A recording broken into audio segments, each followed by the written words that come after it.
spot after a 28-24 victory. Lamar Jackson left the game with a back injury and did not return. And Browns running back Quinshon Judkins suffered a broken right leg and dislocated ankle in the game against the Bills. Some other scores around the league: the Chiefs fall to the Titans 26-9, and Gardner Minshew did tear his ACL. The Steelers beat the Lions at the wire due to a crazy series of events with officiating. The Jaguars beat the Broncos in dominant fashion 34-20. The Texans beat the Raiders 23-21. And tonight the 49ers are in Indianapolis taking on Phillip Rivers and the Colts with kickoff set for 8:15 on Monday Night Football. That's your Paddock Chevrolet Sports Update. Paddock Chevrolet celebrating 90 years of being your hometown dealership. I'm Joe Cali for WGR Sports Radio 550.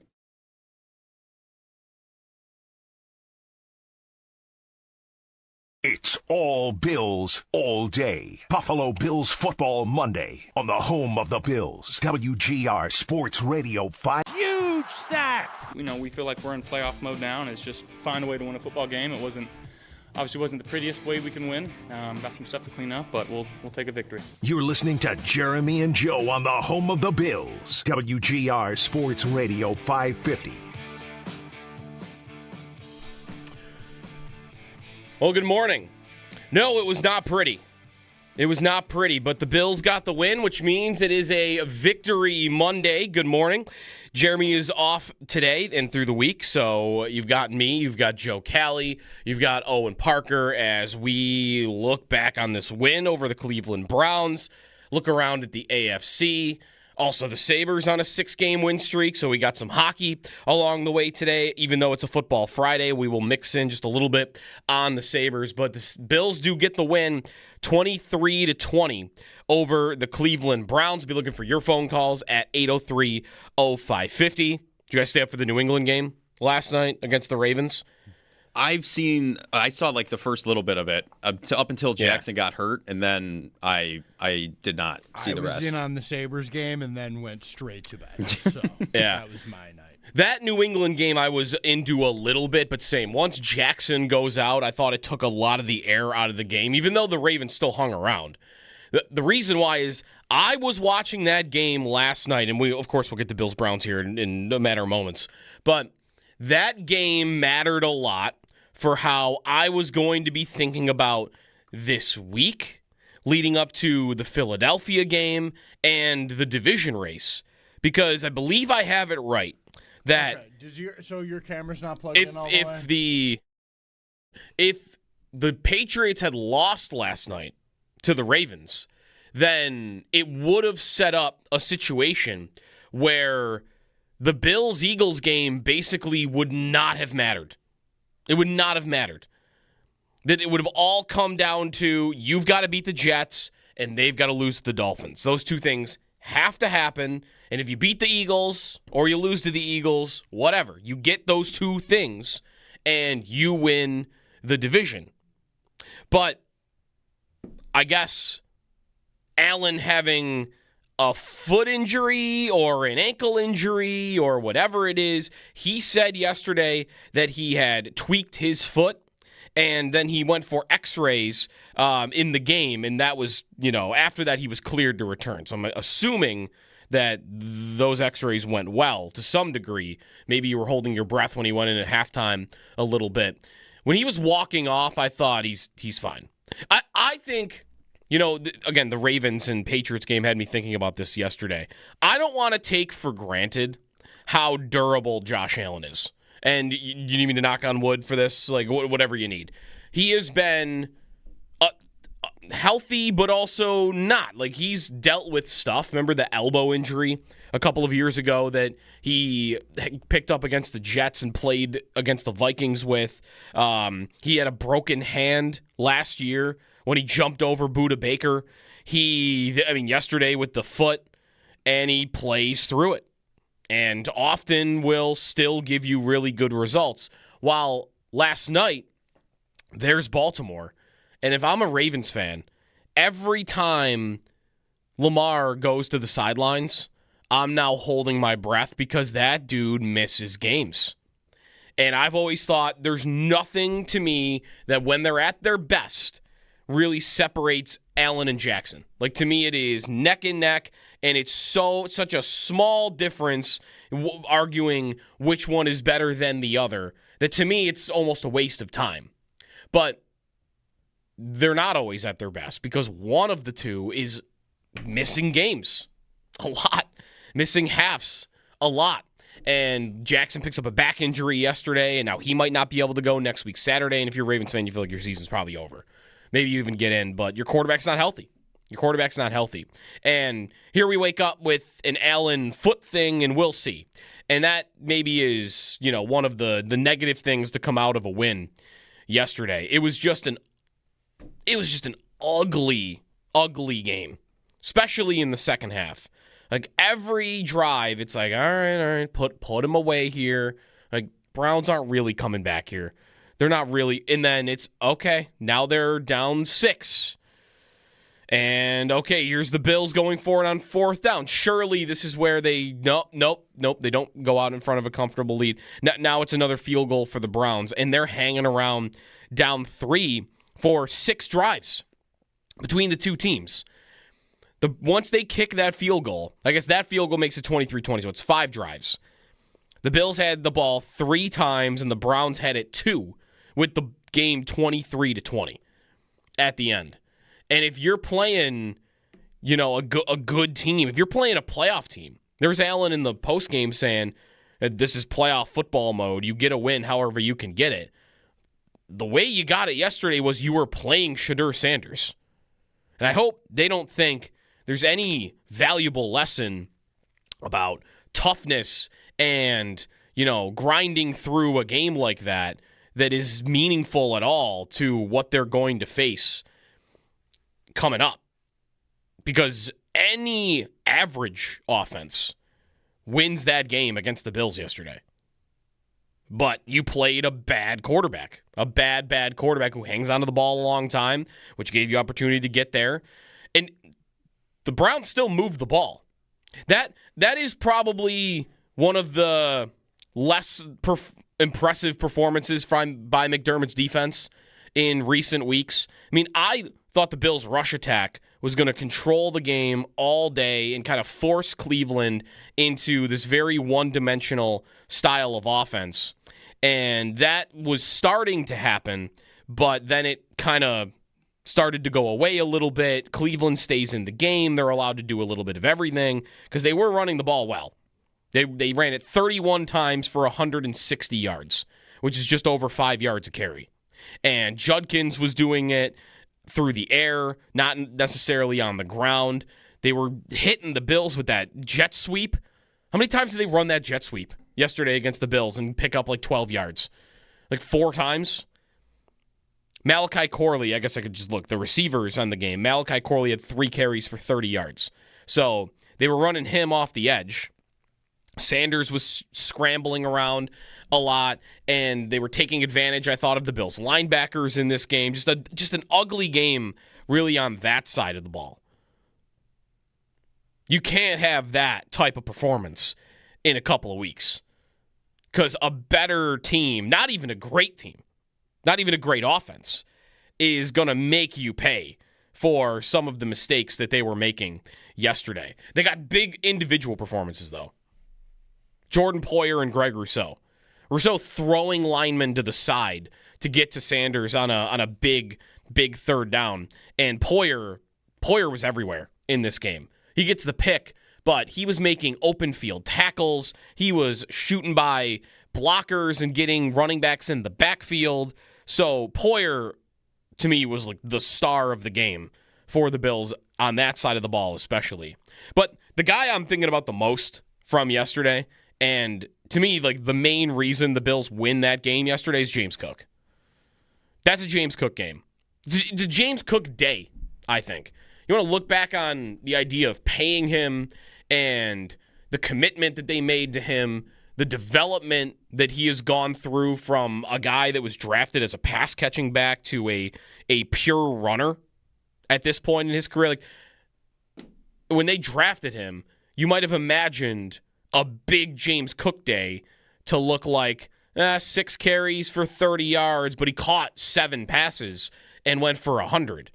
And yesterday is not that at all. He only catches 1 pass, 17 yards. 117 yards on the ground. He is now the NFL's leading rusher over Jonathan Taylor. And I think he has a great look at beating Taylor out over the last couple of weeks. Taylor plays tonight. 90 yards back. Phillip Rivers at quarterback. Taylor against the Niners.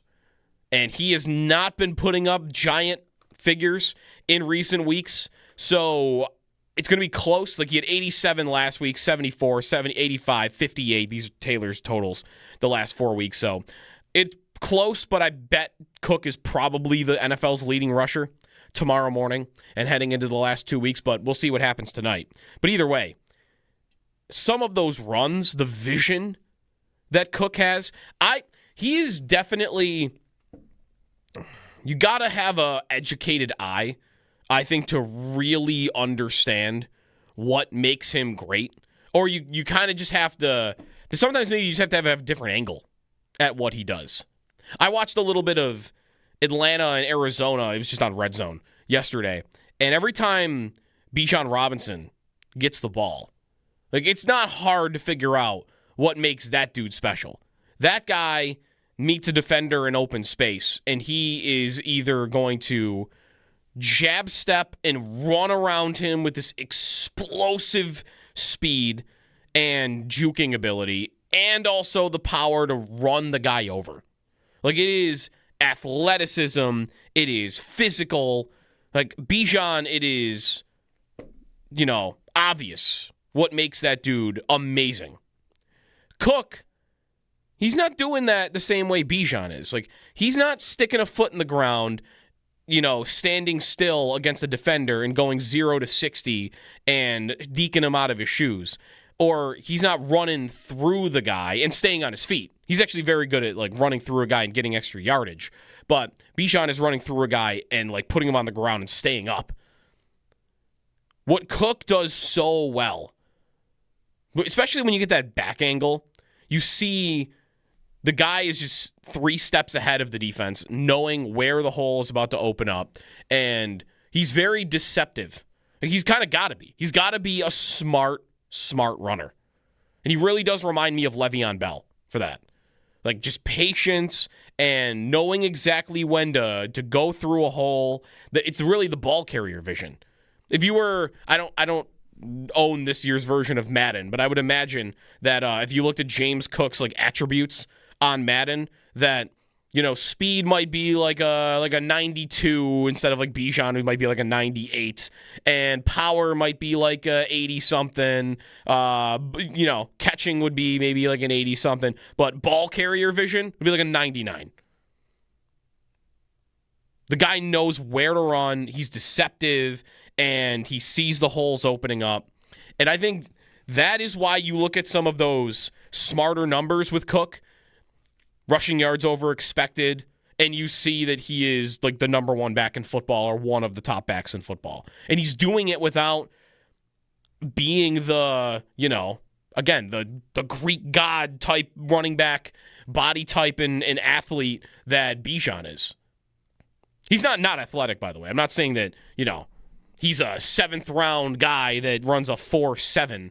He was athletic. I think he ran in the 90th percentile for his 40 time. Size, he was a little bit smaller, but he's developed a power aspect to his game. So he is an athlete. But he's punching above his weight a little bit, physically. He's a good athlete. Wouldn't say he's the best athlete at running back in the league, but he's performing like the best running back in the league, which is incredible. And I think a testament to him for the runner he's developed into and how smart of a player he is. I saw a lot of, though, yesterday, well, this is why you pay James Cook, or good thing they paid James Cook. I think those are two different things. Good thing they paid James Cook. For the future, maybe. Reminder, they didn't have to pay him to have him on the field this year, unless you believed he was really going to hold out into the season. He was under contract. That extension is not yet kicked in. So, we'll see. This is a good year. It's a great year. He's probably going to lead the league in rushing. He's 3rd now in Bills history in rushing yards in a season. There are 2 OJ seasons that outpace him. But The Bills tweeted that out yesterday, so I believe then obviously that it would mean that like Thurman never had as many rushing yards in a season as Cook does right now. Right, Cook's at 1515, and Thurman's career high was 1487. Like, it's a historic year running the ball for the Bills. And good thing, because we'll get to this a little bit later, they needed him yesterday, and they need him to be this good running the ball because their receiving room is just a disaster at the moment. And yesterday, it was getting them killed with drops, mistakes by both the tight ends and the wide receivers. But it was a big day for Cook. Big day for Cook, big day for Jordan Poyer, and a big day for Greg Rousseau. 3 individuals that I think really helped push them over the line in a game that they should have been winning by way more. And it got way too dangerous at the end. And without those 3, I don't think they win the football game. Let's go to the phones. 803-0550 is the phone number. Let's go to Dan in North Tonawanda. What's up, Dan? Hey, good morning. I just wanted to add one point. You're talking about James Cook. I mean, he had, on that long run yesterday, it reminded me so much of Barry Sanders. And I know I'm not trying to say that they're the same because I know Barry's in a different stratosphere. But what I saw from him yesterday was it wasn't a juke. It was almost like a wiggle in his run. And the thing is he has defenders doing circles, but he doesn't lose speed when he's doing it. And by the time they figure out which way he's going, he's already passed them. And it's unbelievable. It's a treat to watch. But when I saw that yesterday, I just thought to myself, it reminded me of the one play he had against the New England Patriots where Barry had a defender just absolutely lost in space. And I saw that, and I'm like, this is the reason why you pay this man. And I'll tell you, for now, I'm just thankful that they didn't let him go, and he's doing this to us, on a different team. So with that, I'll hang up and listen to your thoughts. Yeah, thanks, Dan. The difference would be that he's not reversing field like Barry Sanders was. I think, the big difference there, and I know you're only doing style. You're not saying he's as good as Barry Sanders. The one thing that I think Cook knows that he has to do that, like, a Barry Sanders could stop and start 5 times on a play and still outrun defenders. I think the one thing Cook knows is he's going to have his best chance because, again, like, this is a Bijan thing. This is a Jonathan Taylor thing. There's some running backs in the league that I think they can stand still on a play when they're down the field, and then they could race back to full speed. And I think Cook can do that, but not on the level that those guys can. That he knows when he's got a head of steam. Yeah, the wiggle or these little subtle jukes and movements while he's still running at full speed. Like, that's how he breaks away on that long run against the Browns, right? Like, he runs away from you can screen grab that run where he just crosses the first down marker, and he's got 5 Browns all around him, including 3 between himself and the end zone. How does he get by the 3 on his way to the end zone and stay in front of the 2 guys that are chasing him from behind? It's this little left to right movement with his hips, and by the time he's done with that movement, he's still running at full speed. And then he's got the angle on 7 of the Browns, and he's able to get to the corner. And if you are, I guess that's not a Barry Sanders run that I think of, but I also didn't watch him, game to game. When I think of him, I'm thinking he's stopping and starting and stopping and starting, and that feels a little different. Yeah, I don't know, like, the context of how good he is, it's tough. Like, their line is great, but there's a lot of, hey, yards after contact, and he's probably developing or generating more in the run game than he probably should, and I think he's doing it with really, like, it's like a running back IQ is really the thing I think I'm looking at from him. 803-0550 is the phone number. Let's go to Mike in PA. What's up, Mike? Hey, guys. Good morning. Yeah, see, here's my take on James Cook. I think he's a great running back. I think he's very smart. He takes the right angles, and I think that he has some speed to go with it. And he's almost like Fred Jackson. He gets up on somebody and takes a step, and it's like a boxer throwing a punch. He takes that angle. But with all that said, I think James Cook is good. I don't think he's great. He doesn't have the physical attributes as Bijan. He doesn't have the physical attributes as Saquon or Jonathan Taylor. I just don't think so. I think we really should be praising that offensive line because when they get in the zone and they start pushing defensive lines back 4 yards, he can hit the hole running full speed, and it makes it a lot easier to take the angle right when you're taking that full speed because he doesn't miss a step going full speed. I think he's good. I still think he's just maybe 9 or 10 in the league. I think that's where he sits at, in my opinion. Oh, okay. Yeah, thanks, Mike. I would say, though, and I hope I'm not giving this across, that you have to be an elite physical running back to be one of the best running backs in football. I think that by athleticism and, body type and, if I look at his RAS score, then, okay, is he 9th or 10th in the league? Maybe, but that's not how you measure how good a running back is. If that's how I measured how good a running back is, then Trent Richardson would be a Hall of Famer. That dude came into the league and could run super fast and was super strong and powerful, but guess what? He never knew where to run, and he was terrible, and he was out of the league in a couple of years. So it's not just who's the most athletic of the backs, because, right, if that were the case, then maybe Cook's 9th. But you got to know where to run, and I'm not discounting how good their line is. Their line is great, but he's creating more than he should. He's creating, according to NFL Next Gen stats, rushing yards over expected by attempt. Let's do it that way.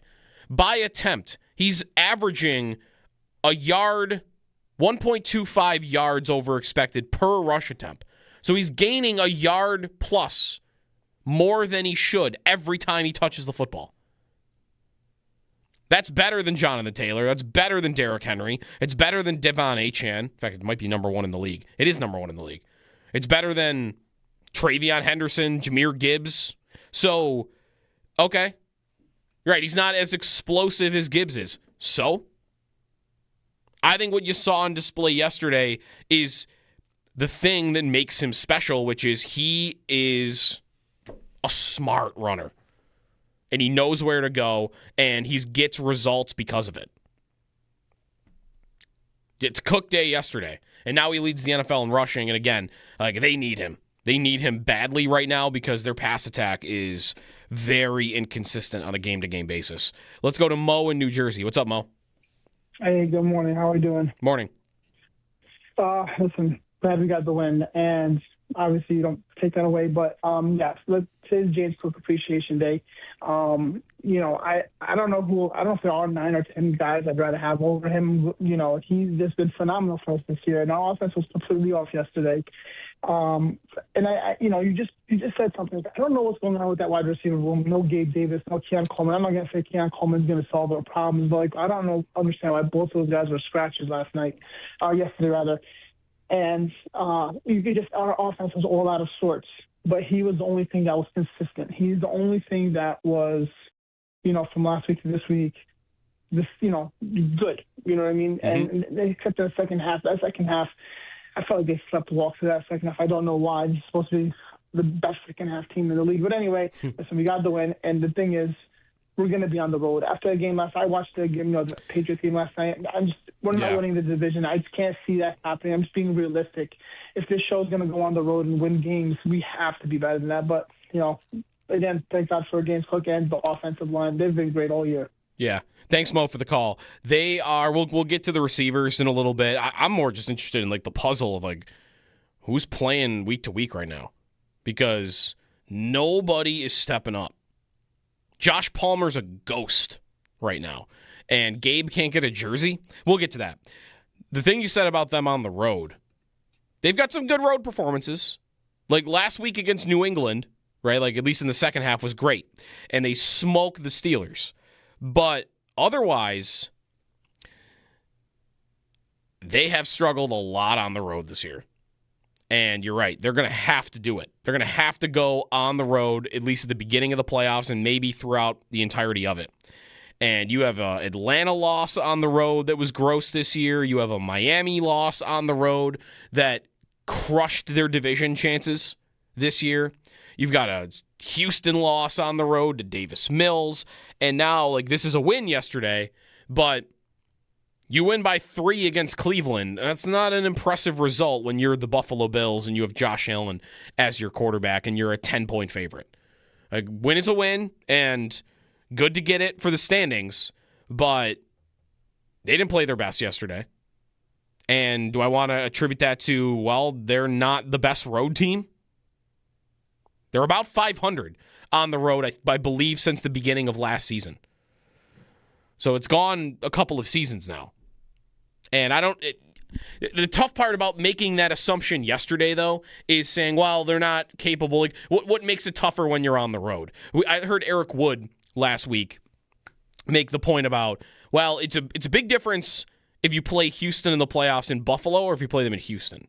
Because what Deion Dawkins was getting penalties for in Houston was you're in a silent count, and he's trying to get a jump on Will Anderson Jr., so he takes a false start penalty because of the crowd noise and because you've gone silent count. You play that team at home, and you don't have to do that. Then you could hear it, and, it's about the atmosphere. Yesterday's not that. There were, by many accounts on social media, as many Bills fans in that crowd as there were Browns fans. So I don't know if I want to make yesterday, they can't win on the road point, or they struggle on the road at least. But it is curious that some of their worst performances of the year, in fact, Atlanta, Miami, Houston, and is yesterday their fourth worst performance? A lot of their bad games this year are on the road. 803-0550 is the phone number. All right, we'll get to phone calls when we come back. If you got a thought on the receiving room right now, too, we honestly have not done a lot of that in the last couple of weeks. And yesterday was a day where I think they really let them down, and they scratched Keon Coleman and Gabe Davis. So there's juggling there at the position. So we'll do a little bit of that and more on yesterday's game against Cleveland. Guys that really stood out. Again, I thought Jordan Poyer was all over the field yesterday. A lot to get to. The Bills 11-4. It's a Victory Monday here on a Buffalo Bills Football Monday. We will be back in a snap, brought to you by Snapdragon Apples, the official apple of the Buffalo Bills. Back to pass, pumps, fires, it's tipped in the air and intercepted by Jordan Poyer, who's coming the other way, and he's tackled at the 39-yard line. Oh, the Bills get a huge break there off the pass deflection.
But the guy I'm thinking about the most from yesterday, and to me, the main reason the Bills win that game yesterday is James Cook.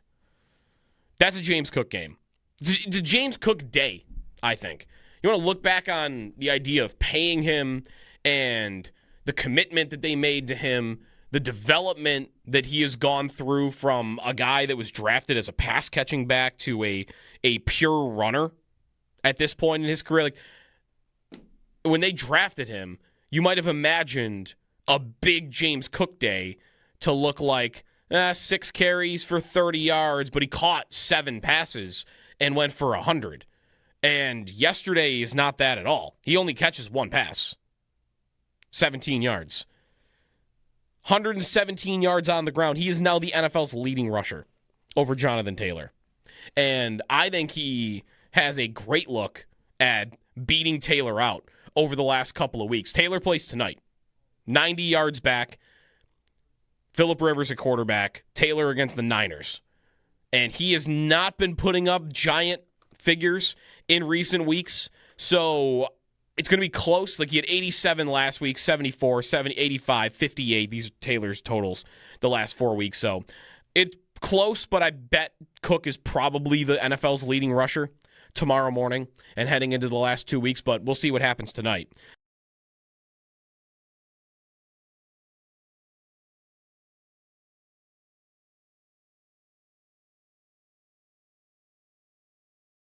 So it's not just who's the most athletic of the backs, because, right, if that were the case, then maybe Cook's like 9th.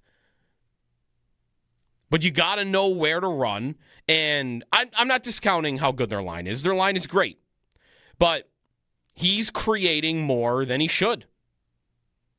He's creating, according to NFL Next Gen stats, rushing yards over expected by attempt. Let's do it that way. By attempt, he's averaging a yard, 1.25 yards over expected per rush attempt. So he's gaining a yard plus more than he should every time he touches the football. That's better than Jonathan Taylor. That's better than Derrick Henry. It's better than Devon Achane. In fact, it might be number 1 in the league. It is number 1 in the league. It's better than Travion Henderson, Jahmyr Gibbs. So, okay. Right, he's not as explosive as Gibbs is. So, I think what you saw on display yesterday is the thing that makes him special, which is he is a smart runner. And he knows where to go, and he gets results because of it. It's Cook Day yesterday, and now he leads the NFL in rushing, and again, like, they need him. They need him badly right now because their pass attack is very inconsistent on a game-to-game basis.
The Bills squeak by the Cleveland Browns by a score of 23-20, advanced to 11-4 on the season.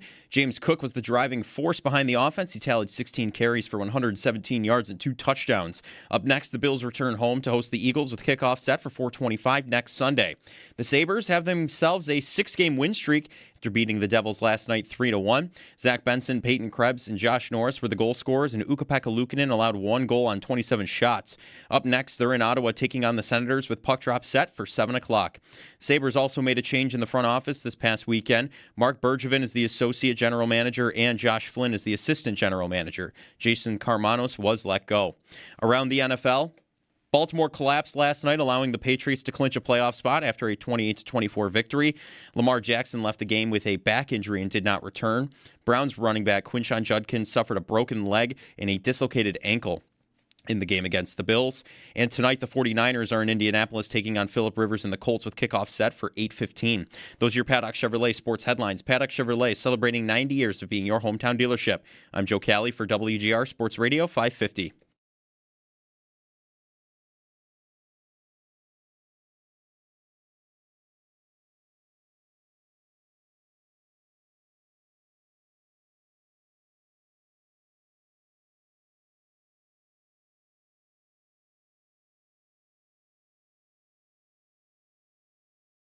Hand off to Cook, cuts it back through a hole, and he's off and cuts it back again into the secondary. 25-20, cuts it near side, 10-5. James Cook is in the kitchen. What a run by Cook, 44 yards to the end zone. James Cook Massive day for the NFL's leading rusher. He goes for 117 and 2 touchdowns yesterday. It's one of your highlights of the game, brought to you by Northland Workforce Training Center. Train for what's next. 11-4, it's a victory Monday. Good morning. It's Jeremy and Joe. Jeremy is off this week. We got Owen, we got Joe, we've got parlays this week that I've got to hit on because now I wasn't a part of that. I was Carson Wentz on the sidelines, watching you guys all win a ring. And I get a ring, but it's like, Nate gets the statue outside the stadium. Got to get one of those tonight. Monday Night Football tonight. Maybe a little Phillip Rivers action. We'll get to that. That's later. We also got to get to some Sabres. We'll talk to Paul a little bit later on because they not only are winning games, they're hiring people in the front office that I've heard of. That's good, I think. I'm ready to talk some Sabres. We'll get to it. We'll get there. We'll get to it. I'm fired up, though. But the Bills win 23-20. I don't know how, we're so late in the year that the playoffs are so close that I don't know how annoying a game like this is to fans. Because early in the season, I know how it would sound. I know how it would feel. It is, you're trying to figure out what this team is. You're trying to figure out what their chances are of going on a deep run. And if you play a team that you know is bad, like the Browns are, it's a bad football team that also is not even playing all their guys. Like, they're kind of in evaluation mode. Like, they're not playing Wyatt Teller yesterday, who's questionable. They're not playing David Njoku. They're not playing Denzel Ward. Like, they're missing guys. They're missing bodies. And they've got a quarterback in there that was, out of 44 quarterbacks that have played this year, he's dead last in every statistic. They lose their running back in the game, and there they are. They're still right there at the end with multiple chances to win the football game. If something dumb would have happened, a ball goes off a guy's helmet and falls to the wrong guy, and bam, you lose. That game happens in September, and I think fans are upset. But that game happens now, and I think because most of us have a good feeling of what they are, and we know what their flaws are, and we also know what the state of the conference is. I don't know. Am I wrong? Does it feel more acceptable to struggle against a bad team like that? I think maybe I'm only doing that because, again, I feel pretty comfortable, and I feel like I know what they are. I know what their strengths are. I know what their weaknesses are, and I know they have games like that.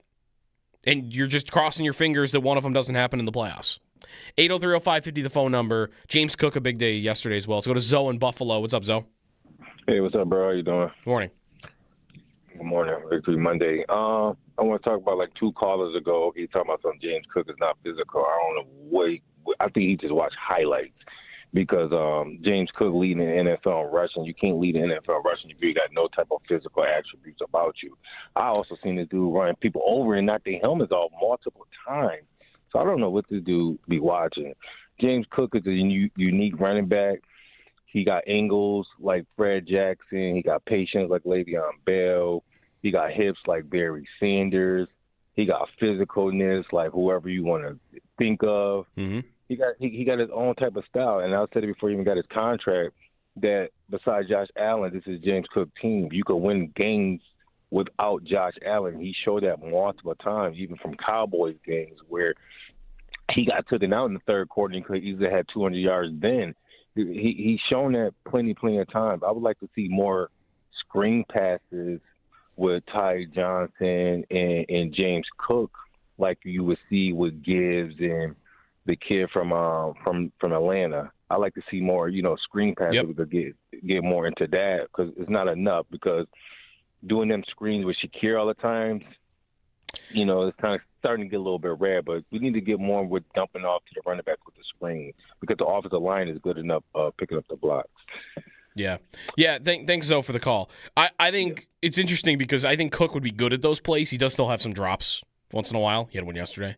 But I've always thought that's probably a workload thing. By the way, I looked it up. He's an 8.7 RAS score. So, again, you're right. Cook is not – right, Bijan's a 9.9.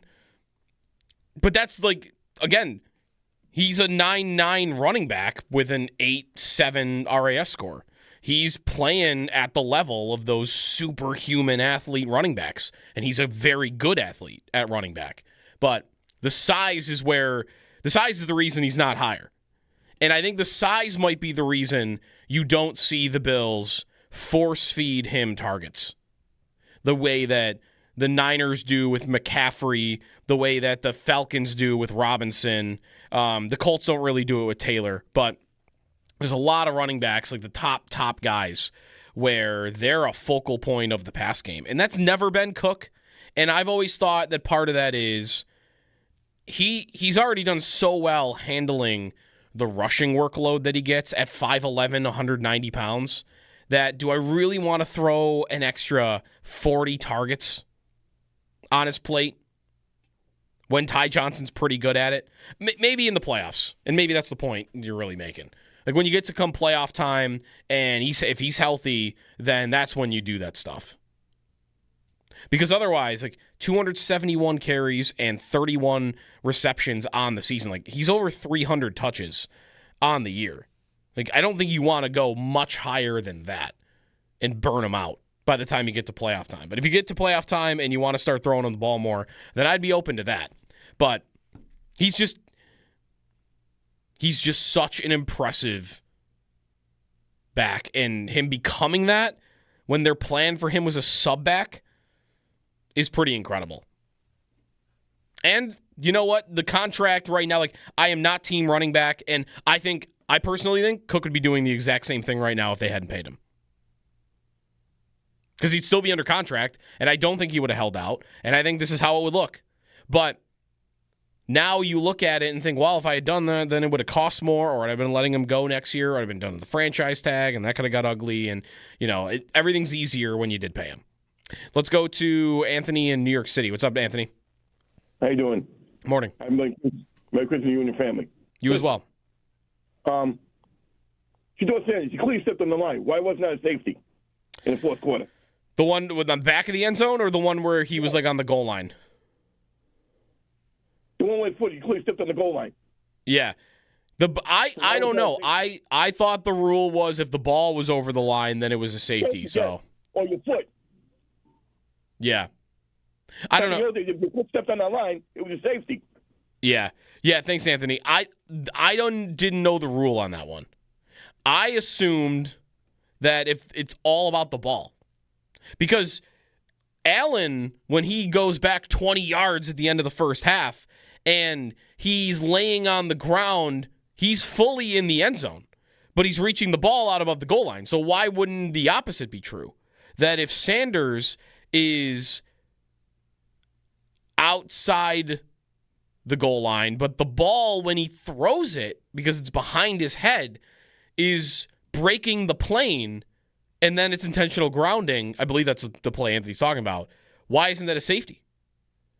Where he throws the ball is all that should matter, in the same way that where Allen places the ball when he's trying to avoid a safety is all that matters.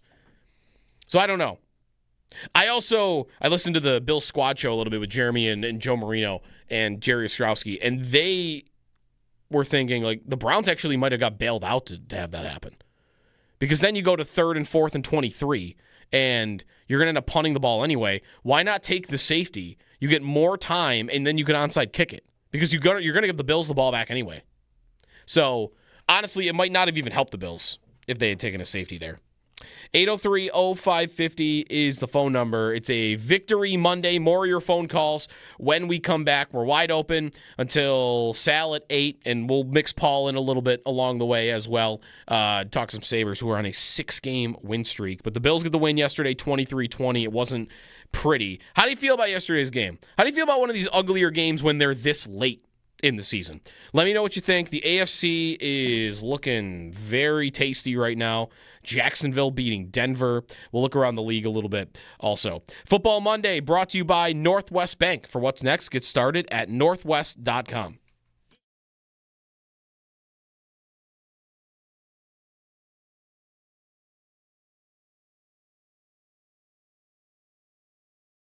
It was just an ugly game, especially in the second half. Like every drive, it's like, all right, put him away here. Like, Browns aren't really coming back here. They're not really. And then it's, okay, now they're down 6. And, okay, here's the Bills going for it on 4th down. Surely this is where they, nope. They don't go out in front of a comfortable lead. Now it's another field goal for the Browns. And they're hanging around down 3 for 6 drives between the two teams. Once they kick that field goal, I guess that field goal makes it 23-20, so it's 5 drives. The Bills had the ball 3 times, and the Browns had it 2, with the game 23-20 at the end. And if you're playing, a good team, if you're playing a playoff team, there's Allen in the postgame saying, this is playoff football mode. You get a win however you can get it. The way you got it yesterday was you were playing Shedeur Sanders. And I hope they don't think there's any valuable lesson about toughness and, grinding through a game like that is meaningful at all to what they're going to face coming up. Because any average offense wins that game against the Bills yesterday. But you played a bad quarterback, a bad quarterback who hangs onto the ball a long time, which gave you opportunity to get there. And the Browns still moved the ball. That is probably one of the less impressive performances by McDermott's defense in recent weeks. I mean, I thought the Bills' rush attack was going to control the game all day and kind of force Cleveland into this very one-dimensional style of offense. And that was starting to happen, but then it kind of started to go away a little bit. Cleveland stays in the game. They're allowed to do a little bit of everything because they were running the ball well. They ran it 31 times for 160 yards, which is just over 5 yards a carry. But the guy I'm thinking about the most from yesterday, and to me, like the main reason the Bills win that game yesterday is James Cook. That's a James Cook game. It's a James Cook day, I think.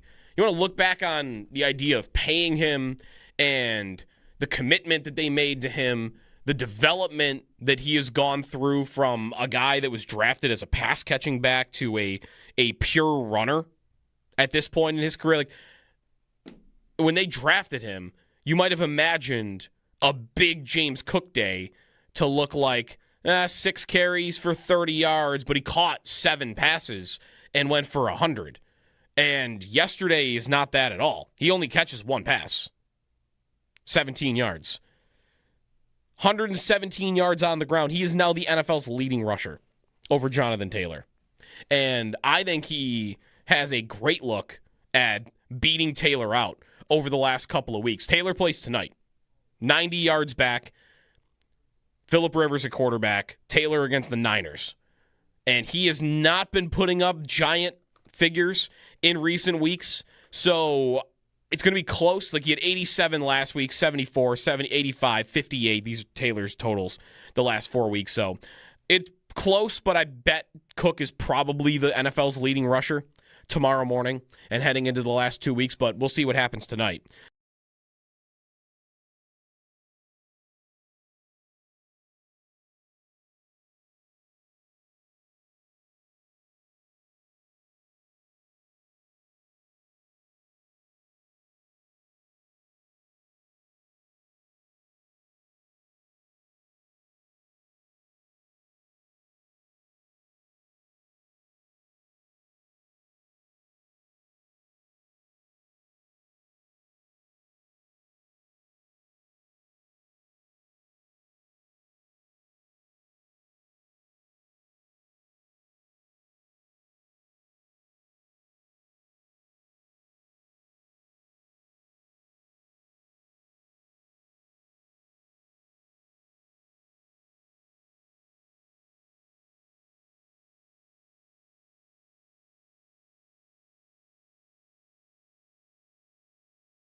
We needed that from Greg.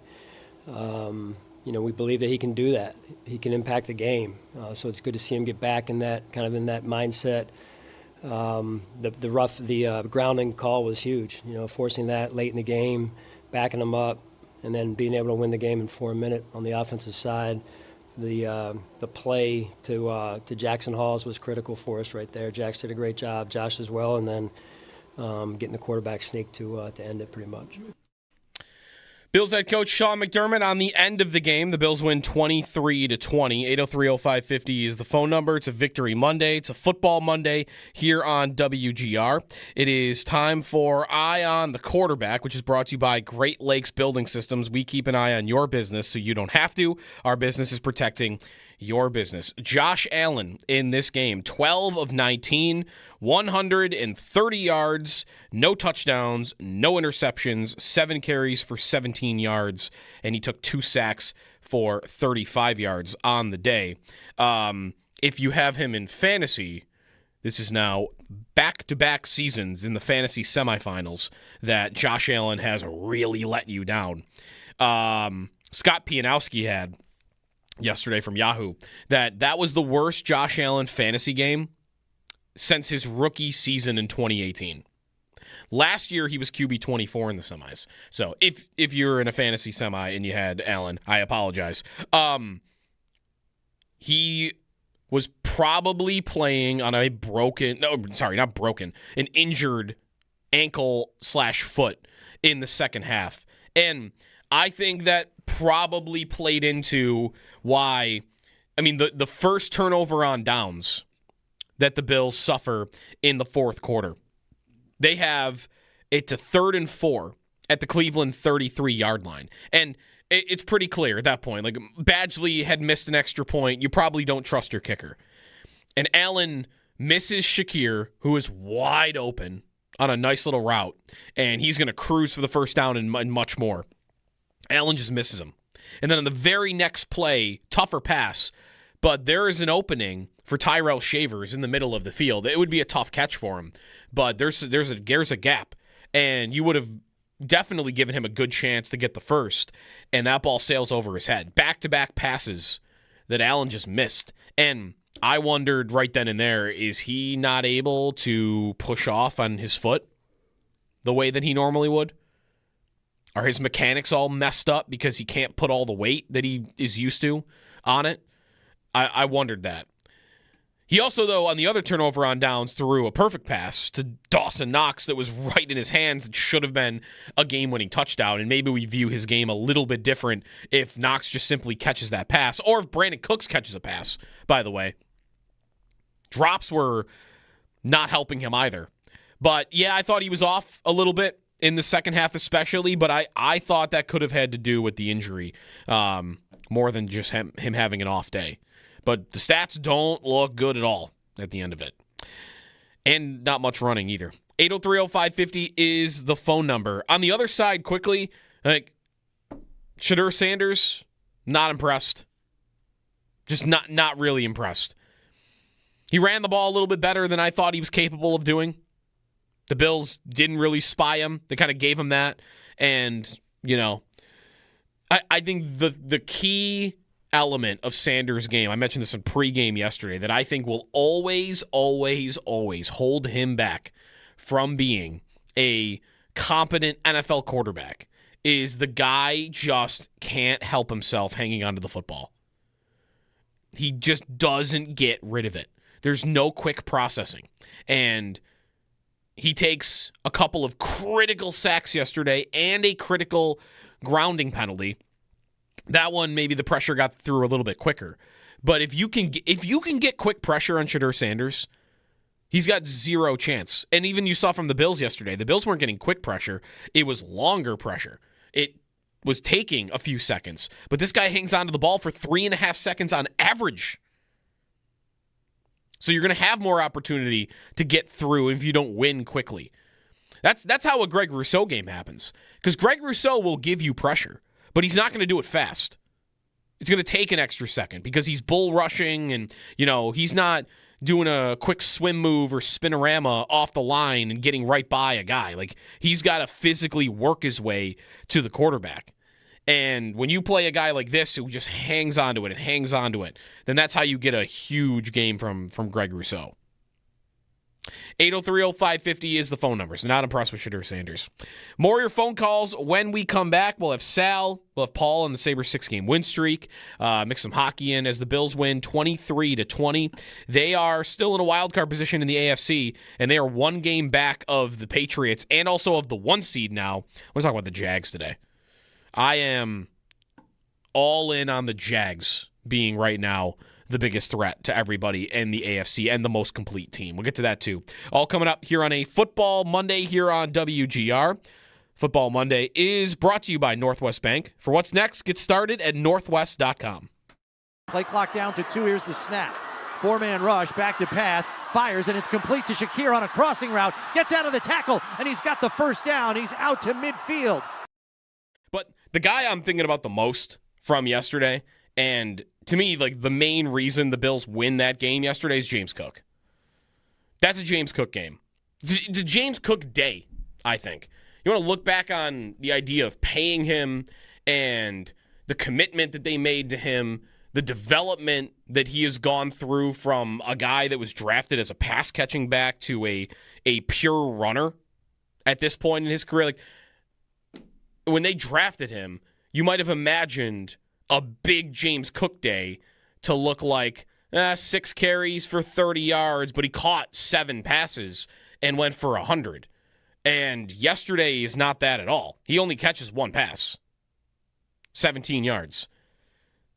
117 yards on the ground. He is now the NFL's leading rusher over Jonathan Taylor. And I think he has a great look at beating Taylor out over the last couple of weeks. Taylor plays tonight. 90 yards back. Phillip Rivers at quarterback. Taylor against the Niners. And he has not been putting up giant figures in recent weeks. So it's going to be close. Like, he had 87 last week, 74, 70, 85, 58. These are Taylor's totals the last 4 weeks. So it's close, but I bet Cook is probably the NFL's leading rusher tomorrow morning and heading into the last 2 weeks. But we'll see what happens tonight.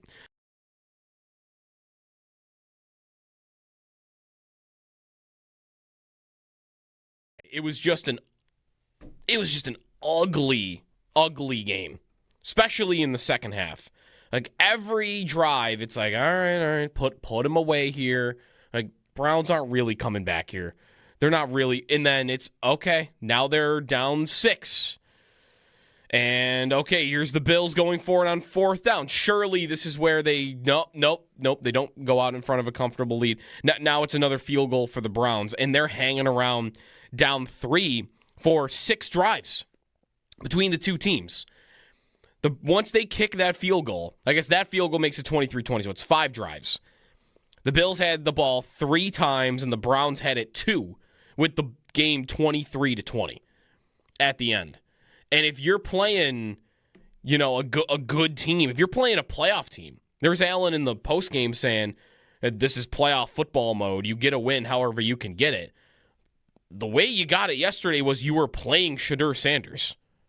And I hope they don't think there's any valuable lesson about toughness and, grinding through a game like that is meaningful at all to what they're going to face coming up. Because any average offense wins that game against the Bills yesterday. But you played a bad quarterback, a bad quarterback who hangs onto the ball a long time, which gave you opportunity to get there. And the Browns still moved the ball. That is probably one of the less impressive performances by McDermott's defense in recent weeks. I mean, I thought the Bills' rush attack was going to control the game all day and kind of force Cleveland into this very one-dimensional style of offense. And that was starting to happen, but then it kind of started to go away a little bit. Cleveland stays in the game. They're allowed to do a little bit of everything because they were running the ball well. They ran it 31 times for 160 yards, which is just over 5 yards a carry.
The Bills squeak by the Cleveland Browns by a score of 23-20 and advance to 11-4 on the season. Hand off to Cook. Cuts it back through a hole, and he's off and cuts it back again into the secondary. 25-20. Cuts it near side. 10-5. James Cook is in the kitchen. James Cook was the driving force behind the offense. He tallied 16 carries for 117 yards and 2 touchdowns. Up next, the Bills return home to host the Eagles with kickoff set for 4:25 next Sunday. The Sabres have themselves a 6-game win streak after beating the Devils last night 3-1. Devils sneak one through. Luukkonen with a big save at the far post. As New Jersey, they've been quiet with just 1 goal so far tonight thanks to that man. Zach Benson, Peyton Krebs, and Josh Norris were the goal scorers, and Ukko-Pekka Luukkonen allowed 1 goal on 27 shots. Up next, they're in Ottawa taking on the Senators with puck drop set for 7 o'clock. The Sabres made a change in the front office as well this weekend.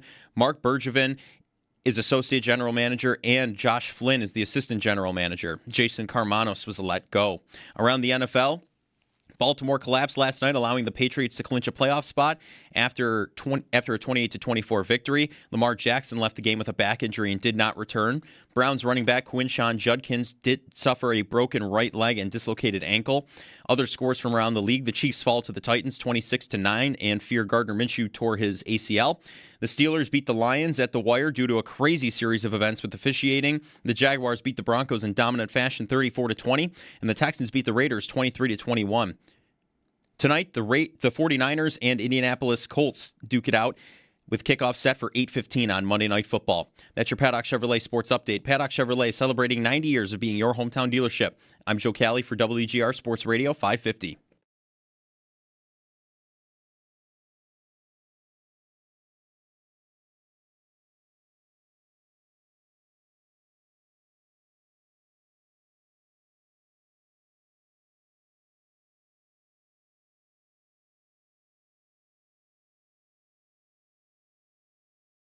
Back to pass, looking deep, and the pass is batted out of the air, and it's intercepted.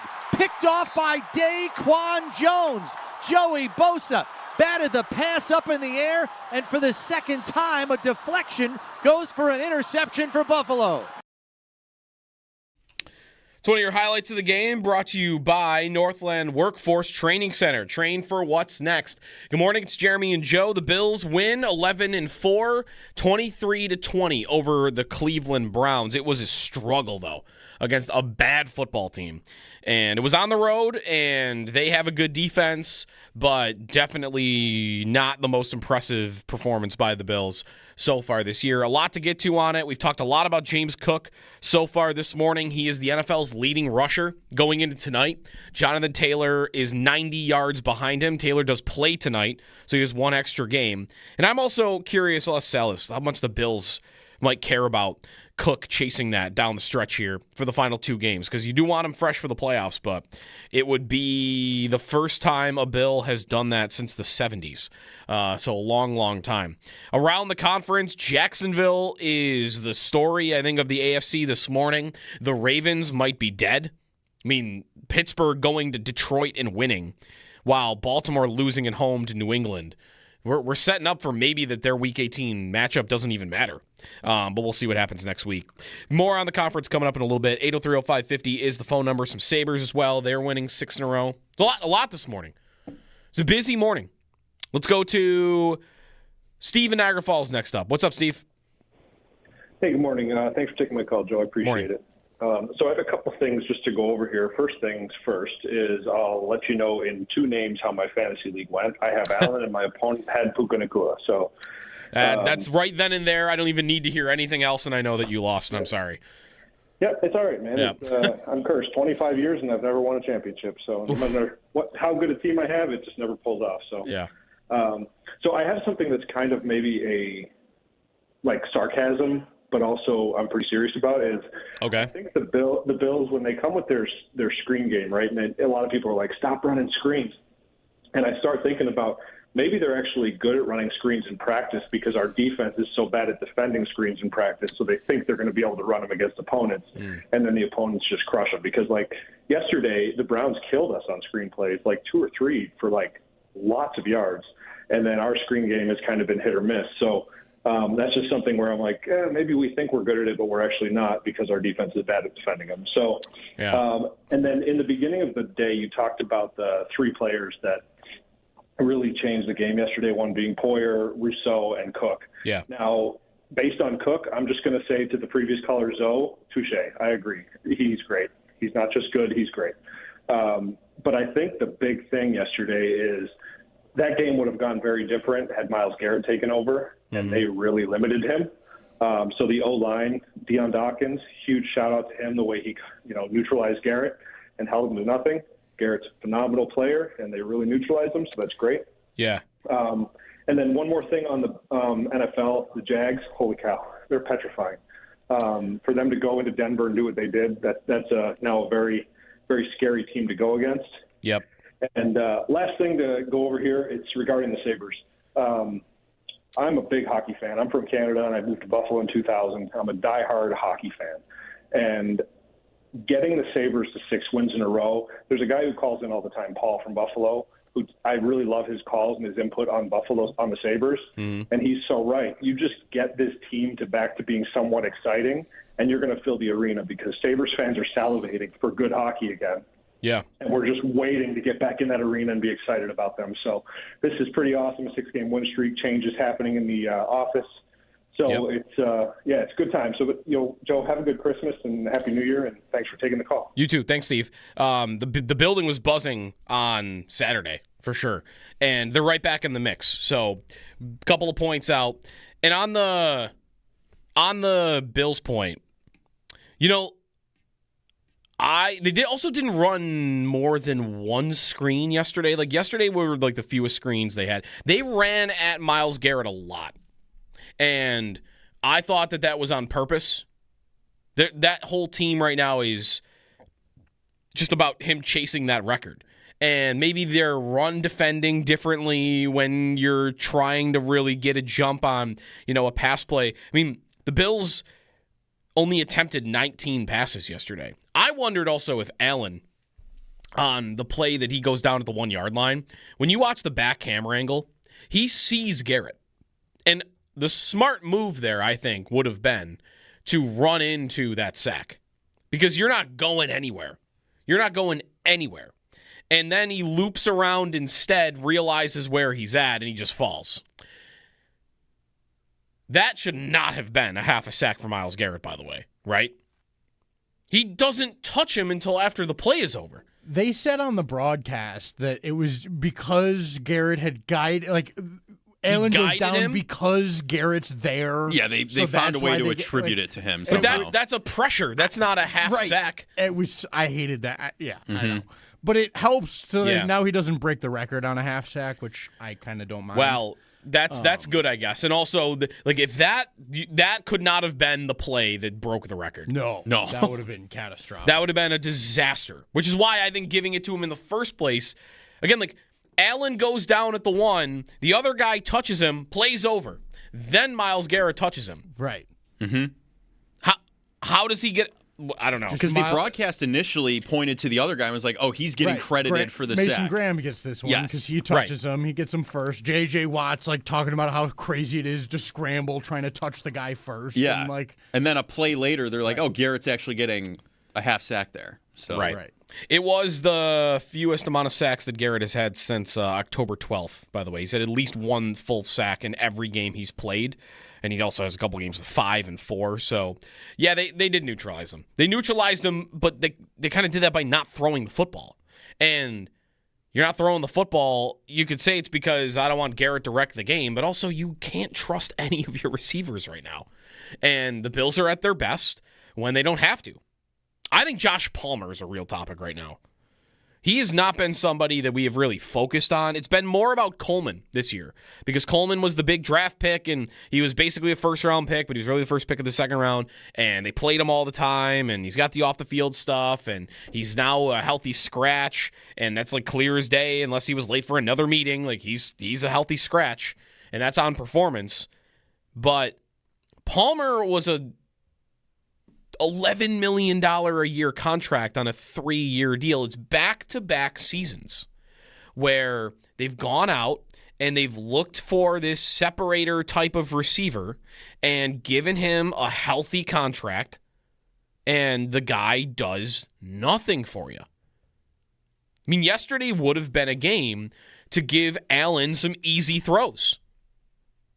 I was watching that last night with New England, and it was a big game for Diggs. Diggs hadn't had a big game in a while. Like, he's really been slow playing it the last month.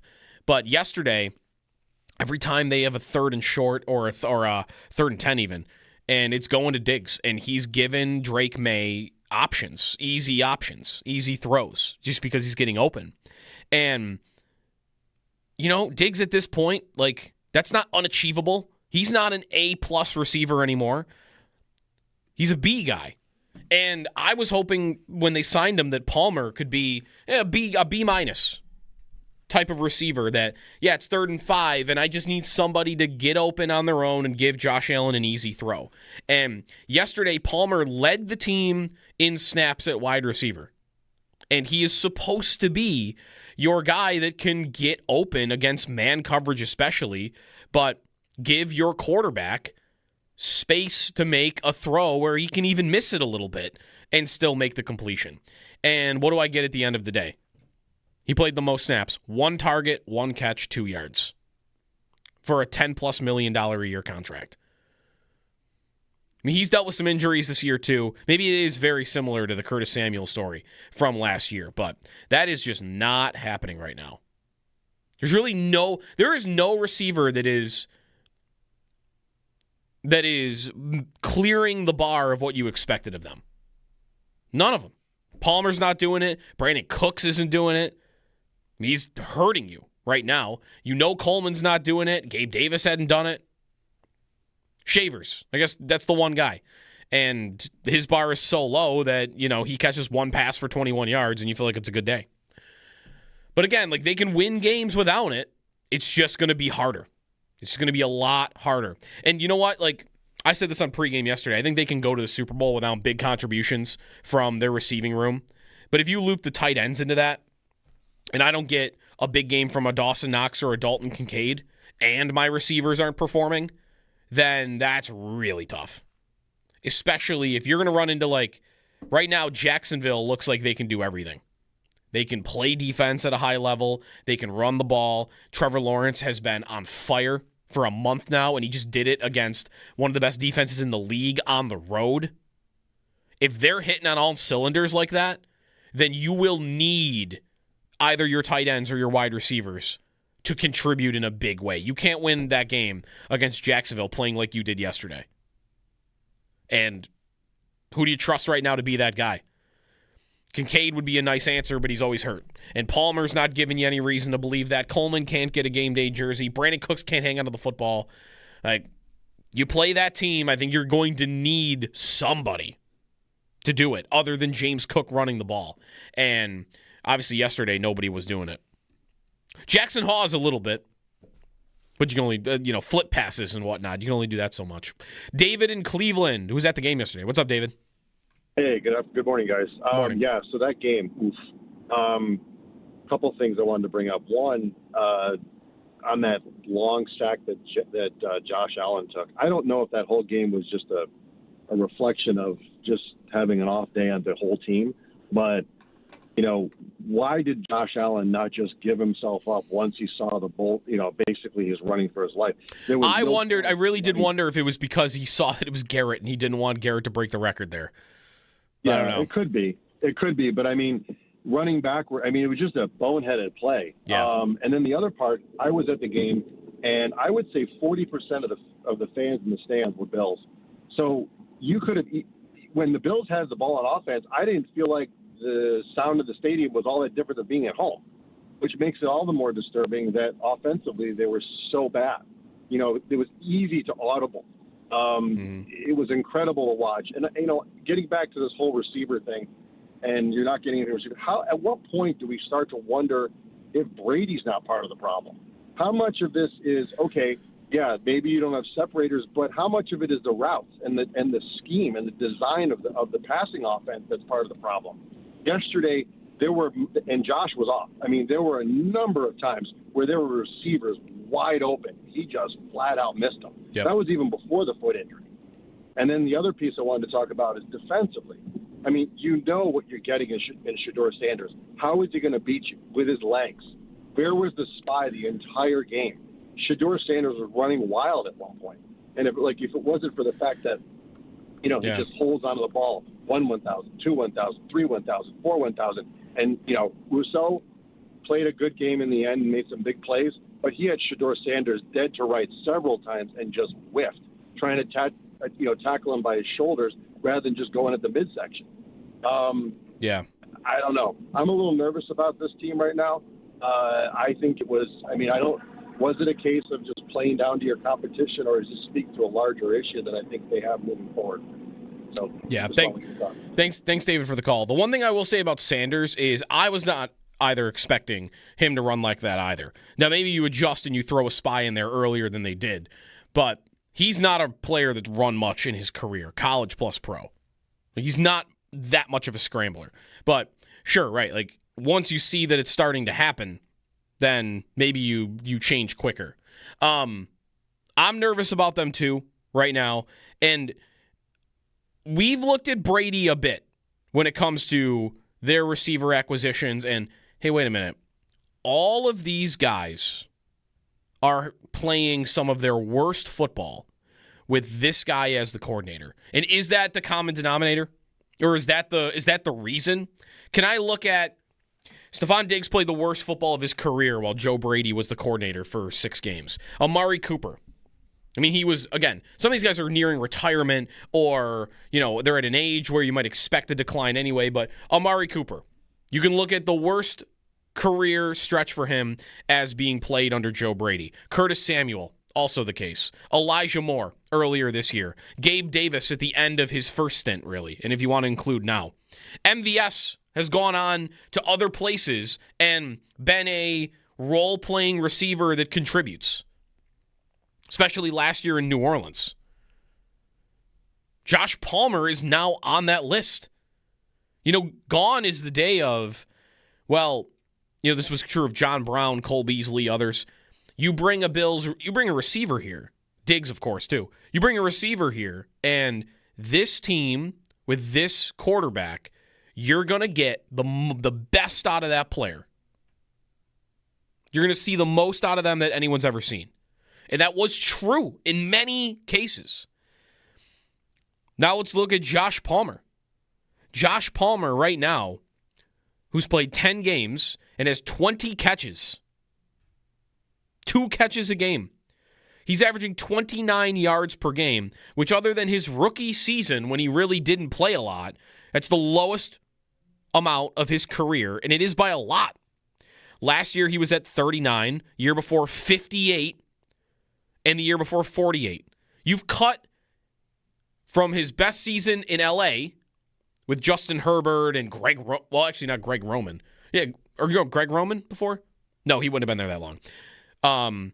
Whoever Brandon Staley's offensive coordinator would have been, whoever. That Charger offense was getting twice as much out of Josh Palmer 2 years ago than what the Bills are currently getting out of him. And if that's because of injury, then that's because of injury.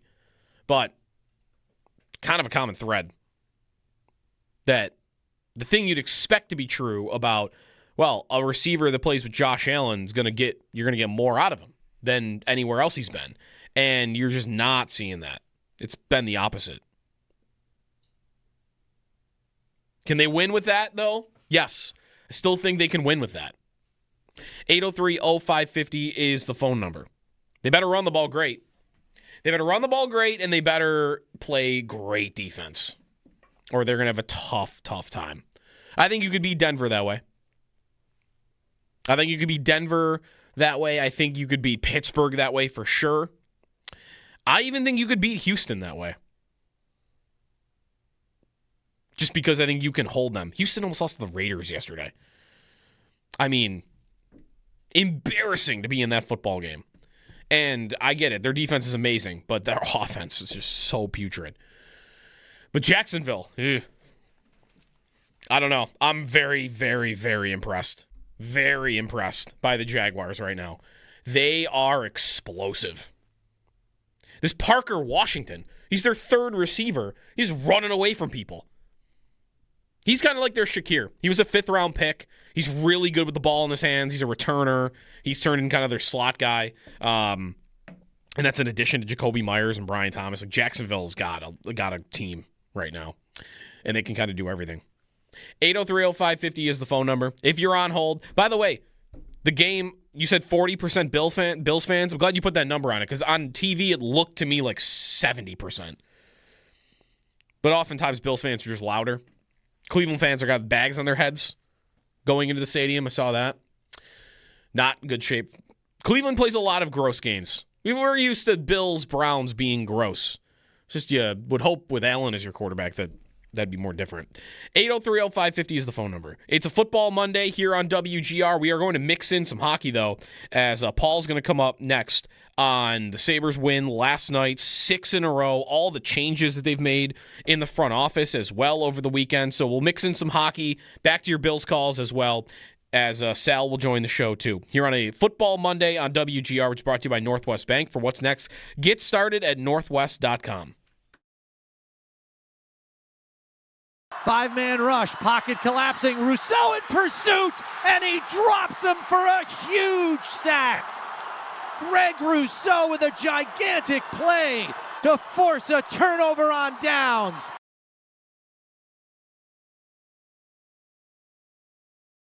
I think Josh Palmer is a real topic right now. He has not been somebody that we have really focused on. It's been more about Coleman this year because Coleman was the big draft pick, and he was basically a first-round pick, but he was really the first pick of the second round, and they played him all the time, and he's got the off-the-field stuff, and he's now a healthy scratch, and that's like clear as day unless he was late for another meeting. Like he's a healthy scratch, and that's on performance.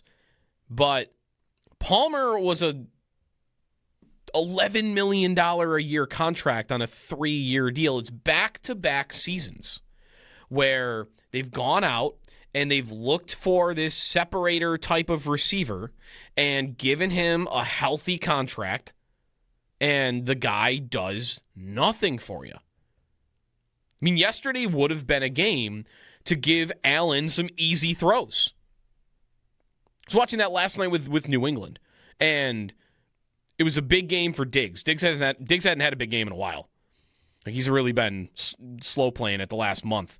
But yesterday, every time they have a 3rd and short or a 3rd and 10 even, and it's going to Diggs, and he's given Drake May options, easy throws, just because he's getting open. And, Diggs at this point, like, that's not unachievable. He's not an A-plus receiver anymore. He's a B guy. And I was hoping when they signed him that Palmer could be a B-minus type of receiver that, it's 3rd and 5, and I just need somebody to get open on their own and give Josh Allen an easy throw. And yesterday, Palmer led the team in snaps at wide receiver. And he is supposed to be your guy that can get open against man coverage especially, but give your quarterback space to make a throw where he can even miss it a little bit and still make the completion. And what do I get at the end of the day? He played the most snaps. 1 target, 1 catch, 2 yards for a $10+ million a year contract. I mean, he's dealt with some injuries this year too. Maybe it is very similar to the Curtis Samuel story from last year, but that is just not happening right now.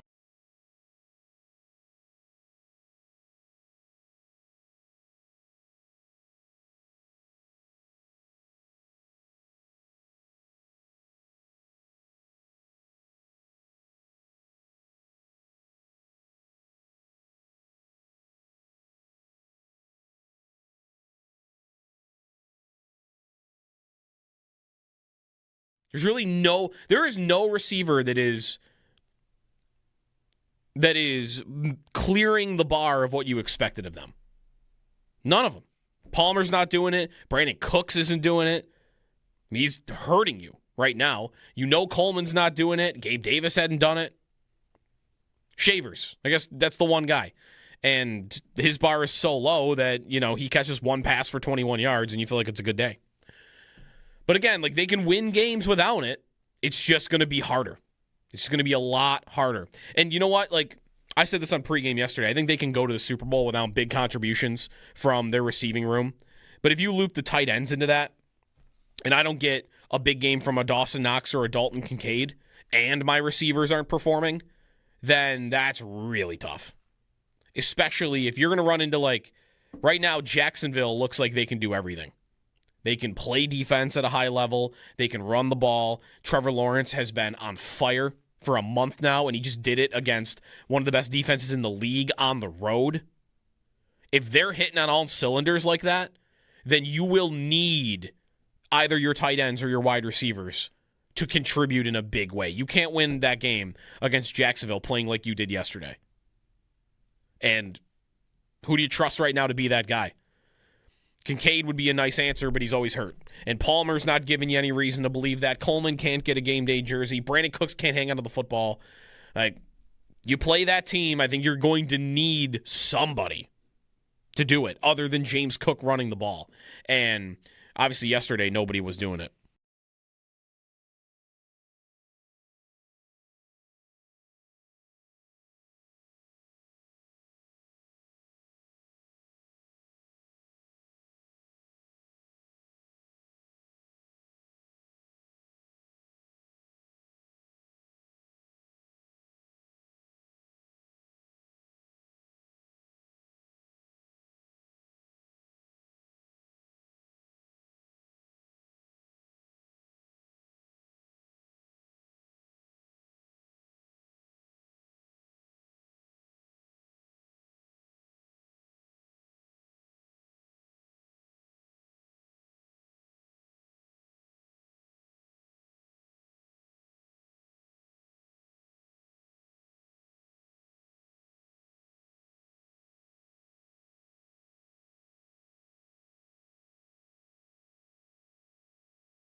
The Bills squeaked by the Cleveland Browns by a score of 23-20 and advanced to 11-4 on the season.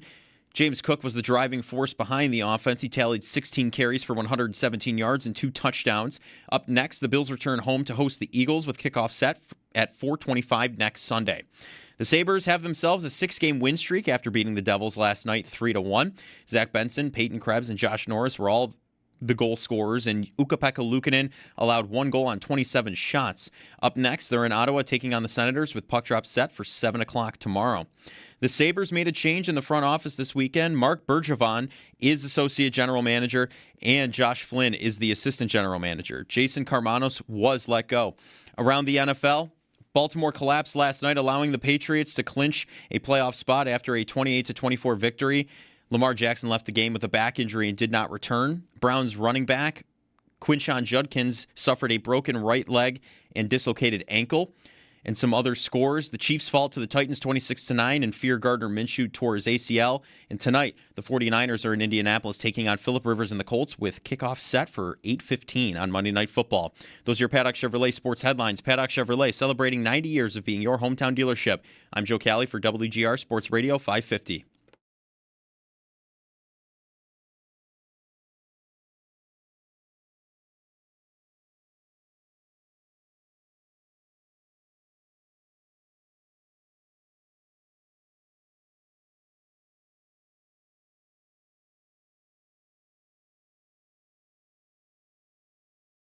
Devils get to the Sabres line. That's as far as they go. 2-on-1 now as Benson holds it. Fire, scores! Sabres have taken the lead in New Jersey. Benson continuing his scoring run here, and it's 2-1 Buffalo. One of your moments of the game brought to you by Firth Jewelers. For all the moments in your life, go forth to Firth. The other win of the day last night, the Sabres beating the New Jersey Devils. It is a football Monday here on WGR. It's Jeremy and Joe, but mixing in some hockey. I think the Sabres have earned it with 6 wins in a row. Paul Hamilton joins now on the Westher hotline on his way to Ottawa. Good morning, Paul. I think they've earned a place on Football Monday with their win streak here.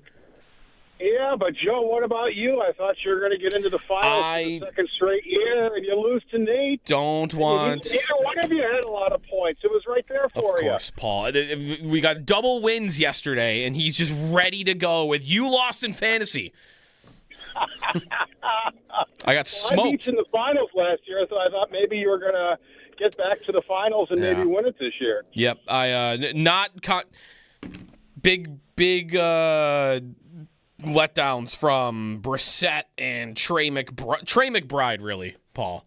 That guy's been like 20 points in a bucket every week, and he's got nothing yesterday. Yeah, 90 points. Not even a good showing. He had 6 points, but he's been getting like 25.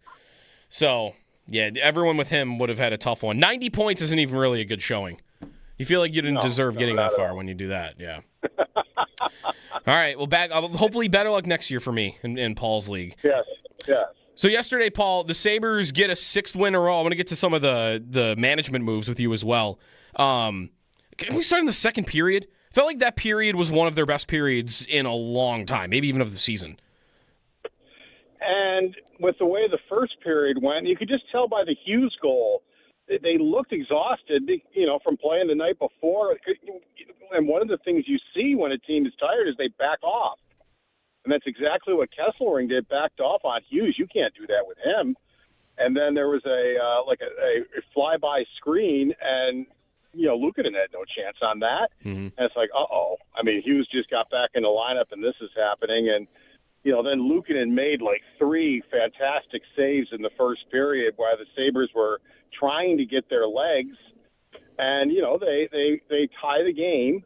Mm-hmm. And come into the second period, and then they had their legs. They played a really good second period, and it's like, okay, they're fine. I mean, I guess they just had a bad start. They don't look to be exhausted or tired or anything like that, and they played a pretty good third. I think they maybe did get a little bit tired in the third period. Luukkonen, like in the second period, Luukkonen really wasn't busy. He didn't have to make any bell-ringing saves. The third period he did. But he was up to the task and made the big save when he was asked to. And, they finally, get the goal to get ahead that you just heard by Benson.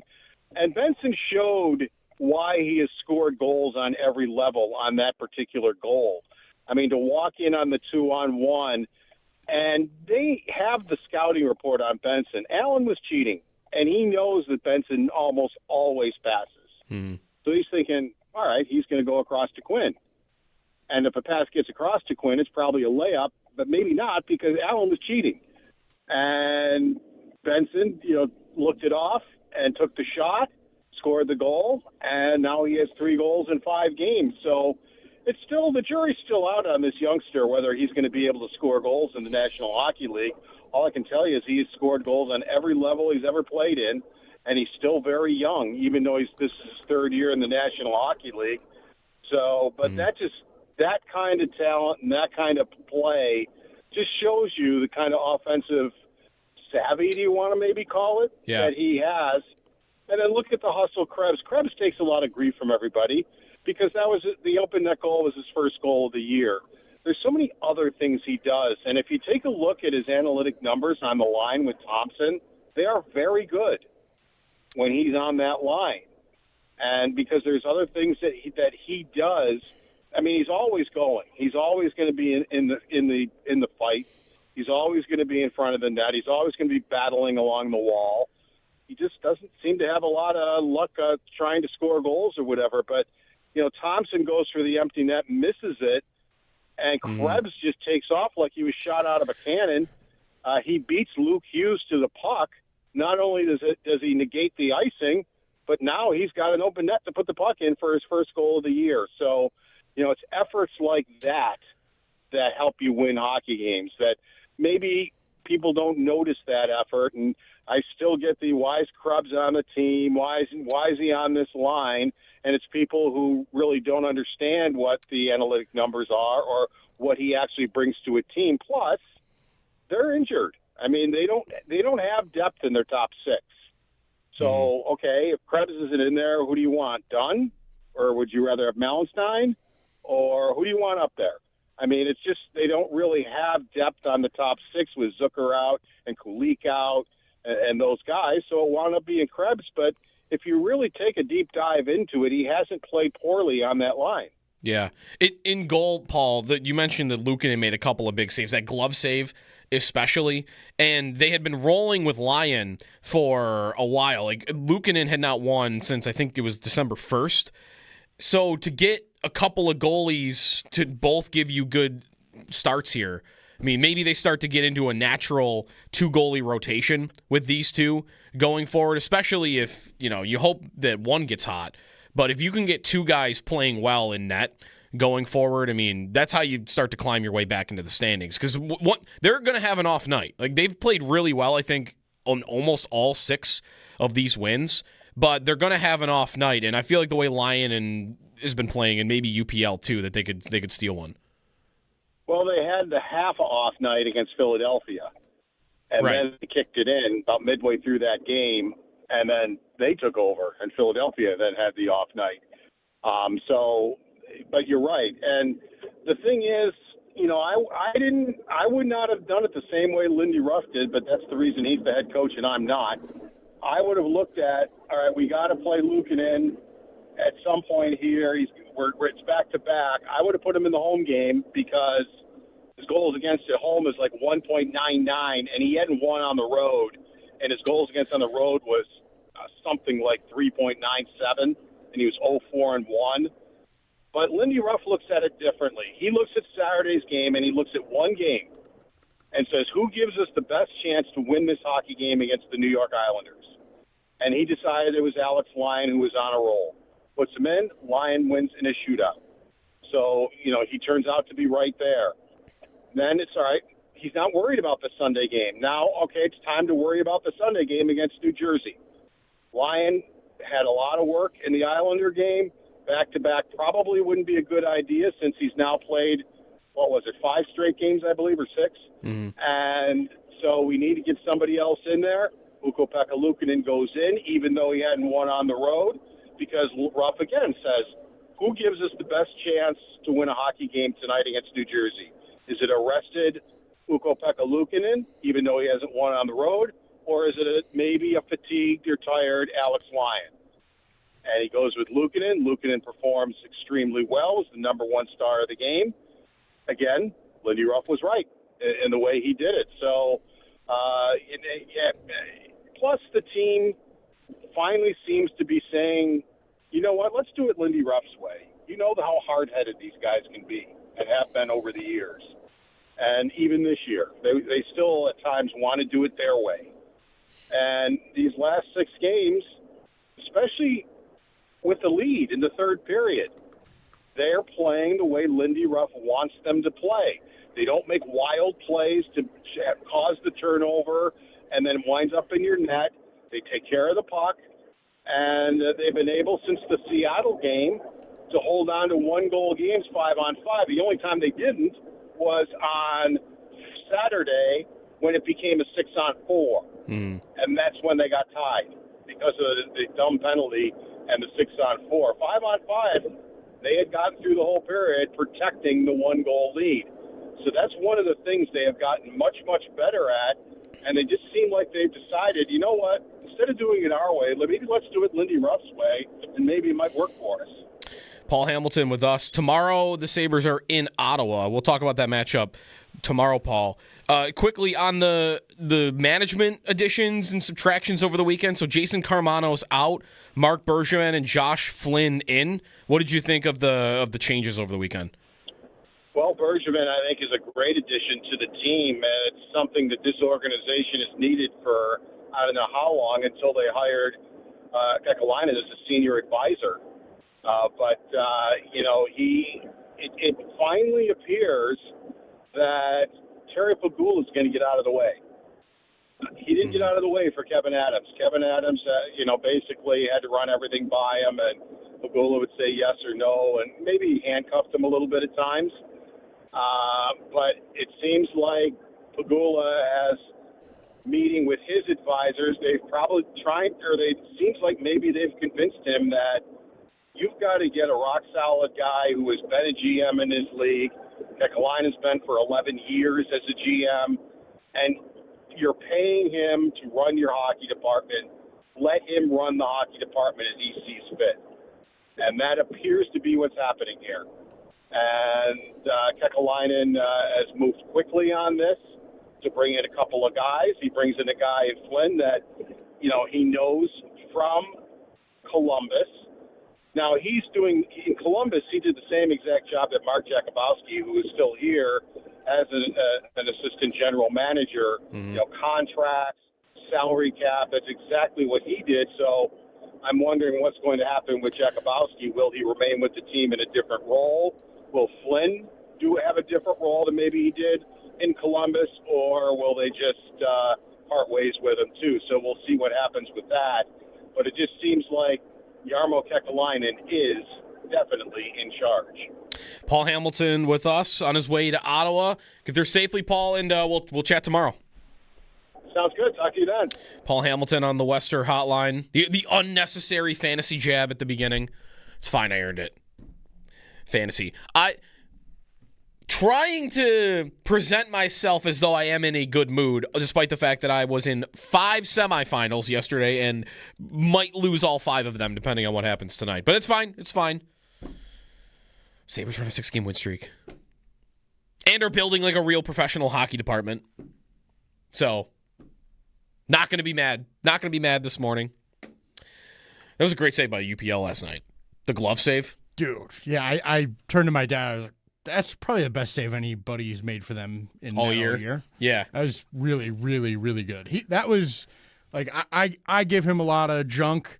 That was really good last night from Luukkonen. He was really impressive. He looked great, made a lot of really, really good saves. And I was impressed with his performance. I mean, he can play well at times. It's just I don't think it's enough to be a starter in the league.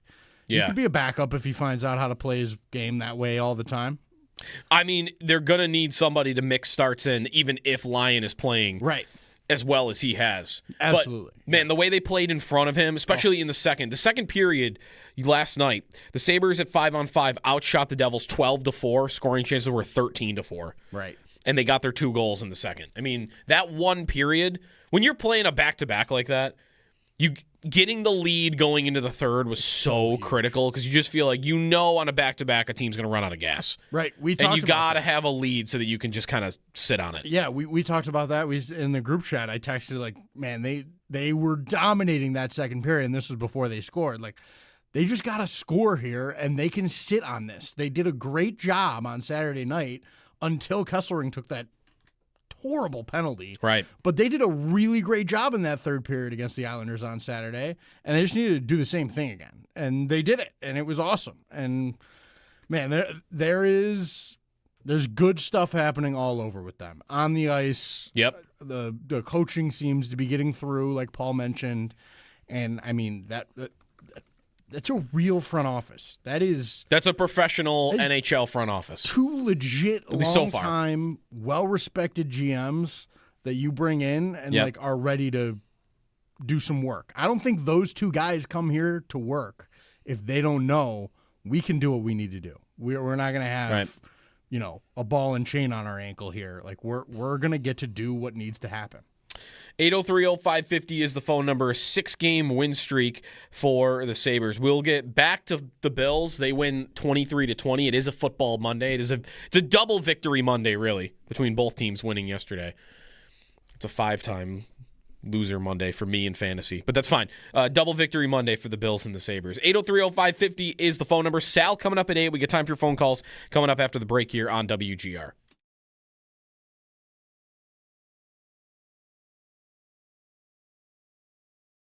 It was just an ugly game, especially in the second half. Like every drive, it's like, all right, put him away here. Like Browns aren't really coming back here. They're not really. And then it's, okay, now they're down 6. And, okay, here's the Bills going for it on 4th down. Surely this is where they, nope, they don't go out in front of a comfortable lead. Now it's another field goal for the Browns, and they're hanging around down 3 for 6 drives between the two teams. Once they kick that field goal, I guess that field goal makes it 23-20, so it's 5 drives. The Bills had the ball 3 times, and the Browns had it 2, with the game 23-20 at the end. And if you're playing, a good team, if you're playing a playoff team, there's Allen in the postgame saying, this is playoff football mode. You get a win however you can get it. The way you got it yesterday was you were playing Shadur Sanders. And I hope they don't think there's any valuable lesson about toughness and, grinding through a game like that is meaningful at all to what they're going to face coming up. Because any average offense wins that game against the Bills yesterday. But you played a bad quarterback, a bad quarterback who hangs onto the ball a long time, which gave you opportunity to get there. And the Browns still moved the ball. That is probably one of the less impressive performances by McDermott's defense in recent weeks. I mean, I thought the Bills' rush attack was going to control the game all day and kind of force Cleveland into this very one-dimensional style of offense. And that was starting to happen, but then it kind of started to go away a little bit. Cleveland stays in the game. They're allowed to do a little bit of everything because they were running the ball well. They ran it 31 times for 160 yards, which is just over 5 yards a carry.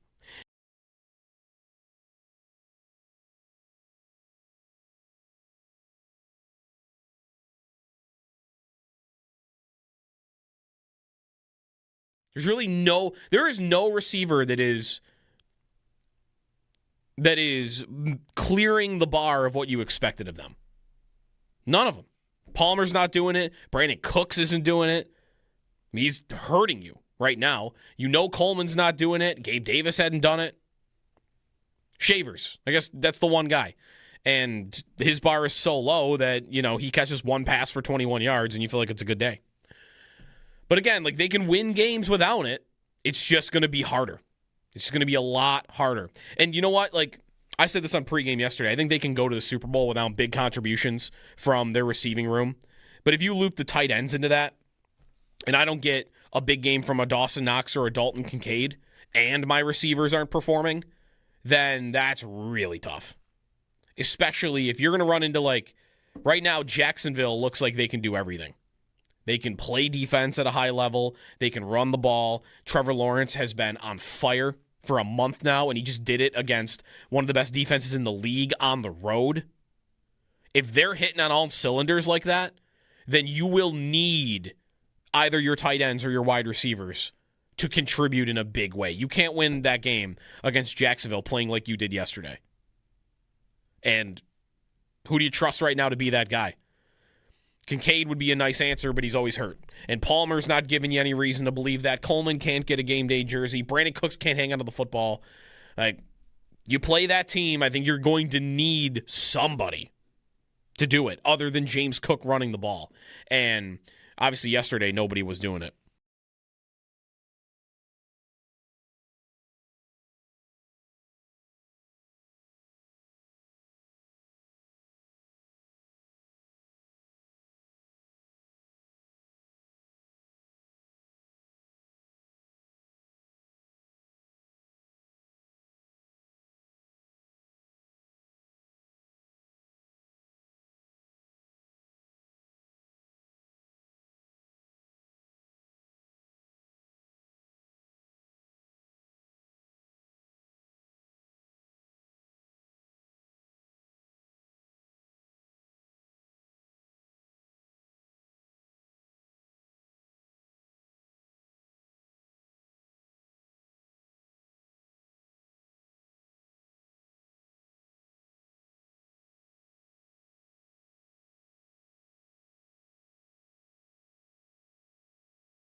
I mean, it's unbelievable. I threw my hand up early, then I put it down. I was like, oh, he's tackled. Then I put it up again after he ran. I mean, he's the best back in football. I don't know how awards shake out, but I mean, he should be in the running for every award. He's an absolute stud.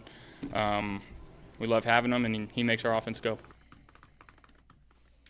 Josh Allen on James Cook. Locker Room Audio brought to you by Reimer Home Services. Homes rely on the Rhino. The odds for Offensive Player of the Year, which is, the only award that I believe that Cook would have any shot at. He's certainly not going to win MVP. He's not going to win MVP. And there's nothing else really that's there for him. There's no Running Back of the Year award officially, I don't believe. Cook at the moment is the fourth leading candidate. Well, these might be... No, these are this morning. Fourth leading candidate for Offensive Player of the Year. He's still behind Jackson Smith and Jigba, Puka Nacua, and Jonathan Taylor. Plus 2,500. I don't think he has a great look at it.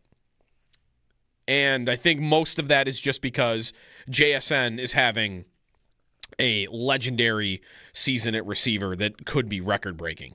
Cook's season is phenomenal and could lead the league, but it's not going to be like the 2,000-yard, type of year that Barkley had last season, while JSN is at 1,637 receiving yards. And I think with a couple of games to go, he's got some work to do. I mean, he needs 360 yards, give or take a couple of yards, 360 yards in his last two games to be the first receiver to ever get to 2,000. So 180 per game. Like, he's got a lot to do there, but he's having a historically good year. So I would be surprised if Cook had a shot at Offensive Player of the Year. I do believe, though, he will lead the league in rushing. And that's something in itself, the rushing title. Quickly before the break, Larry in South Florida. What's up, Larry? Hey, good morning. Before I get to my points, I got to give props to your producer, Joe Kelly. I thought Matthew Collar was the best producer this show's ever had, but I got to tell you, Joe Kelly's right up there with them, so thanks a lot, Joe. As far as the Bills go, my point, Joe, is why does it seem like whenever we play a team like Cleveland, Miami, Atlanta, we go through spurts of the game where we just destroy them, except the Miami game because we didn't. Right.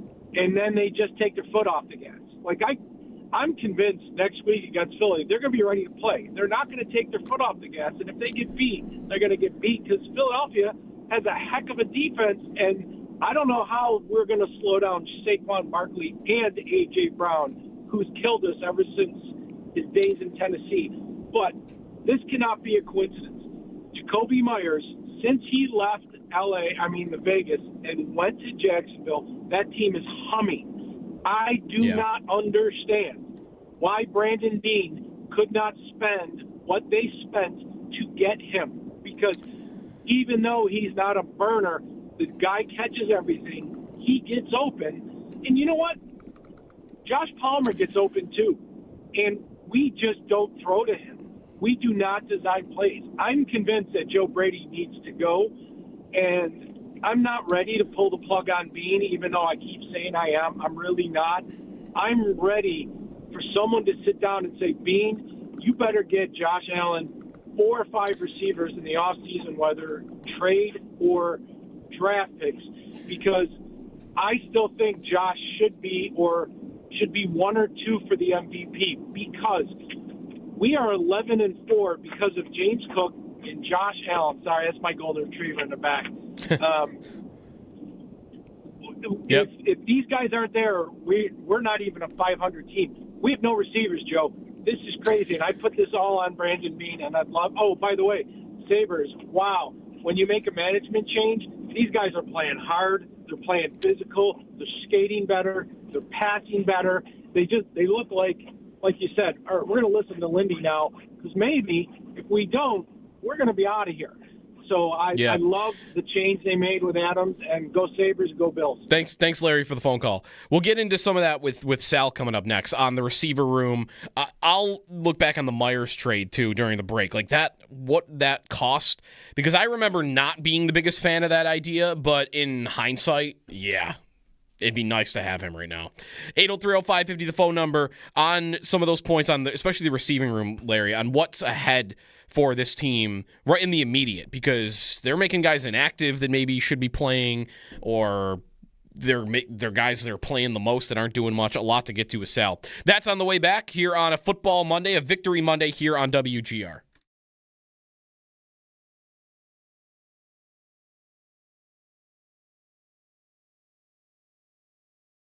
But the guy I'm thinking about the most from yesterday, and to me, like the main reason the Bills win that game yesterday from the men of that's a James Cook game.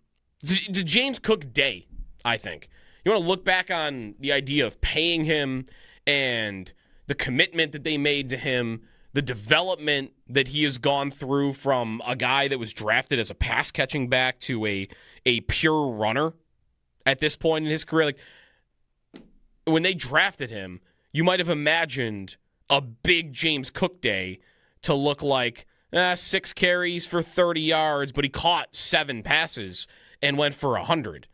And yesterday is not that at all. He only catches 1 pass, 17 yards. 117 yards on the ground. He is now the NFL's leading rusher over Jonathan Taylor. And I think he has a great look at beating Taylor out over the last couple of weeks. Taylor plays tonight. 90 yards back. Phillip Rivers at quarterback. Taylor against the Niners. And he has not been putting up giant figures in recent weeks. So it's going to be close. Like, he had 87 last week, 74, 70, 85, 58. These are Taylor's totals the last 4 weeks. So it's close, but I bet Cook is probably the NFL's leading rusher tomorrow morning and heading into the last 2 weeks, but we'll see what happens tonight.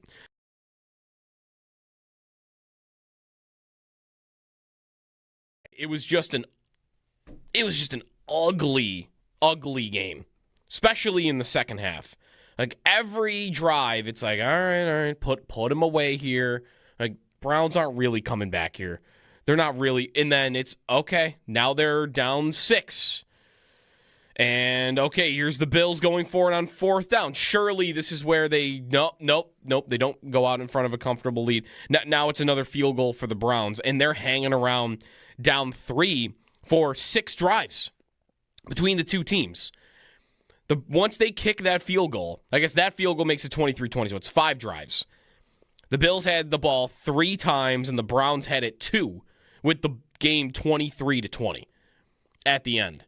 And if you're playing, a good team, if you're playing a playoff team, there's Allen in the postgame saying, this is playoff football mode. You get a win however you can get it. The way you got it yesterday was you were playing Shadur Sanders. And I hope they don't think there's any valuable lesson about toughness and, grinding through a game like that is meaningful at all to what they're going to face coming up. Because any average offense wins that game against the Bills yesterday.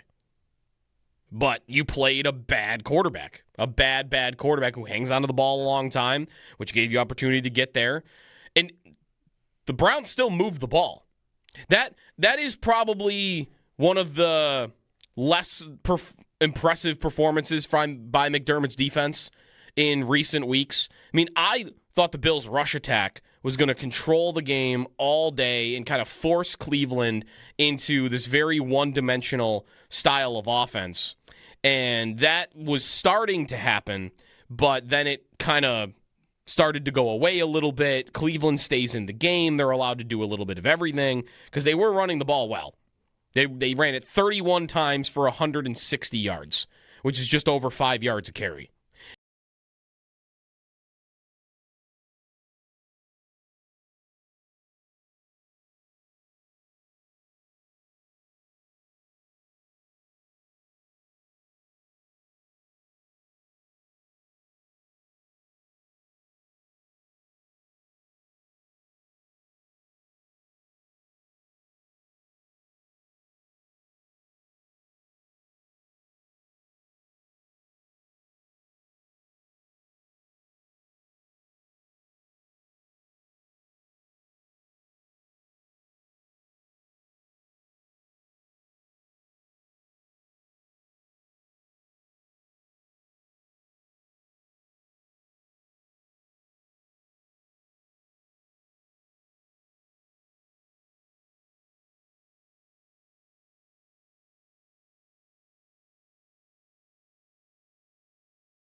The Bills squeaked by the Browns by a score of 23-20 and advanced to 11-4 on the season. James Cook was the driving force behind the offense. He tallied 16 carries for 117 yards with 2 touchdowns. Up next, the Bills return home to host the Eagles with kickoff set for 4:25 next Sunday.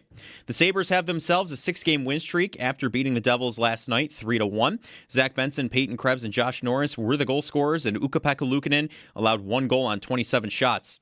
Up next, they're in Ottawa taking on the Senators with puck drop set for 7 o'clock. They also made a change in the front office this weekend. Mark Bergevin is Associate General Manager and Josh Flynn is the Assistant General Manager. Jason Karmanos was let go. And around the NFL, Baltimore collapsed last night, allowing the Patriots to clinch a playoff spot. After a 28-24 victory, Lamar Jackson left the game with a back injury and did not return. Browns running back Quinshon Judkins suffered a broken right leg and dislocated ankle in the game against the Bills.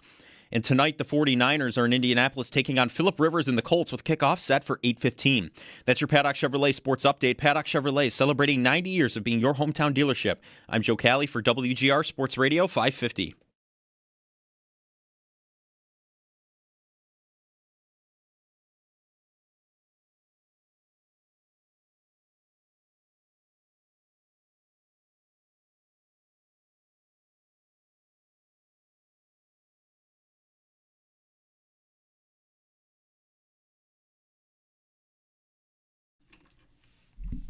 Double victory Monday.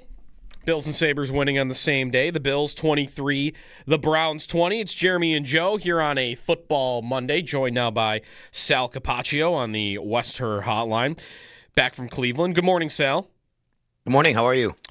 Not bad. You get 2 wins in the same day. Did you catch the Sabres game after? Were you done with things? I did. I mean, honestly, I was home last night. We had landed before the Sabres game started. How about that? It was pretty crazy. I mean, it's obviously a quick trip to Cleveland. And, I actually I was kind of really multitasking. So I had the Sabres game on the TV or the computer, switching back and forth depending on period and what time when the game was. And then I was also writing my arrow up, arrow down column at the same time, trying to keep an eye on everything that was going on. And nice win for the Sabres. Really happy, obviously to be able to, be in a position now where we can have some live hockey, so to speak. You know what I mean? Yeah. 6-game win streak. They're in the mix. Yeah.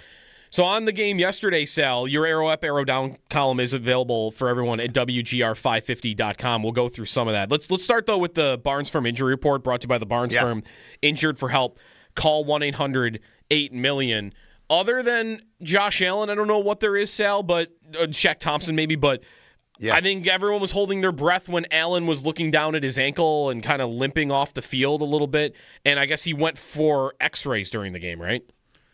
Yeah, so let's take you through that part of it first. Obviously, we all saw Josh fall down to the ground near the goal line, got up. He was in pain for sure. He stayed in, though, on that play, which was good news. And then not only that, they did that tush push. He actually took the ball and tried to run down the field like he was like, oh, I wasn't touched. And that was encouraging. But then once that series was over, he came over and he was clearly in a lot of pain on the sidelines.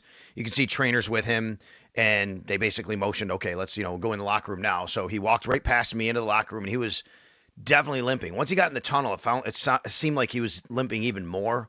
But he was in pain. He was favoring it.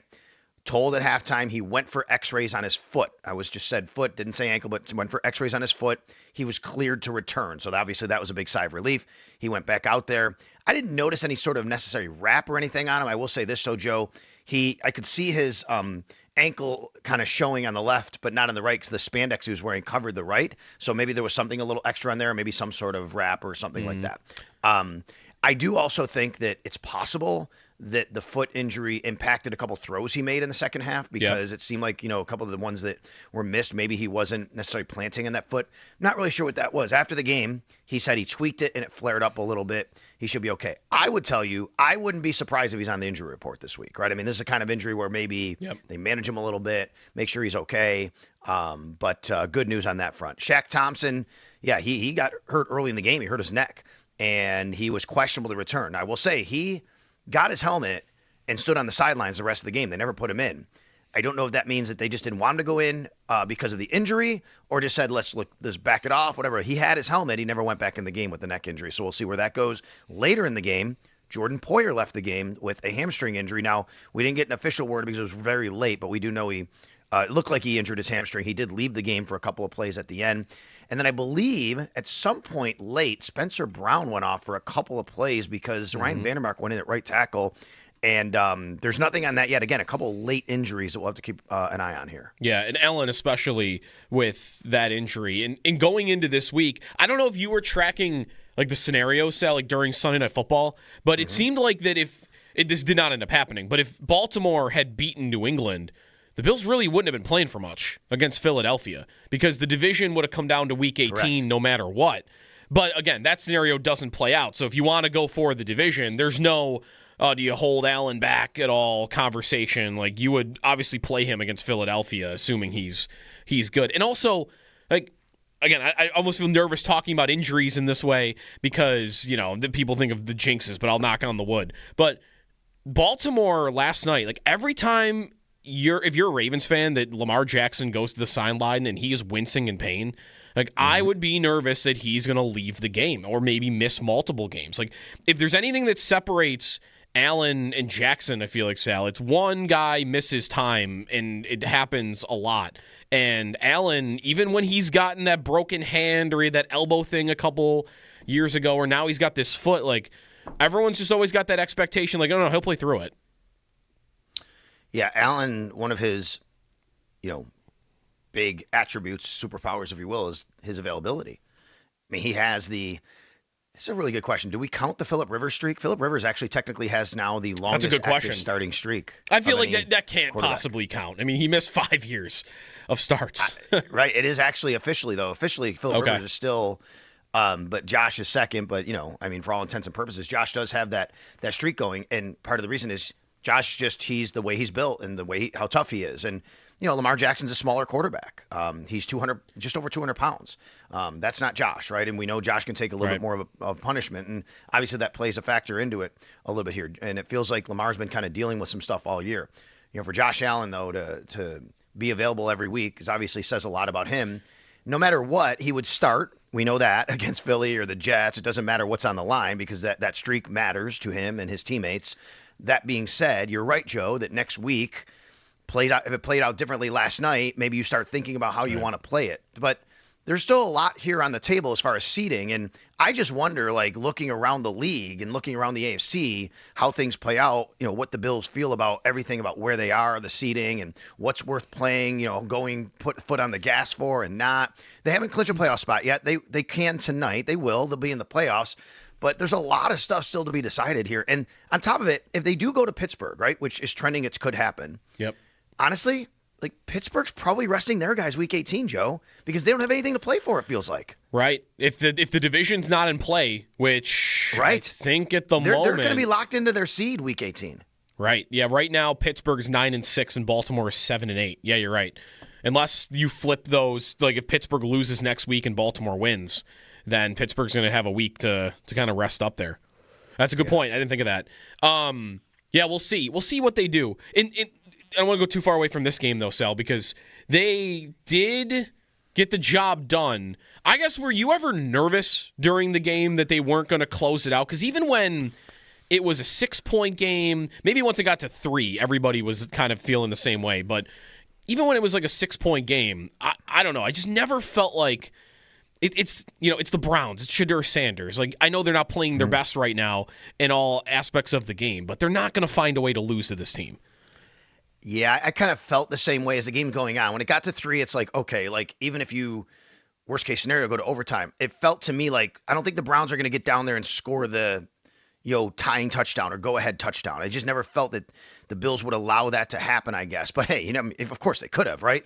But you always feel like they're going to find a way to kind of figure this out at the end. And they did. They found a way to figure it out at the end. It was not the most well-played game by the Bills. It wasn't the best game.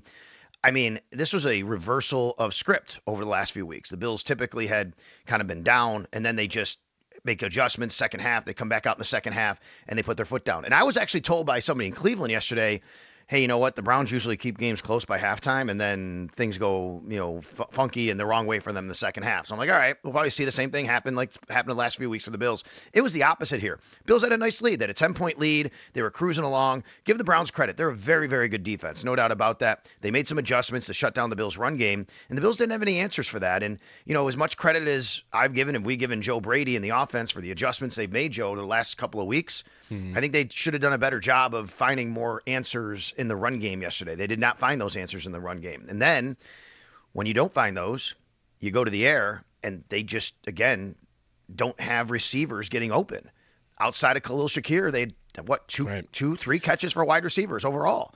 And they had a big drop by Brandon Cooks, obviously. You had a couple misfires from Josh. You had a couple drops. Dawson Knox had the drop. If Dawson Knox catches that ball, it's a totally different end of the game script and talking point, right? I get it. But he didn't, and the Bills had to close it out on defense. Right. The game feels different if Knox catches that, but that's something Knox has dealt with mostly earlier in his career, but drop problems along the way. I think James Cook had a drop in this game also. That's how it felt. It just felt sloppy through the air, and Cooks, especially because that's back-to-back games for him now with a play like that.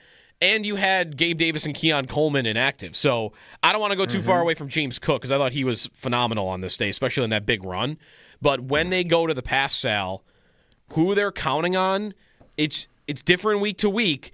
But I think you'd really want Kincaid to be that answer, and he's not fully healthy. And I feel like the Brandon Cooks experiment or Josh Palmer at this point, right? Like we talked about him a little bit earlier in the show, that's an $11 million receiver that led your team in snaps yesterday, and it's one catch for 2 yards. Like you'd want more from him, especially. Yeah, on the play where Josh got hurt, Josh Palmer also came out of the game. I think it was that same play. It was that series for sure. Okay. He also came out of the game for a minute. He was limping, and I just wonder if he's still being bothered. Now, obviously, he wasn't on the injury report this week, but he just hasn't been able to get right. And not only off the field with the injury, obviously, but you're right, on the field. That's just we haven't seen what I think a lot of us and the Bills believe they were getting in Josh Palmer as a separator and being a bit of a difference maker on the outside. That hasn't happened. And look, the Bills are going to have these choices with Gabe Davis and Keon Coleman, and I get it. I think Gabe Davis should have been active the last 2 weeks, and he hasn't been active.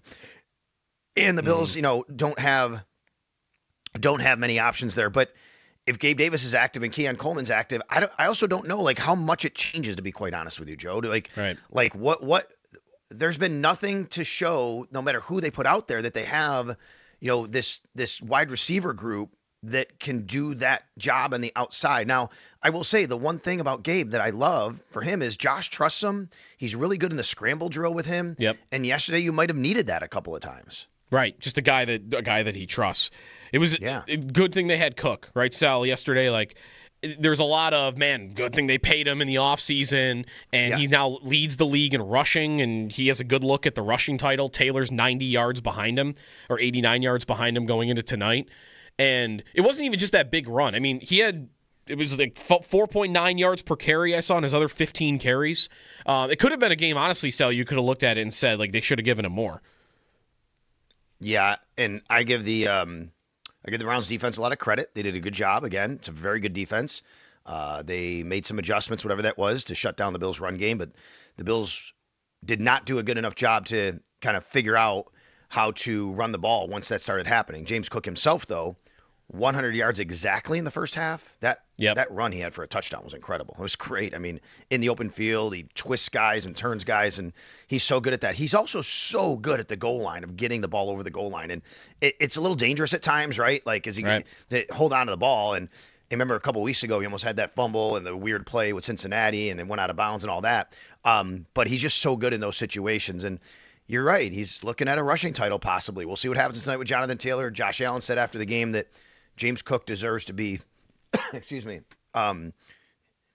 in the running or mention or whatever he said for awards, every single award. Yeah. And I mean, certainly Offensive Player of the Year. I mean, James Cook absolutely has to be in the conversation for that award this year. Yeah. How much do you think the Bills care about him getting the rushing title? Well, I think they care. I think they care because he'll care, right? I mean, and why not? You know how I say that, Joe? Why I say that? They cared last year about getting him the touchdowns record. Touchdown they put record. him back in the game. Right. Remember, they put him back in the game and in meaningless week 18 to get the record last year. Right, in the second half. Yeah, he had been out. Yeah, that's right. I mean, you wouldn't want them to go too far with it, right? Like if Week 18 ends up not mattering for some reason, and like you're, and he's 100 yards away, but he might not be. I mean, the way the Colts are playing right now, and Taylor hasn't been putting up numbers, like he might just get it anyway. The only way Week 18 doesn't matter is if the Bills lose next week, right? If the Bills win, no matter what happens, Week 18 matters.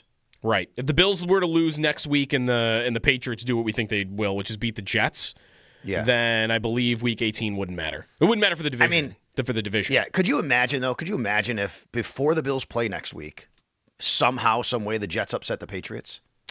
It would be because if that game's at 1:00. It would be the Bills play at 4:25. Big vibe change really quickly because suddenly, like you tell me that an upset like that happens, I'm racing to find out like what the Bills can do to get the 1 seed all of a sudden because I think they're only a game back. Yeah, so, you're right about that. I mean, there's so much to be decided here. Like, I mean, Denver, New England, Jacksonville all have – Jacksonville's path to the 1 seed is legit right now. Yeah, it is. Right? And the Chargers can still catch Denver. Yep. And then they could actually outside chance still get the 1 seed as well. I mean, you got Houston and Indy. If Indy wins tonight, they're still only a game back at Houston. They play each other still. There's a lot to be decided here. And the Bills, for their part, yeah, it's looking like they could get to the 5, but man, the Chargers are looking really good. Are they going to relinquish that? Maybe the Bills finish as the 6. There's a lot still to happen. Yeah, there really is. I mean, there are 5 teams that are still alive for the 1 seed, and like realistically, and that Chargers-Broncos game could end up being the Week 18 Sunday night game, the way things are headed. And so the Pittsburgh-Baltimore thing looks like it might be over. I agree. Yeah, I agree with you on that. Defensively, Sal, in this game against the Browns, we talked about how they did allow some big run plays. It was that jet sweep play that they couldn't stop early on in the game. So I wonder what you feel about their overall team performance defensively. They certainly got big performances, though, from individuals. Greg Rousseau, specifically, really nice game for him. 2.5 sacks. And I don't want to throw water on it. He deserves all the credit. When you're playing a rookie quarterback who, holds on the ball a little bit too long, you're confusing him, and he's got a bit of a little slower delivery, I think, than some of the other guys. You have opportunity there. And the D-line did a nice job in the pass game yesterday with Greg Rousseau getting there and getting their hands up in the air. They caused an interception. Jordan Poyer's first interception, by the way, since 2022. That was off of Quinshon Judkins. But, I mean, you had a couple interceptions. Daquan Jones off the batted ball from Joey Bosa. So those things happened. Greg Rousseau, great job to get to the quarterback. So give him a lot of credit. No doubt about that. They were not great against the run, but some of their biggest runs, as you said, came off script, if you will. Yeah. Meaning, scripted play on an end around, but a bit of a chicanery like New England did last week. I think they saw what New England was able to do on a couple of those runs. They went to it, and the Bills just didn't have enough on the edges to get there. And then scrambles. I mean, this is something that hurt the Bills early in the year. And they'd been pretty buttoned up on it, other than, Drake May had a couple of runs, but they were okay on it the last several weeks and throughout most of the season since then. But yesterday, Shadur Sanders had a run of 13 yards, a run of 14 yards, a run of 16 yards. These third down longs that hurt him. Screen passes hurt them bad yesterday. Yep. And I think on that, I'm going to tip my cap to the Browns. They had really good calls to counter what they felt when the Bills were blitzing. When the Bills blitzed yesterday, they just left too many lanes open. But I think the Bills were blitzing to speed Shadur Sanders up a bit. And I understand that strategy, but give the Browns credit for having some nice counters to that. Right. Judkins only went 8 carries for 22 yards before he went out with that devastating injury that'll knock him out for a long time. What did you think of the 4th down decision making by McDermott? Anything specific you want to bring up here? Because I'm trying to remember if there's the two. The two really in the second half. I wondered if it wasn't just about the game or the score because. Well, tell me which ones specifically what happened. 4th and 4, they go for it at the Cleveland 33 with 13 minutes left. They are, and the score I think is the same for both of these. They are, that one they're up 6. So you're up 6. Okay, this is the 4th quarter. 4th quarter. You're up. Okay, I will tell you this. Yeah. Okay, and this is the one that he missed Shavers, right? Yes, over the middle. Okay, missed Shavers. And by the way, a lot of talk about Josh missed the throw. I think he thought Tyrell was going to stop, and Tyrell kept going. I think it was miscommunication. Okay. There. I think that's what happened. I'm not positive. I will say this, though, Joe. Michael Badgley going in that direction in warmups was short from 52. Really? Yes. Short from 52. Didn't just miss it. In warmups, in that direction. Yeah. I saw him short from 52. Man. So that might give context to why they're going for it there. Right, because he also hit the upright the other way, go, on a kick. Right, on his extra point. That would have been a 51-yard attempt, right, on that one to go up 9. And then the other one is, this is the one that Knox drops in the end zone, right? It's 4th and 1 at the Cleveland 11, and you're up 3 with 2:53. That's the field goal of death that is often described as you go up 6. And again, I wondered if maybe they would do it because they trusted their defense against that opponent specifically. Agreed. But it's 1 yard, right? Like, and also like you had it, like the play worked. It just you just had a mistake. For all that, I think that Joe Brady should have done a better job, and the offensive staff of maybe countering, to get back to the run game a little better. That was a great play design, though. Yeah. I mean, you got to give him credit. That there's nothing more the coach can do there. He can't catch the ball for Dawson Knox. And, Dawson had some drops early in his career, but he's been generally very reliable the last few years, and especially this year for Josh. And that's when he wants back. And he took accountability in the locker room. He said how bad he felt. He let down his teammates, and, he doesn't really know what happened there. And, unfortunate drop for him. But fortunately, it didn't hurt the Bills, obviously. So I was good with them. I think the play design was great right there. And I just, a little context to the other one, though, is I just wonder if they just didn't trust their kicker. Right. Sal Kapacio with us. I wanted to get to the linebacker rotation with you, Sal, but I mean, we didn't really. I don't know if we got a great look at it because of the Thompson injury. Well, you're right. I don't know if did you see what happened before that, how they were playing it? Yeah, it was like when they were in nickel, Milano was out there, but maybe when they were in base, like Dorian Williams was getting out there even, right? Like when they were in base. Yeah, so before Thompson got hurt, he was at Mike, and then in both Milano and Bernard played Will for a couple of plays, like a play or two. They had rotated there, and then because he gets hurt, Bernard goes back to the middle and plays Mike.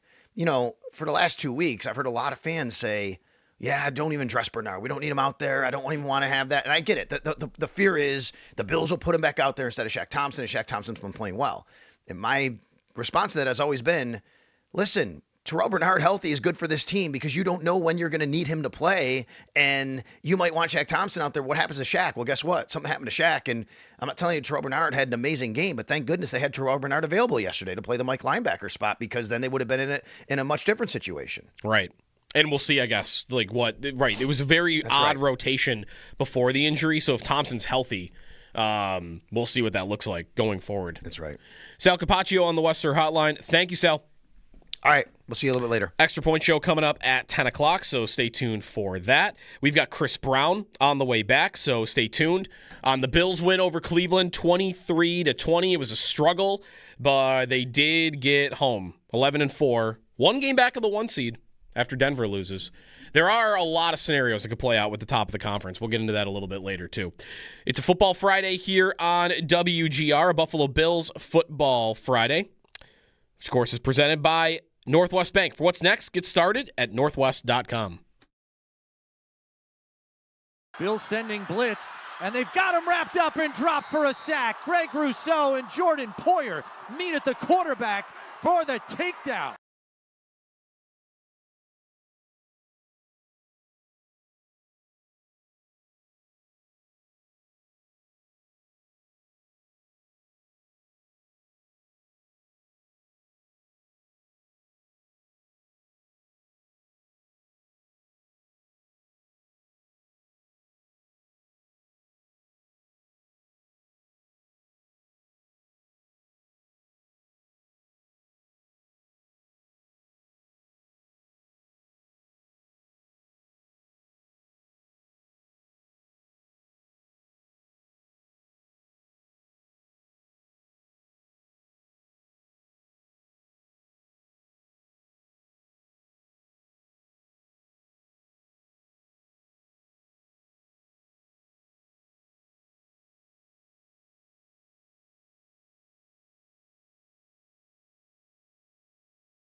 I think Josh Palmer is a real topic right now.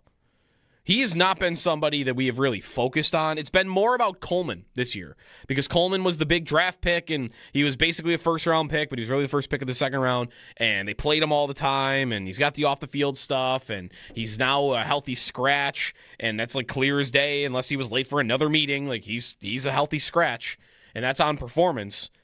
But Palmer was a $11 million a year contract on a 3-year deal. It's back-to-back seasons where they've gone out and they've looked for this separator type of receiver and given him a healthy contract, and the guy does nothing for you. I mean, yesterday would have been a game to give Allen some easy throws. I was watching that last night with New England, and it was a big game for Diggs. Diggs hadn't had a big game in a while. Like, he's really been slow playing it the last month. But yesterday, every time they have a 3rd and short or a 3rd and 10 even, and it's going to Diggs, and he's given Drake May options, easy throws, just because he's getting open. And, Diggs at this point, like, that's not unachievable. He's not an A-plus receiver anymore. He's a B guy. And I was hoping when they signed him that Palmer could be a B-minus type of receiver that, it's 3rd and 5, and I just need somebody to get open on their own and give Josh Allen an easy throw. And yesterday, Palmer led the team in snaps at wide receiver. And he is supposed to be your guy that can get open against man coverage especially, but give your quarterback space to make a throw where he can even miss it a little bit and still make the completion. And what do I get at the end of the day? He played the most snaps. 1 target, 1 catch, 2 yards. For a $10+ million a year contract. I mean, he's dealt with some injuries this year too. Maybe it is very similar to the Curtis Samuel story from last year, but that is just not happening right now.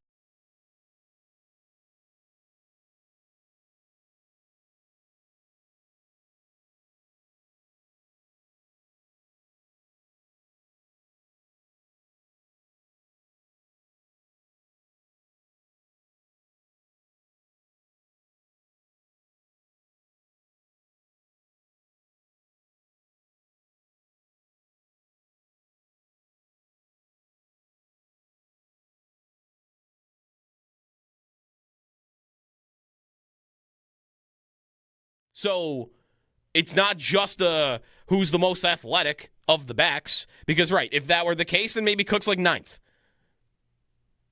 But you got to know where to run, and I'm not discounting how good their line is. Their line is great, but he's creating more than he should.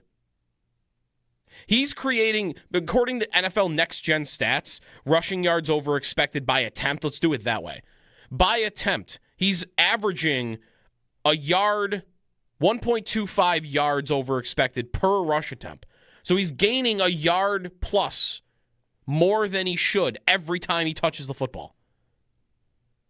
That's better than Jonathan Taylor. That's better than Derrick Henry. It's better than Devon Achane. In fact, it might be number 1 in the league. It is number 1 in the league.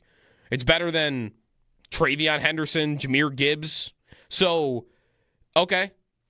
Right, he's not as explosive as Gibbs is. So, I think what you saw on display yesterday is the thing that makes him special, which is he is a smart runner. And he knows where to go, and he gets results because of it. It's Cook Day yesterday, and now he leads the NFL in rushing, and again, like, they need him. They need him badly right now because their pass attack is very inconsistent on a game-to-game basis.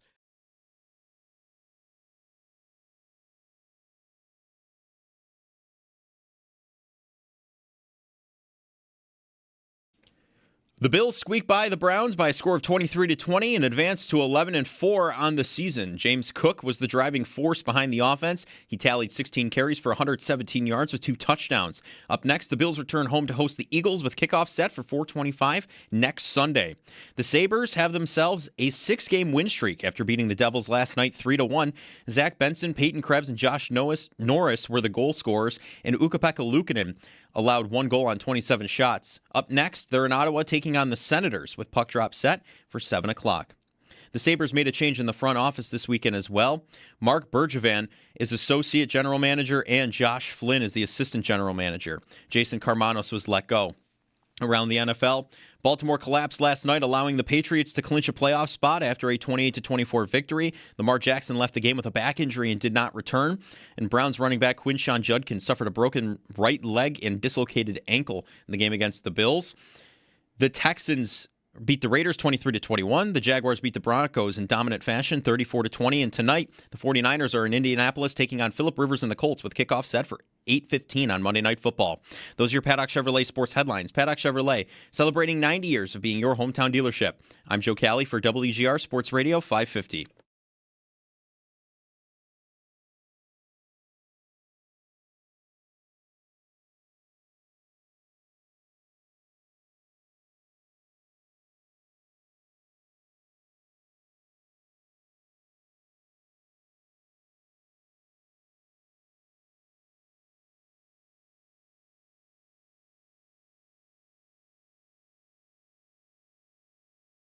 Allen under center, Cook the lone setback, motion from Shavers right to left, another handoff to Cook, bends it back, reaching for the end zone, and he's got it for the touchdown. James Cook extends the arm to the goal line, and for the second time this afternoon, the Cook is in the kitchen.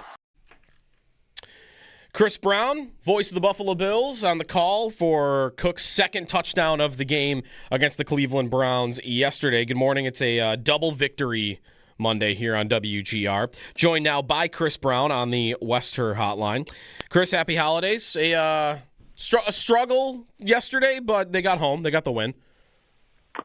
Yeah, Merry Christmas to you guys and everybody listening. I think at this point in the season, you're not looking for style points.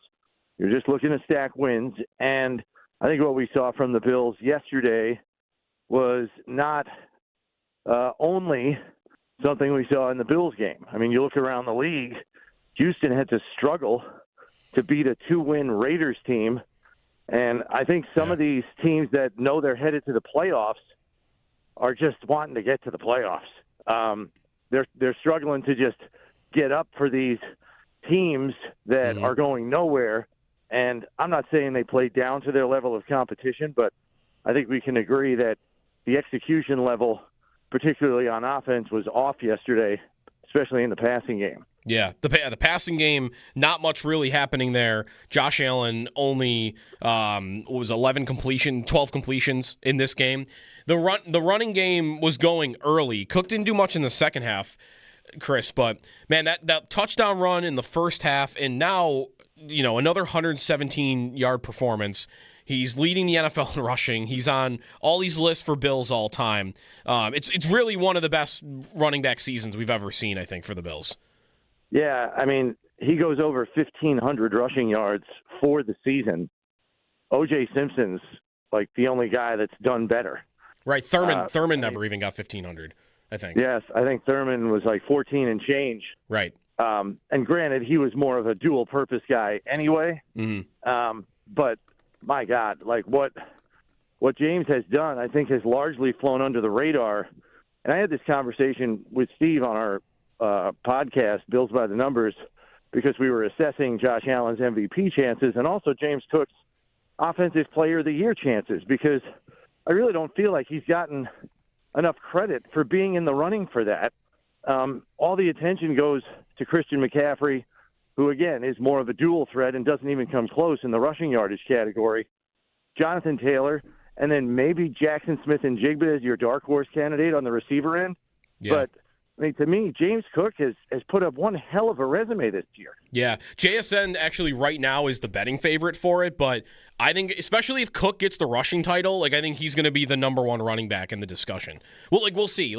Him and Taylor might have a little bit of a race here down the stretch, but Taylor's not been doing much lately. So he and Bijan Robinson just went over 2,000 all-purpose yards yesterday. I know he's playing for a dog team, but I wonder if he gets consideration. Yeah, I think Cook, especially if he's atop that list in the next couple of weeks, I might think he's going to get more talk on that, but we'll see, I guess. And no disrespect to Thurman had 2,100 yards from scrimmage in a season, so he's got some numbers too. What did you think of Allen yesterday and the pass game? I mean, there were mistakes. Did you think the injury was bothering him in the second half as there were a couple of throws he was missing?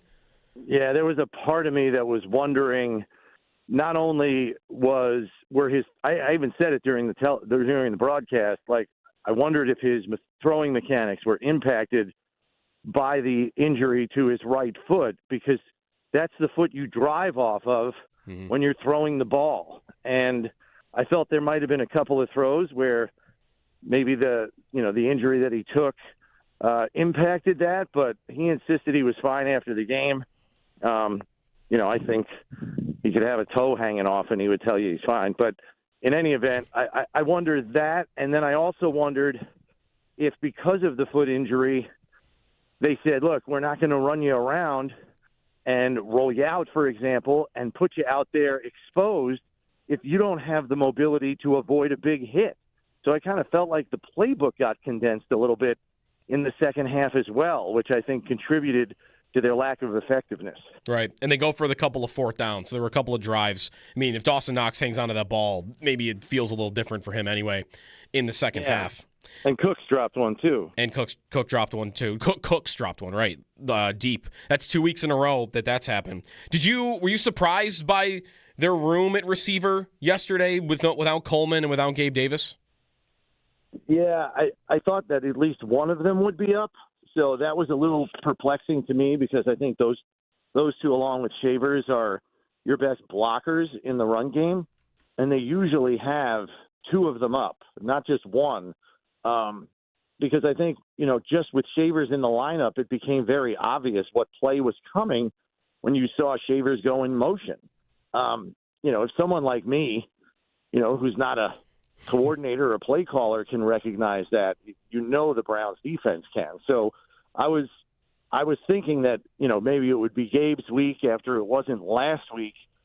And I got to tell you, with the execution or lack thereof, and you look at the production of the receivers alone in the game yesterday, what was it? I mean, if you Shakir was like 4 for 34, but yep. Palmer and Cooks had 2 receptions? That's just not enough production. You need more from that position, and you're just not getting it. Right. Palmer and Cooks combined for 1 catch for 2 yards. Shavers had the 121-yarder, but those two, not much at all, really. So, we'll see. We'll see what the room looks like going forward. I might think that one of those two, Coleman and Davis, will play next week against Philadelphia, but we'll see.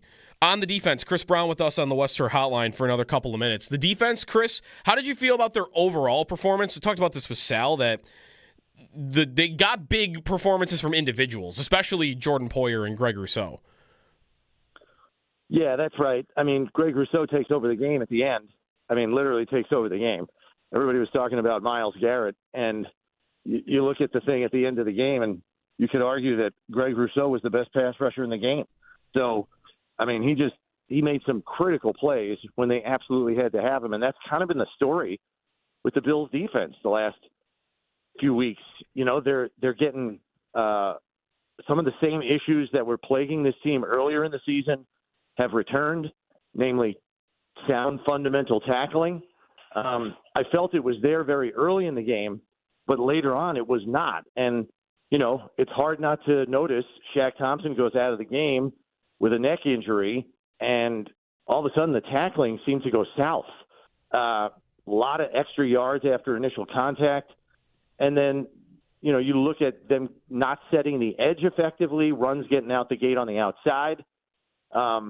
And then busts in coverage at times. So, I mean, were it not for Jordan Poyer and Cole Bishop making unbelievable open field tackles, there might have been 2 more touchdowns in the end zone for Cleveland. So they really are on the razor's edge in terms of a margin for error. But then at the same time, you've got to give them enormous amount of credit, because when the offense was going nowhere and the lead got precariously thin, the defense came up huge over the last quarter and a half of the football game, getting stops, a takeaway, and huge sacks at the end of the football game. It was just remarkable to see the way the defense was able to rise up and make critical game-ending plays when they absolutely had to have them. And it was kind of the second week where they did that. Right. Fourth quarter, the Browns had 3 drives down 1 score. and they were able to hold them to only 3 points on those 3 drives and get the win. There was one play by Bishop. It was I forgot who caught the screen, but it was a lineman and the guy who had caught it and Cole Bishop, and that was like it between them in the end zone. And Bishop didn't even get touched by the lineman and made the tackle. So he had made a couple Joe of Batonio, Pro Bowl guard, Yes. like coming at him, and he avoided him, slipped under him, and still made the ankle tackle. Yeah, that's a touchdown-saving tackle. And Poyer had a similar one down the sideline. So were it not for those two, the Bills might not have a victory today. Right. Lastly, Chris, what did you think of Shedeur Sanders, watching every snap for him for an entire game? Yeah, it's interesting because Steve and I watch games a lot leading up to the weekend, obviously, just to kind of get an assessment of the opponent. And we kind of looked at each other, and I remember Steve looking at me going, Shedeur's not that bad. And I was like, I agree. I don't think he's that bad. Obviously, he's a rookie. There's going to be ups and downs. The deep ball is clearly his greatest asset right now. And because he knows that's his asset, he holds on to the ball too long trying to make those big plays. But I think with proper coaching and, he gets with a really good coordinator. Maybe there's a change in Cleveland this year and Stefanski's out with his staff. But I think if he gets with a really good teaching coordinator, he could really sharpen up into something. I don't know what the long end game is for him. I don't know what his ceiling is. But there's ability there, I think, to be an above-average starter in the league. Chris Brown with us. Merry Christmas, Chris. We'll talk on Friday. Yeah, to you too. Take care. The Bills win 23-20. That play by Bishop. Yeah, Joel Batonio, Pro Bowl guard. There's a screenshot of the whole field, and it's just Bishop, and there's no other Bill, I think, in the area. At least it's open, it's freed up. And it's him staring down Batonio and then the Browns runner with the ball. And he didn't get touched by Batonio. It really did. They might lose the game if that tackle doesn't happen. They're getting really good safety play right now, which is a total change from the beginning of the year. 803-0550 is the phone number. The Bills win. How do we feel about a game like that, though? End of the season, do style points matter as much to you as they do at the beginning of the year? Because you might be nervous about the playoffs from a game like yesterday, but they stay in the division race. They stay in the 1-seed race even with a loss to Denver. And the Jags continue to look like the best team in the AFC over the last month. 803-0550 is the phone number if you've got a thought on it. And the receiver room, Coleman, Davis inactive, nothing from Cooks and Palmer. It's dire right now at that position. It's Jeremy and Joe here on a Football Monday here on WGR. Let's start, though, with the Barnes Firm injury report brought to you by the Barnes Firm. Injured for help. Call 1-800-8-million. Other than Josh Allen, I don't know what there is, Sal, but Shaq Thompson maybe, but I think everyone was holding their breath when Allen was looking down at his ankle and kind of limping off the field a little bit. And I guess he went for x-rays during the game, right? Yeah, so let's take you through that part of it first. Obviously, we all saw Josh fall down to the ground near the goal line, got up. He was in pain for sure. He stayed in, though, on that play, which was good news. And then not only that, they did that tush push. He actually took the ball and tried to run down the field like he was like, oh, I wasn't touched. And that was encouraging. But then once that series was over, he came over, and he was clearly in a lot of pain on the sidelines. You could see trainers with him, and they basically motioned, okay, let's go in the locker room now. So he walked right past me into the locker room, and he was definitely limping. Once he got in the tunnel, it seemed like he was limping even more. But he was in pain. He was favoring it. Told at halftime he went for x-rays on his foot. I was just said foot, didn't say ankle, but went for x-rays on his foot. He was cleared to return. So obviously that was a big sigh of relief. He went back out there. I didn't notice any sort of necessary wrap or anything on him. I will say this, though, Joe. I could see his ankle kind of showing on the left, but not on the right, because the spandex he was wearing covered the right. So maybe there was something a little extra on there, maybe some sort of wrap or something like that. I do also think that it's possible that the foot injury impacted a couple throws he made in the second half, because it seemed like, a couple of the ones that were missed, maybe he wasn't necessarily planting in that foot.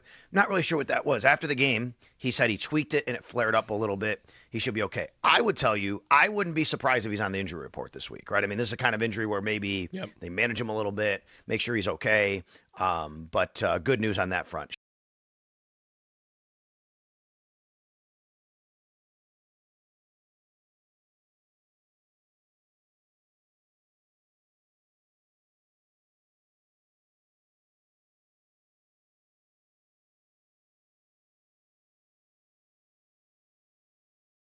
Paul Hamilton with us. Tomorrow, the Sabres are in Ottawa. We'll talk about that matchup tomorrow, Paul.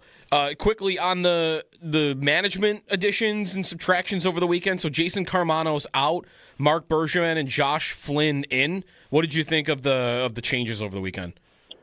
Well, Bergevin, I think, is a great addition to the team, and it's something that this organization has needed for I don't know how long until they hired Kekalainen as a senior advisor. It finally appears that Terry Pagula is going to get out of the way.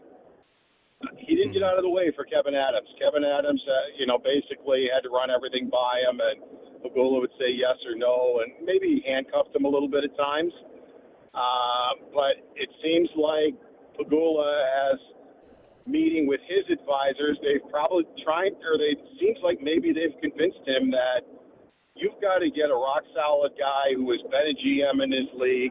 Kekalainen's been for 11 years as a GM, and you're paying him to run your hockey department. Let him run the hockey department as he sees fit. And that appears to be what's happening here. And Kekalainen has moved quickly on this to bring in a couple of guys. He brings in a guy in Flynn that, he knows from Columbus. Now, in Columbus, he did the same exact job that Mark Jakubowski, who is still here as an assistant general manager, contracts, salary cap. That's exactly what he did. So I'm wondering what's going to happen with Jakubowski. Will he remain with the team in a different role? Will Flynn have a different role than maybe he did in Columbus, or will they just part ways with him too? So we'll see what happens with that. But it just seems like Jarmo Kekalainen is definitely in charge.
To be able to run the football, if you drop back and throw it every player too much, right? Against Miles, he's gonna win some of those. So we felt like we had to be able to run the football, be two-dimensional, and usually when you have a run like that, the big one you're talking about, Jay, you've got wide receivers blocking down the field, which is a good thing for us as well, something we pride ourselves in.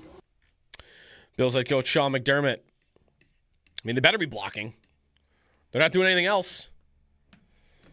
The receiving room yesterday. Shakir with 4 catches and nothing else from anybody. And Shakir should have had 5, by the way. That third down and short, they turn it over on downs on the next play. Absolutely cooked the guy that was covering him. Should have been a first down, and Allen just missed him.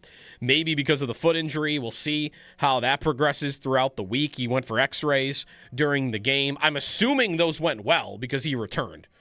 I can't imagine if you had seen something on the x-ray that was bad, he would have come back into the game. So the Bills win. They find a way to get it done.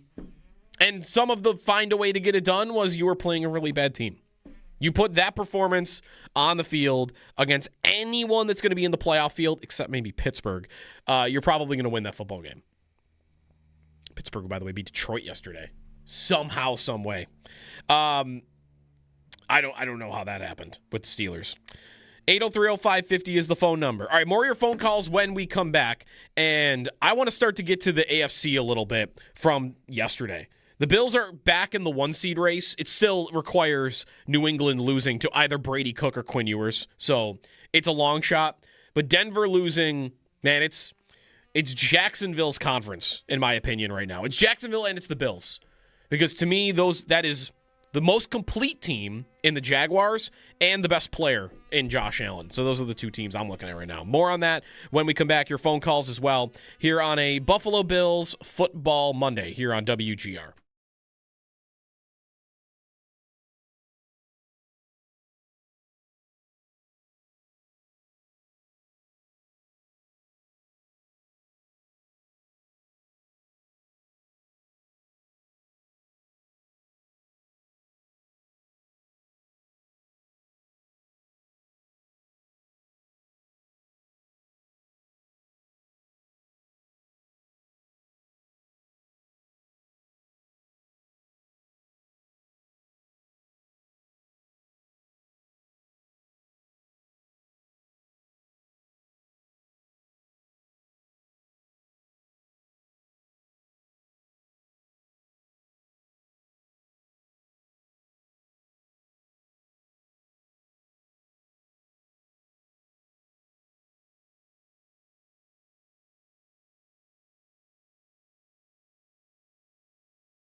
The Bills squeak by the Browns by a score of 23-20 and advance to 11-4 on the season. Hand off to Cook. Cuts it back through a hole, and he's off and cuts it back again into the secondary. 25-20. Cuts it near side. 10-5. James Cook is in the kitchen.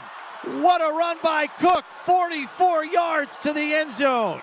James Cook was the driving force behind the offense. He tallied 16 carries for 117 yards and 2 touchdowns. Up next, the Bills return home to host the Eagles with kickoff set for 4:25 next Sunday. The Sabres have themselves a 6-game win streak after beating the Devils last night 3-1. Devils sneak one through. Luukkonen with a big save at the far post. As New Jersey, they've been quiet with just one goal so far tonight thanks to that man. Zach Benson, Peyton Krebs, and Josh Norris were the goal scorers, and Ukko-Pekka Luukkonen allowed 1 goal on 27 shots. Up next, they're in Ottawa taking on the Senators with puck drop set for 7 o'clock tomorrow. The Sabres make a change in the front office this weekend. Mark Bergevin is associate general manager, and Josh Flynn is the assistant general manager. Jason Karmanos was let go. Around the NFL, Baltimore collapses last night, allowing the Patriots to clinch a playoff spot after a 28-24 victory. Lamar Jackson left the game with a back injury and did not return. Browns running back Quinshon Judkins suffered a broken right leg and dislocated ankle in the game against the Bills yesterday. Other news around the league, the Chiefs fall to the Titans 26-9 in fear Gardner Minshew tore his ACL. The Steelers beat the Lions at the wire due to a crazy series of events with officiating. The Jaguars beat the Broncos in dominant fashion 34-20. The Texans beat the Raiders 23-21. And tonight, the 49ers are in Indianapolis taking on Phillip Rivers and the Colts with kickoff set for 8:15. That's your Paddock Chevrolet Sports Update. Paddock Chevrolet celebrating 90 years of being your hometown dealership. I'm Joe Cali for WGR Sports Radio 550.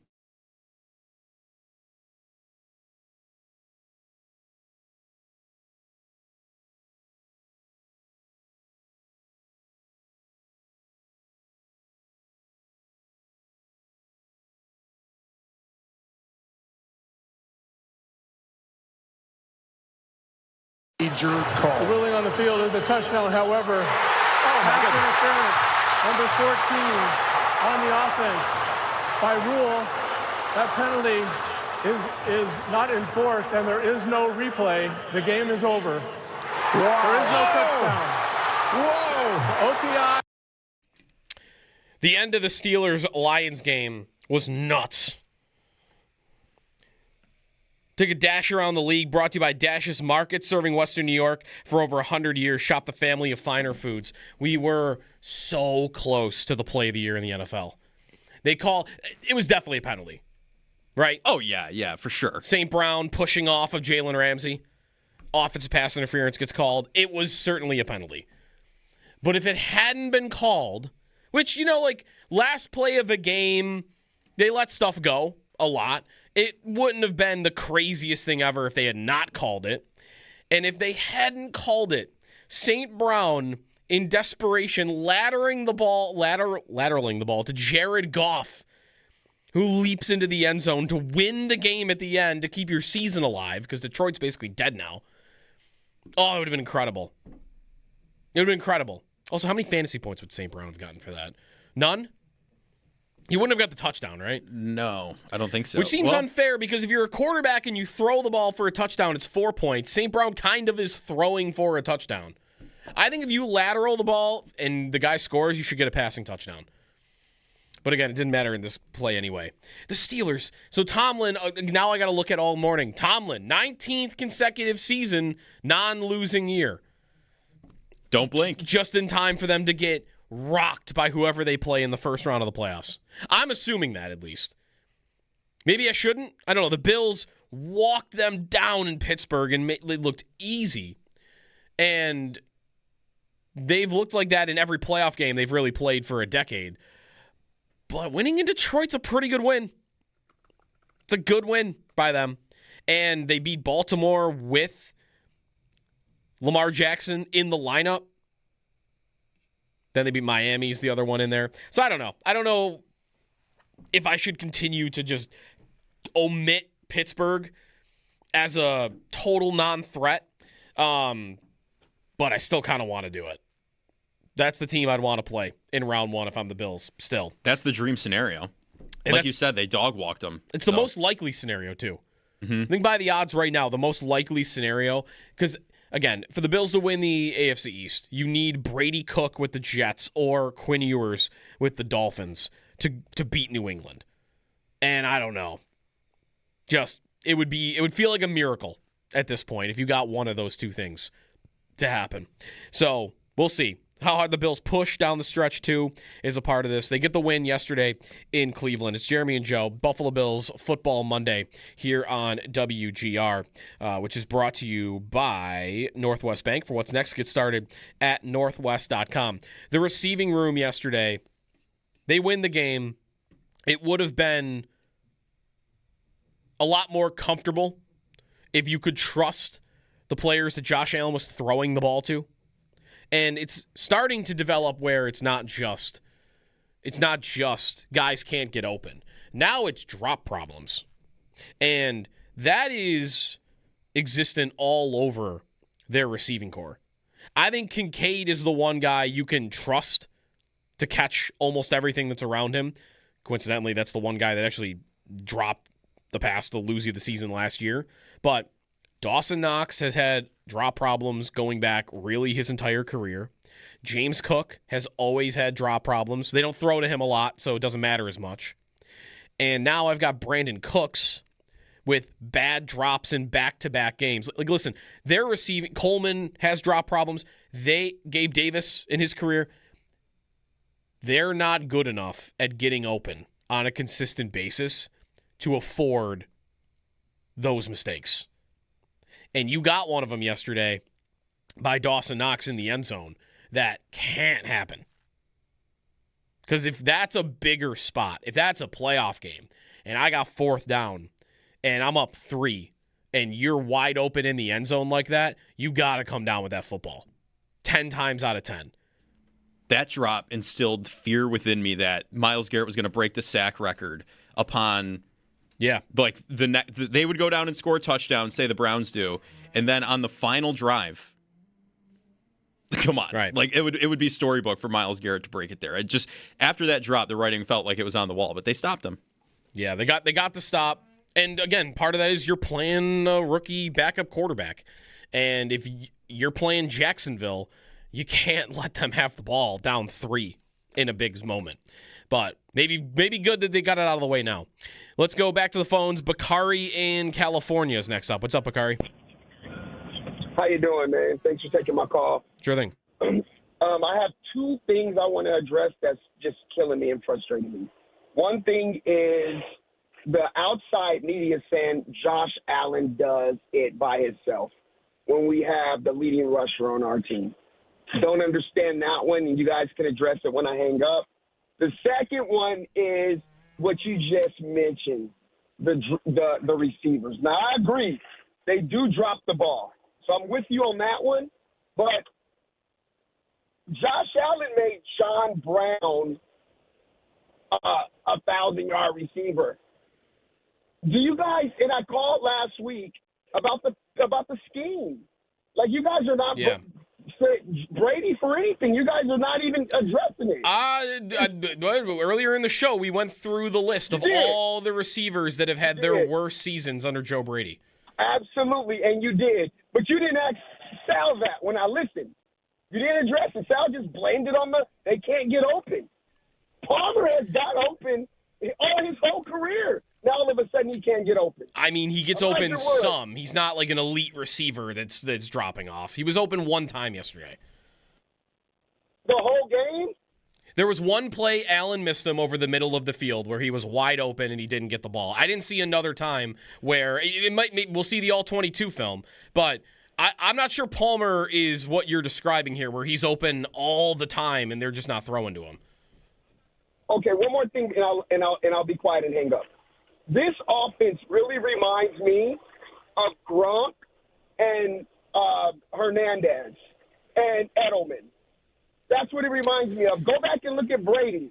We didn't know what receivers Brady had when they had the 2 tight ends and the slot. And that's all he really went to. And this offense just reminds me of that, except when we need it.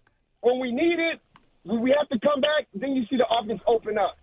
When we don't need it, it's just what you see yesterday. And I'll be quiet and let you guys talk, and I want to see what you guys think on both the things I mentioned, especially the outside media saying Josh is by himself. Yeah. Thank you for the call. Thanks, Picari, for the call. And we a lot to get to with Sal on the game yesterday. And we've talked about that with him before, earlier in the season. I'll be sure to do it again. We'll get to it this week. Because I'm not trying to hide from the idea that Joe Brady is not getting the most out of these receivers. There is way too long a list to ignore it. And we've talked about it. The thing, though, about that comparison to New England is Gronk is the best tight end of all time, or at least second. And Hernandez, when he was playing, was a dynamic player at that position. The Bills have good tight ends. Those were historically good tight ends. And that is what is always missed. Whenever I see, the Chiefs won the Super Bowl and this was their receiving core, or New England won Super Bowls and this was their receiving core, they had the two best tight ends in NFL history. I think Dalton Kincaid's a really good player. I think Dawson Knox is a fine starting level tight end in the NFL. These guys are not Rob Gronkowski and Travis Kelce. So don't ignore that. Just because you've got good tight ends doesn't mean you have the best tight ends, the historically good tight ends. And I don't know that it is enough to say, well, yeah, my receivers are terrible, but I can throw the ball to my tight ends and my backup running backs. And that'll be enough. I think the only way it'll be enough is in a year like this where there aren't that many threats in the conference. If you had strong versions of the Chiefs or the Bengals or the Ravens healthy, if you had the teams with or even the Chargers aren't that right now because they don't have any linemen left. If you had some of these super freak quarterbacks that can go toe-to-toe with Josh Allen and they were in better shape, you can't beat those teams with the current state of your passing game. But I don't have to deal with them. So this might be the year. This might be the year where I could look back, we could all look back and say, man, that team was starting Brandon Cooks and Josh Palmer, who is not a very highly thought of receiver in the league, by the way. And Gabe Davis, and we could look back and say, how did that team win the Super Bowl? And part of the reason will be Josh Allen. And part of the reason might be they have a better playoff run defensively. And another part of the reason will be you're probably not playing the strongest competition. At least until you get to the Super Bowl. You will once you get to the Super Bowl, if you play like the Rams. Mo in Connecticut's next up. What's up, Mo? Hi, thanks for taking my call. I think what you said is exactly right. You know, when the Bills do win a Super Bowl this year, they're going to say, hey, the competition wasn't good.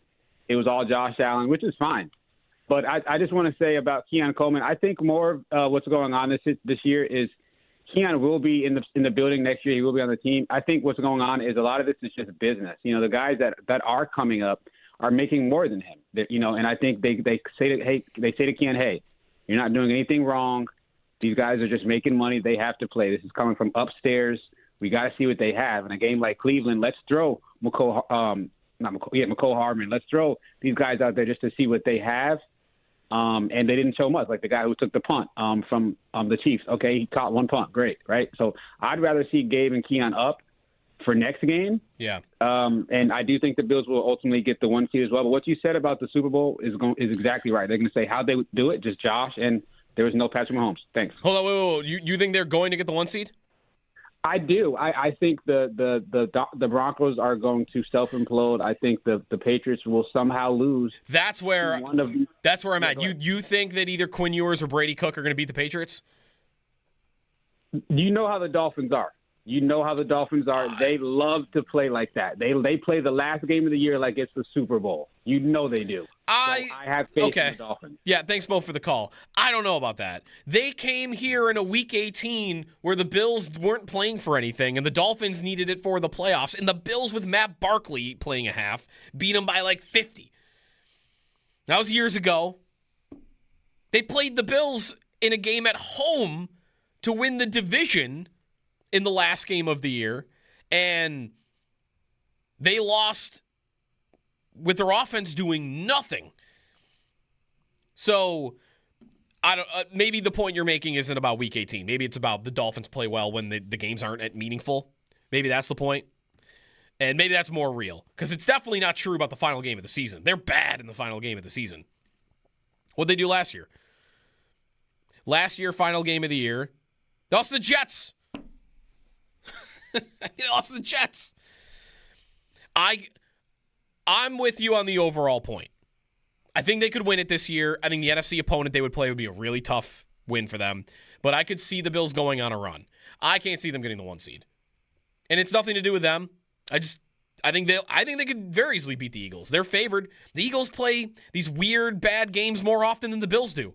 If you think the Bills are this team that they play down to their opponent and they just don't look right every other week, that's somewhat true. Philadelphia, it's more true. I feel like every week they are asleep for a half, and some weeks they're asleep for the entire game. And we'll see what version we get this week of them. But they could beat the Eagles. They will beat the Jets, especially if the game means anything. But I can't get to Brady Cook or Quinn Ewers beating the Patriots. It'd be stunning. Feels like James Madison beating Oregon level stunning. Is that too far? Those are big spreads they get in college football. Those are like 20-point spreads. New England will be favored by that much. Yeah, but man. I think if Miami plays Zach Wilson, you'd have the best shot.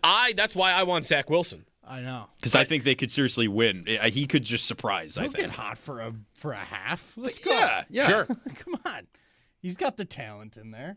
He is erratic, and I would never trust him to be my quarterback. No. But, he's got a talent level because of just his athleticism and his arm strength where give me a good half.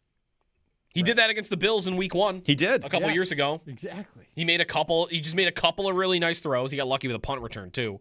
But that's what I need. And you don't get Quinn Ewers, I don't think you're getting that. No. Anyways, I like being optimistic. I think you're living in crazy land if you're expecting that the Jets or Dolphins are going to beat the Patriots. If it happens, it happens. It's the NFL, crazy results. I mean, the Raiders were in a game with Houston yesterday. The team that we've been saying for weeks is the team that we fear the most in the AFC. They almost lost to the Raiders. So crazy stuff does happen. Yeah. But it would be crazy. You can't expect the Patriots to lose one of these two games. You really shouldn't. And they just rallied against Baltimore. And, did take a backup quarterback doing that. It did. It did. Although Lamar, again, hasn't looked right anyway. 803-0550 is the phone number. Bills win over the Browns, 23-20. Kyle in Wyoming's next. What's up, Kyle? What's going on, guys? Morning. Hey, so I had a comment about I was watching football with my wife last night. We watched the Bills game together. She doesn't know football, the ins and outs of minutia like we do, but she's learning, and she had a question yesterday, and she's like, "Is it a bad team?" I said, "No, they're not. They're pretty good." She looked at the win-loss record. I said, "Don't look at that. They've gone through quarterbacks. They have a great rushing team, and they're a great defense." And then she said, "Well, who's his quarterback?" I told about the Shedeur Sanders. She goes, "Oh, that's the guy you were talking about earlier." Yeah, that's him. And she said, "Well, why don't we pressure him?" I said, "Well, we are. We're sending some blitzers." And she goes, "No, but he's throwing short. Why don't we stop that?" And then that got us into the whole bend but don't break defensive philosophy. And I want to see what you guys think about this. And as Bills fans, are we sick of it? Because it worked yesterday, right? We had 15-play drives. And in that 15-play drive, because you're not going to score right away on a big play, you're going to make a mistake. And he made 2 deflected pass mistakes, and we got turnovers off of that. But when you play that bend but don't break mentality, you're giving guys like Penix, Shedeur, a rhythm, right? They're getting that 3-yard drop-off that goes for 8 yards, that rhythm play. Now, we're not selling out and getting beat on 60-yard bombs, but we're allowing teams to chunk on us. And, yes, maybe they make that mistake. But maybe they get some rhythm as well. So it doesn't matter who our coordinator is, because as long as McDermott's our head coach, we're going to play bend but don't break. And as a fan base, are we sick of it? Is it a good thing? Is it a bad thing? We debate this all the time. I'd want to hear what you guys think about that. Yeah. Because it did work yesterday, but it was also pretty frustrating to watch yesterday as well. Yeah, thanks, Kyle. They were sending blitzes, though.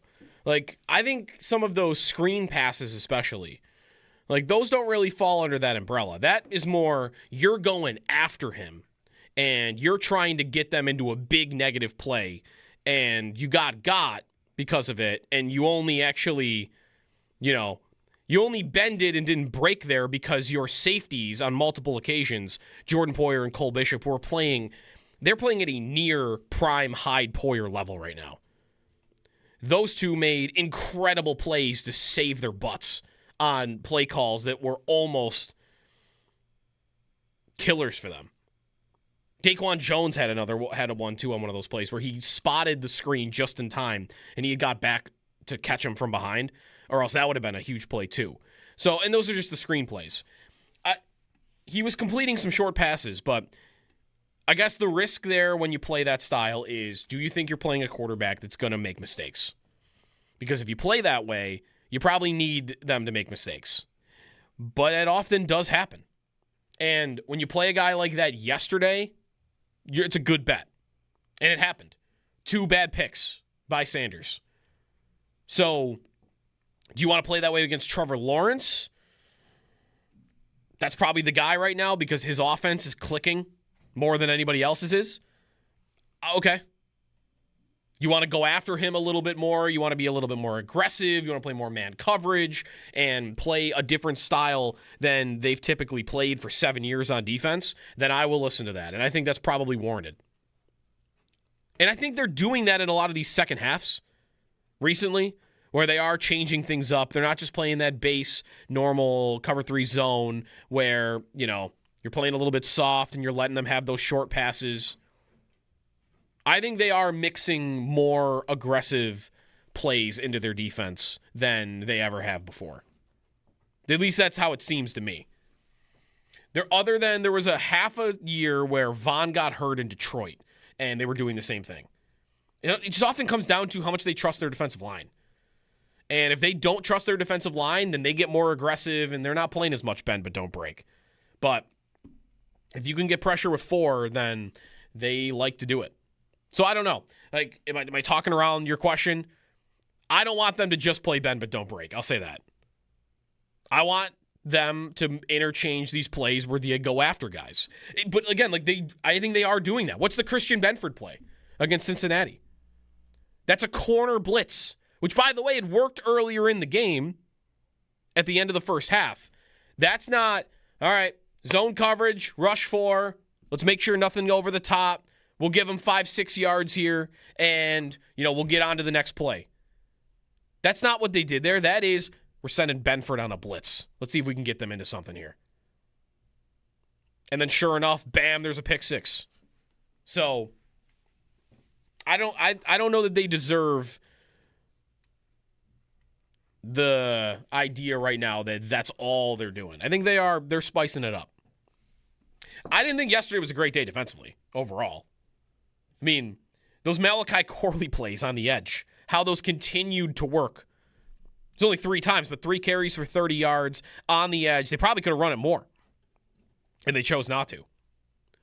Yesterday was a day that maybe it was kind of like Cincinnati, because Cincinnati is you get that one big play. You get that one big performer you get Christian Benford, game-changing play. In this game yesterday, I don't know that I would tell you, without watching the all-22 stuff, because maybe Max Harrison had a great day.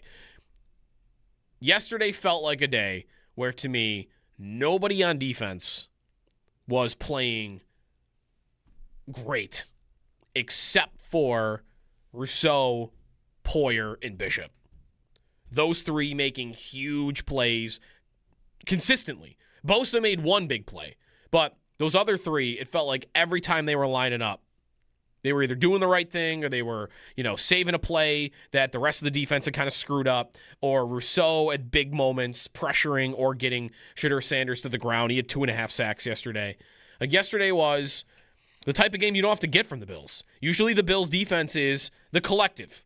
Everybody doing their job. They're 111th, and the communication's on point, and everybody together as a unit gives you a good performance. Yesterday felt like the type they don't get. The type of performance you get from defenses where, they got 2 or 3 stars and the rest of it's only okay. Yesterday was 3 dudes, especially 3 dudes, were balling and really, I think, saved their bacon on a bunch of different plays. Bunch of different moments. 803-0550 is the phone number. The Bills going to win the division. They're probably not going to win the division. Right now, they are favored to have the 5 seed, even though they are not in the 5 seed. They are currently the 6. They are tied with the Chargers. The Chargers' conference record would be what it comes down to, and the Bills are 8-3. The Chargers are 8-2. So the Bills play the Jets. Let's assume they beat the Jets. They'll be 9-2, and that would mean you need to find one loss from the Chargers in their remaining 2 games. Their remaining 2 games are against the Texans and the Broncos. That's why the Bills are favored for the 5 seed. Odds would tell you they probably lose one of those 2 games.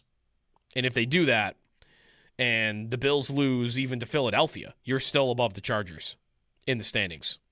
So that would get you to the 5, and you play Pittsburgh. Right now, if the season ended today, the Bills would be going to Jacksonville, and to me, that is the worst-case scenario.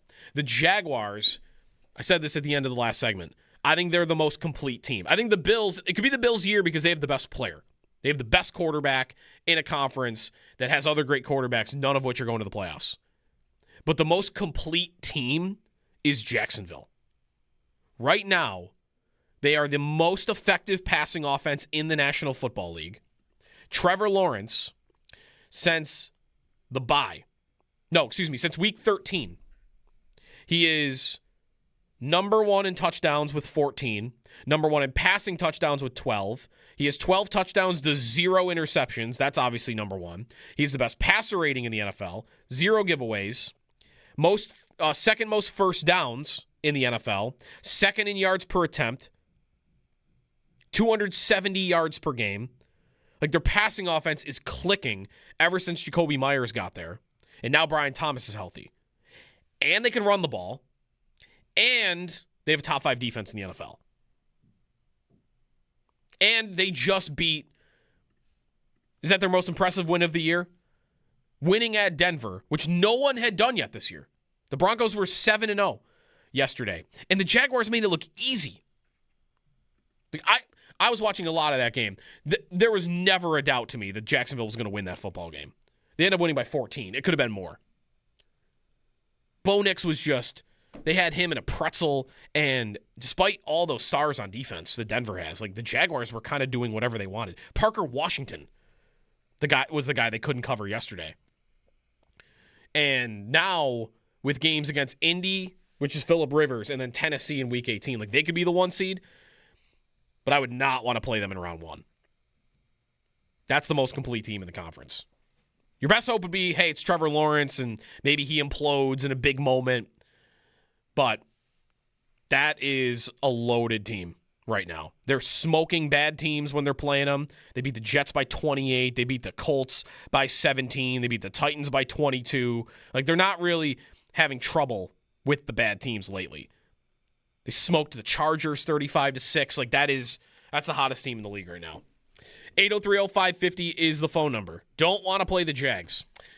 If you want to get a thought in, we got our parlay coming up next. 2 in a row. Although for me, it would only be the first one. 2 in a row for Joe and Owen is what they're looking for. That when we return here on a Buffalo Bills Football Monday. Bills win over the Browns, brought to you by Northwest Bank. For what's next, get started at northwest.com.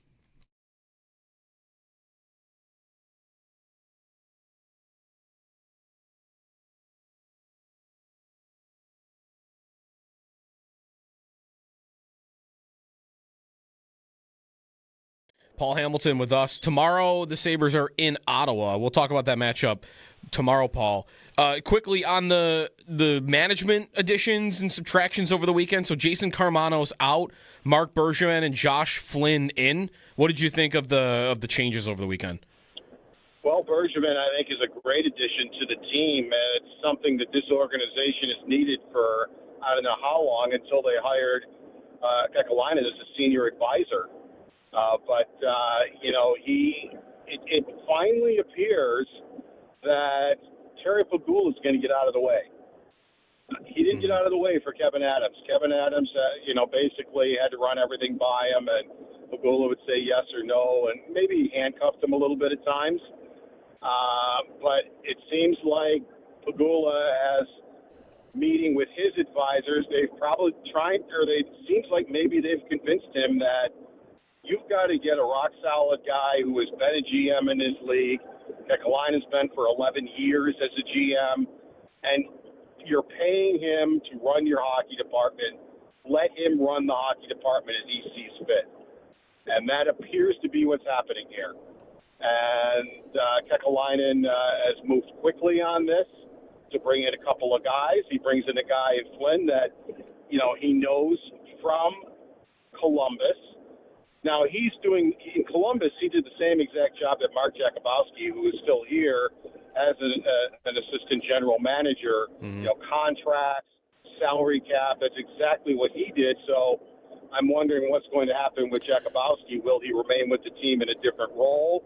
Will Flynn have a different role than maybe he did in Columbus, or will they just part ways with him too? So we'll see what happens with that. But it just seems like Jarmo Kekalainen is definitely in charge.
All right. Let's get our 4-leg parlay in. Jeremy has texted in his. Frozen cam. Share his first. He's going Tyler Warren over 35.5 receiving yards for the Colts. I like it. That kind of plays into the, I think where we're headed here with the type of game script. Alt Joe? Yeah. What Phillip madness Rivers. do you have cooked up for us? I think Old Man Rivers. He got a passing touchdown last week on a little quick slant. I think he's got 2+ in him this week. 2+ passing alt touchdowns for Phillip Rivers. Man. Add a little juice. Come on. 2+ for Rivers. 2 is. It feels like. I was considering 3+. It was like plus 900. Are we sure he's going to make it through the game? I've been thinking that this whole time. Like, when is his Achilles going to blow off his leg? He made it through the Seattle defense last week. I mean, yeah, but man. He did. All right. Owen? I am going to take the under on Juwan Jennings' yards. 54.5. Okay. I just think that they're going to run the ball a bunch. And if they're going to throw it, I like Kittle tonight, so I'm going to take his under. And it's a partial emotional hedge because I have Juwan Jennings in our wide receiver league. Oh. I need him to get like 10 points tonight. Okay. And I go on to the finals of the wide receiver train league. So I'm emotionally hedging him to not do that for me. So you win one way or the other. Exactly. All right. I'm going to go under Jonathan Taylor rushing yards at 97.5. It's a very big number for a guy who has not eclipsed 90 yards in his last 4 games. 87, 74, 85, 58. He's getting carries.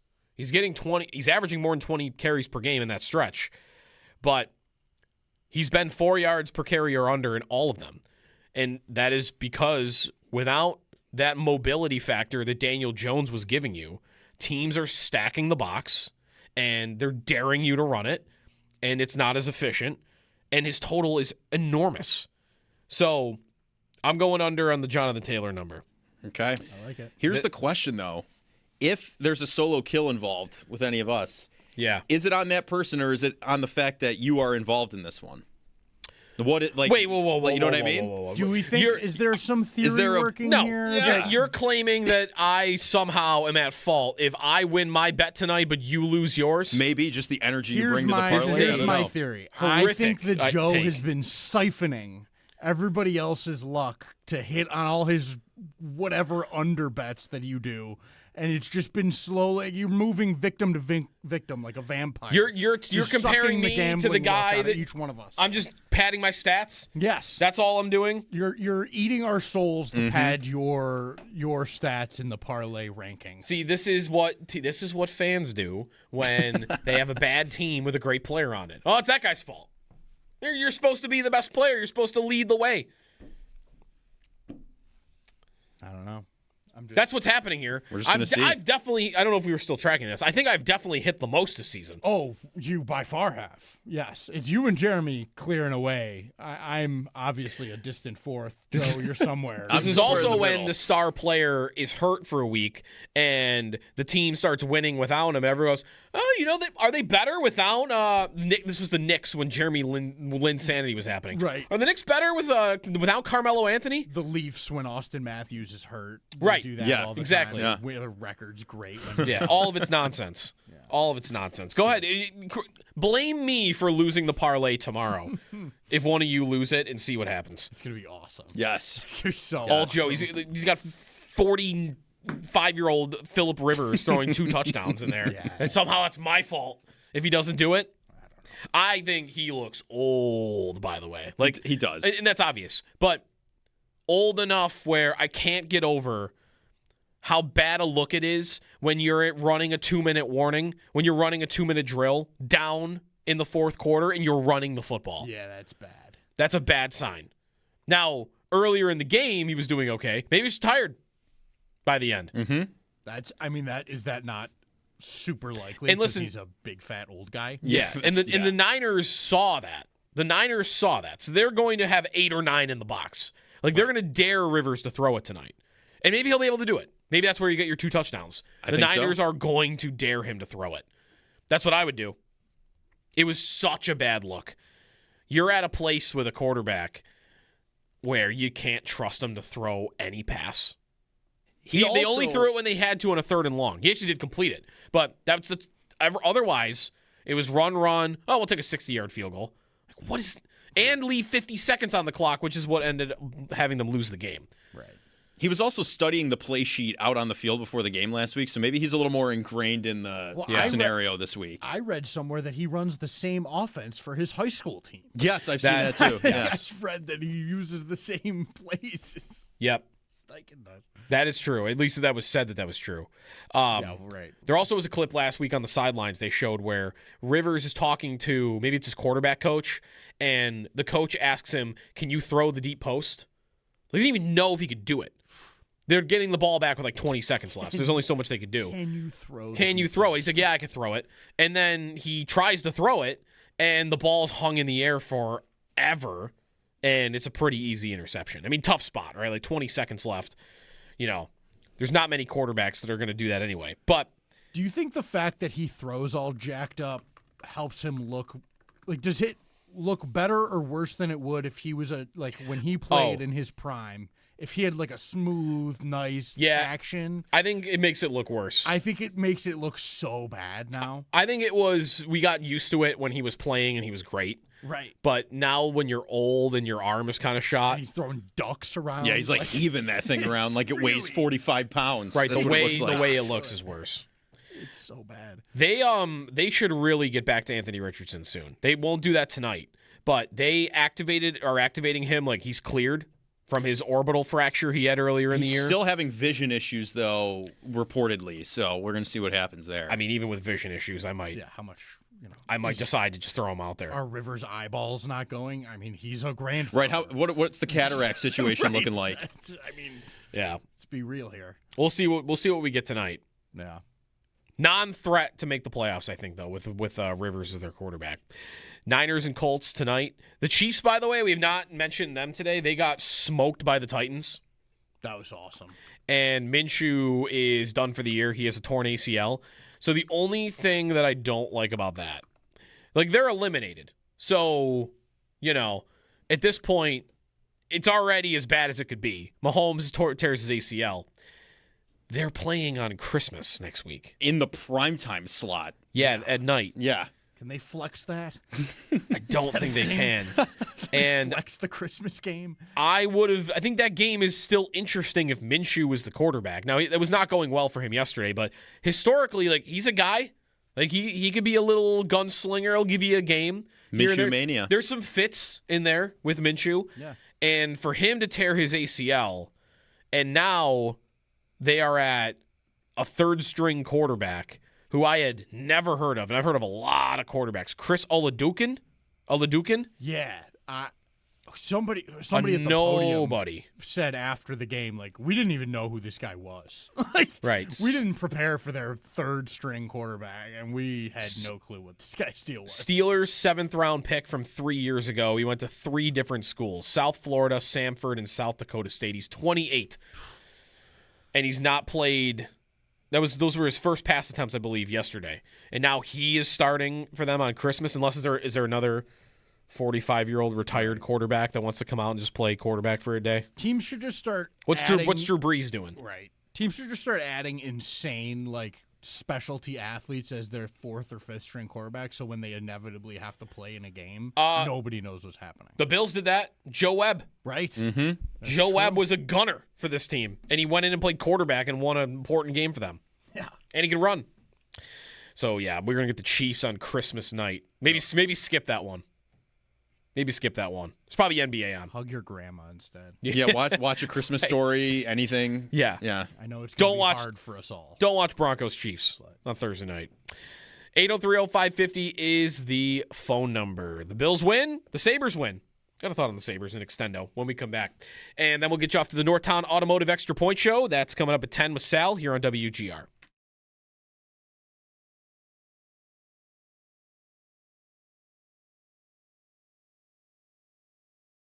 I think Josh Palmer is a real topic right now. He has not been somebody that we have really focused on. It's been more about Coleman this year because Coleman was the big draft pick, and he was basically a first-round pick, but he was really the first pick of the second round, and they played him all the time, and he's got the off-the-field stuff, and he's now a healthy scratch, and that's like clear as day unless he was late for another meeting. Like, he's a healthy scratch, and that's on performance.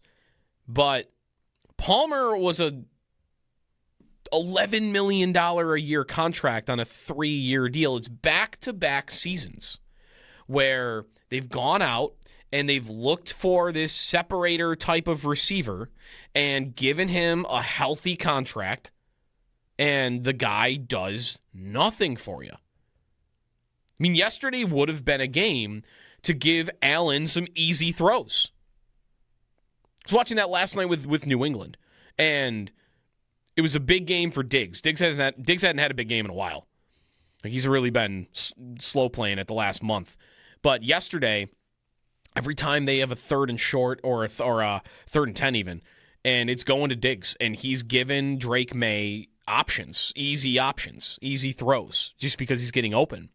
And, you know, Diggs at this point, like, that's not unachievable. He's not an A-plus receiver anymore. He's a B guy. And I was hoping when they signed him that Palmer could be a B-minus type of receiver that, yeah, it's 3rd and 5, and I just need somebody to get open on their own and give Josh Allen an easy throw. And yesterday, Palmer led the team in snaps at wide receiver. And he is supposed to be your guy that can get open against man coverage especially, but give your quarterback space to make a throw where he can even miss it a little bit and still make the completion. And what do I get at the end of the day? He played the most snaps. 1 target, 1 catch, 2 yards. For a $10+ million a year contract. I mean, he's dealt with some injuries this year too. Maybe it is very similar to the Curtis Samuel story from last year, but that is just not happening right now.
Extendo Sports, Sabres in action tomorrow against the Senators. They'll be looking for their 7th win in a row.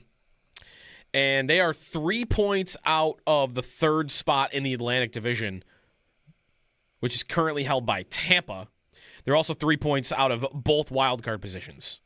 And if you want to do the game in hand thing, they have a game in hand on the Devils, who they played last night. So theoretically, you win that game in hand, and you're 1 point back. Like they're back in the mix. They're not in a spot, and they got a lot of teams to climb over still. Pittsburgh, New York, Ottawa, Florida, Boston, before you get to a playoff team. So they're getting back in it. They're not all the way back in it yet. You've climbed over only Toronto and Columbus, and that's it. But now you're within striking distance of everybody else, and you weren't. That was not true 2 weeks ago. And the team is just playing better. The team is just simply, when healthy, more capable of scoring, and they're dominating possession in some of these periods and games. Last night against the Devils in the second period, I mean, just they could have had 5. They were all over them. And the other guy that is contributing offensively, which was needed, is Zach Benson. He scores last night, and I'm not trusting that he's going to score a lot. But 16 points in 22 games, a lot of primary assists. He had that one saucer pass over to Josh Norris the other night on that power play goal. He can be a key contributor even without scoring goals. And I just mean offensively. We know he's good defensively. He's answering the bell, playing in the top 6. His minutes have gone up by almost 3 per night since last season. He's going to smoke his career high in points, which was 30 in his first 2 years. He's already at 16 in 22 games. And by the way, they will need to decide what to do with him contract-wise at the end of the year, because he is a restricted free agent. Big goal last night for him. Sabres went over the Devils. Going for 7 in a row next up against Ottawa, who, by the way, is on a 4-game win streak. We'll talk more about that game tomorrow. We'll get Paul on, and we'll also, of course, keep looking at the AFC. It's the Jags conference right now, if you ask me. 803-0550, the phone number if you want to get on the phone lines to jump in with Sal. The Northtown Automotive Extra Point Show is on the way next. Stay tuned, and I'll talk to you tomorrow at 6 here on WGR.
Just some of the sounds from yesterday's Buffalo Bills 23-20 victory over the Cleveland Browns in Cleveland on a colder, crisper December day.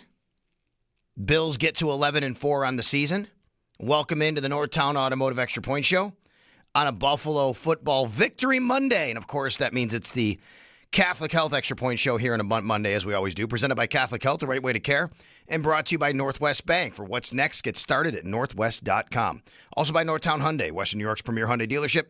Shop online at northtownhyundai.com. Sal Kapacio with you. Good to be with you today here, both on the radio and on the stream. If you're watching on YouTube, if you're watching on Twitch, appreciate you. Make sure you get into that chat box if you want to chat with all of our great bullpen friends, if you will. AC Man, want to give a shout out. I was at an event this weekend. Got to see AC Man there, so thanks for the support. Love that. He's always in there. We got DL, Mark, I think it is, Beluza, Hot Dirt, a lot of the same. Bill is in here. Thank you very much, Mark, Mike. Okay, so I got a lot of you in there saying hi, and I'll get to you a little bit later in the show if we can. But in the meantime, you guys keep the good times rolling in there.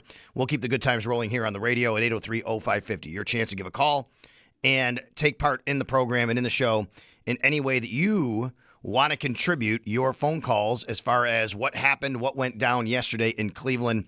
23-20, the Bills beat the Browns. Got the Victory Monday shirt on. It is a Victory Monday, and you take those victories, even if they come at, a bit of a grind, more of a grind than you thought. Even if they come with maybe a closer call than you thought. You can't win the Super Bowl in week 16 or 17. You can only play the team on your schedule. You try and go 1-0. Every game has its own DNA. Say it every week. Say it all the time. It's very true. I mean, take a look at what happened the last few weeks. You go Pittsburgh, Cincinnati, and New England. In some way, shape, or form, in all three of those games, the Bills are down early, down at halftime. They have to come back and win the game in the second half. Much more notable comebacks against Cincy and against New England than against Pittsburgh, but it happened. And then this one, they're up at halftime. You think they're cruising along, and then the script flips a little bit, and they have to kind of hang on for a victory and escape, if you will, Cleveland 23-20. And you take that. I don't get the sense. I coined the term a few weeks ago, the misery of winning. And I don't get the sense, maybe I'm wrong today, that there's a misery of winning out there with Bills fans. I think it's more of a, you should have beat the Browns by a little bit more. And I get that. I'm not fighting back on that. I think they should have taken care of it. They should have got this game home or got it to the garage quicker than they did, as Bulldog would say when he talks about the Sabres.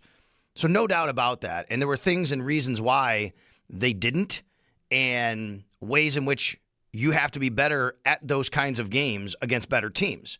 But in this moment, against this team, the Bills did what they were supposed to do at the end of the game to take care of it and ultimately win it. The Bills didn't have their A game this week, especially in the second half for some reason. I think I don't know if it's a lack of focus, taking your foot off the gas. You're up on a team that has 3 wins, and suddenly they're climbing back in the game. It is the NFL. Anything can happen. But I mean, little things like drop passes, a drop pass from James Cook, a big one early in the second half. Was it even the first play, maybe the second half? A drop pass from Dawson Knox in the end zone, right?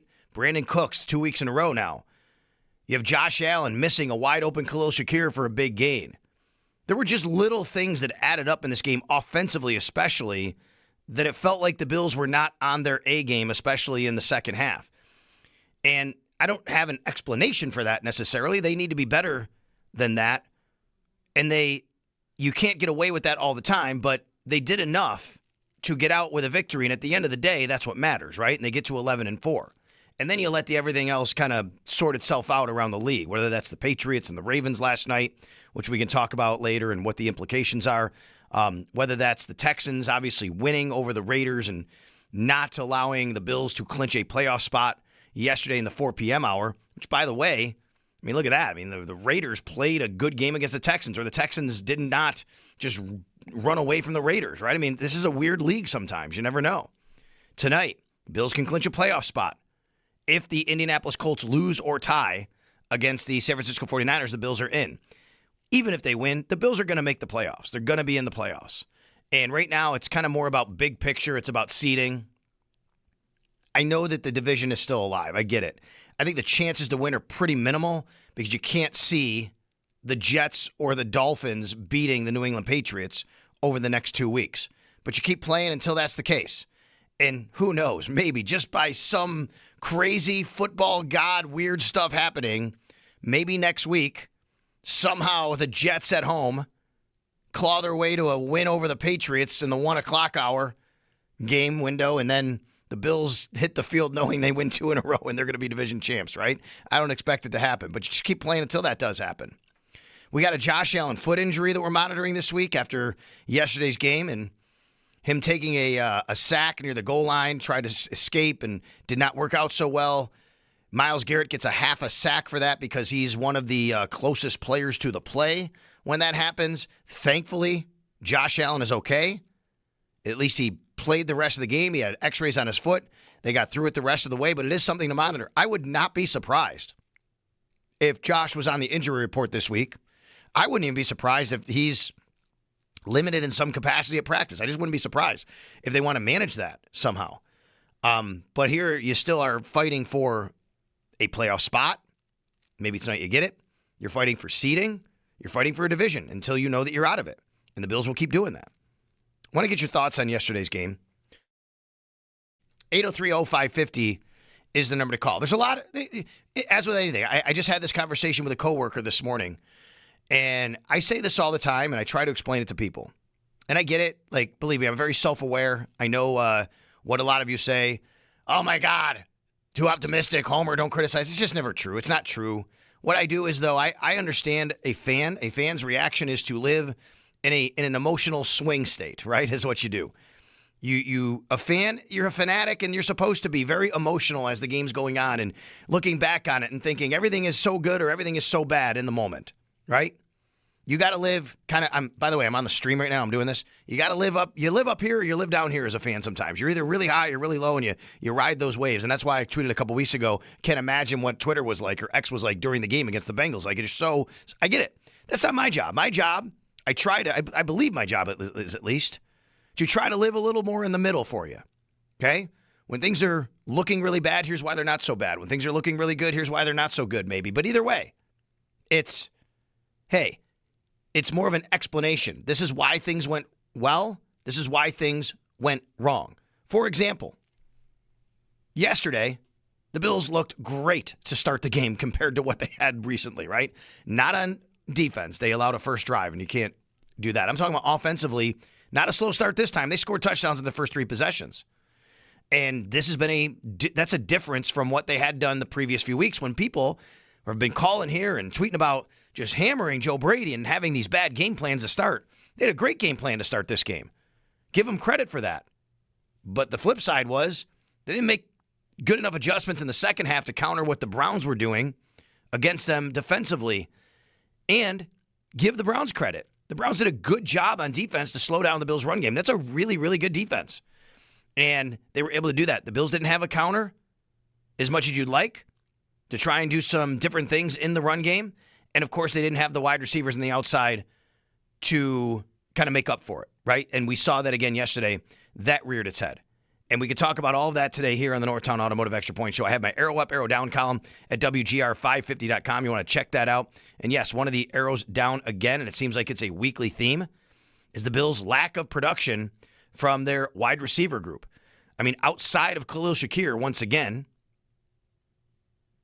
Bills receivers overall accounted for 2 catches for 23 yards. That is unacceptable. You can't have that.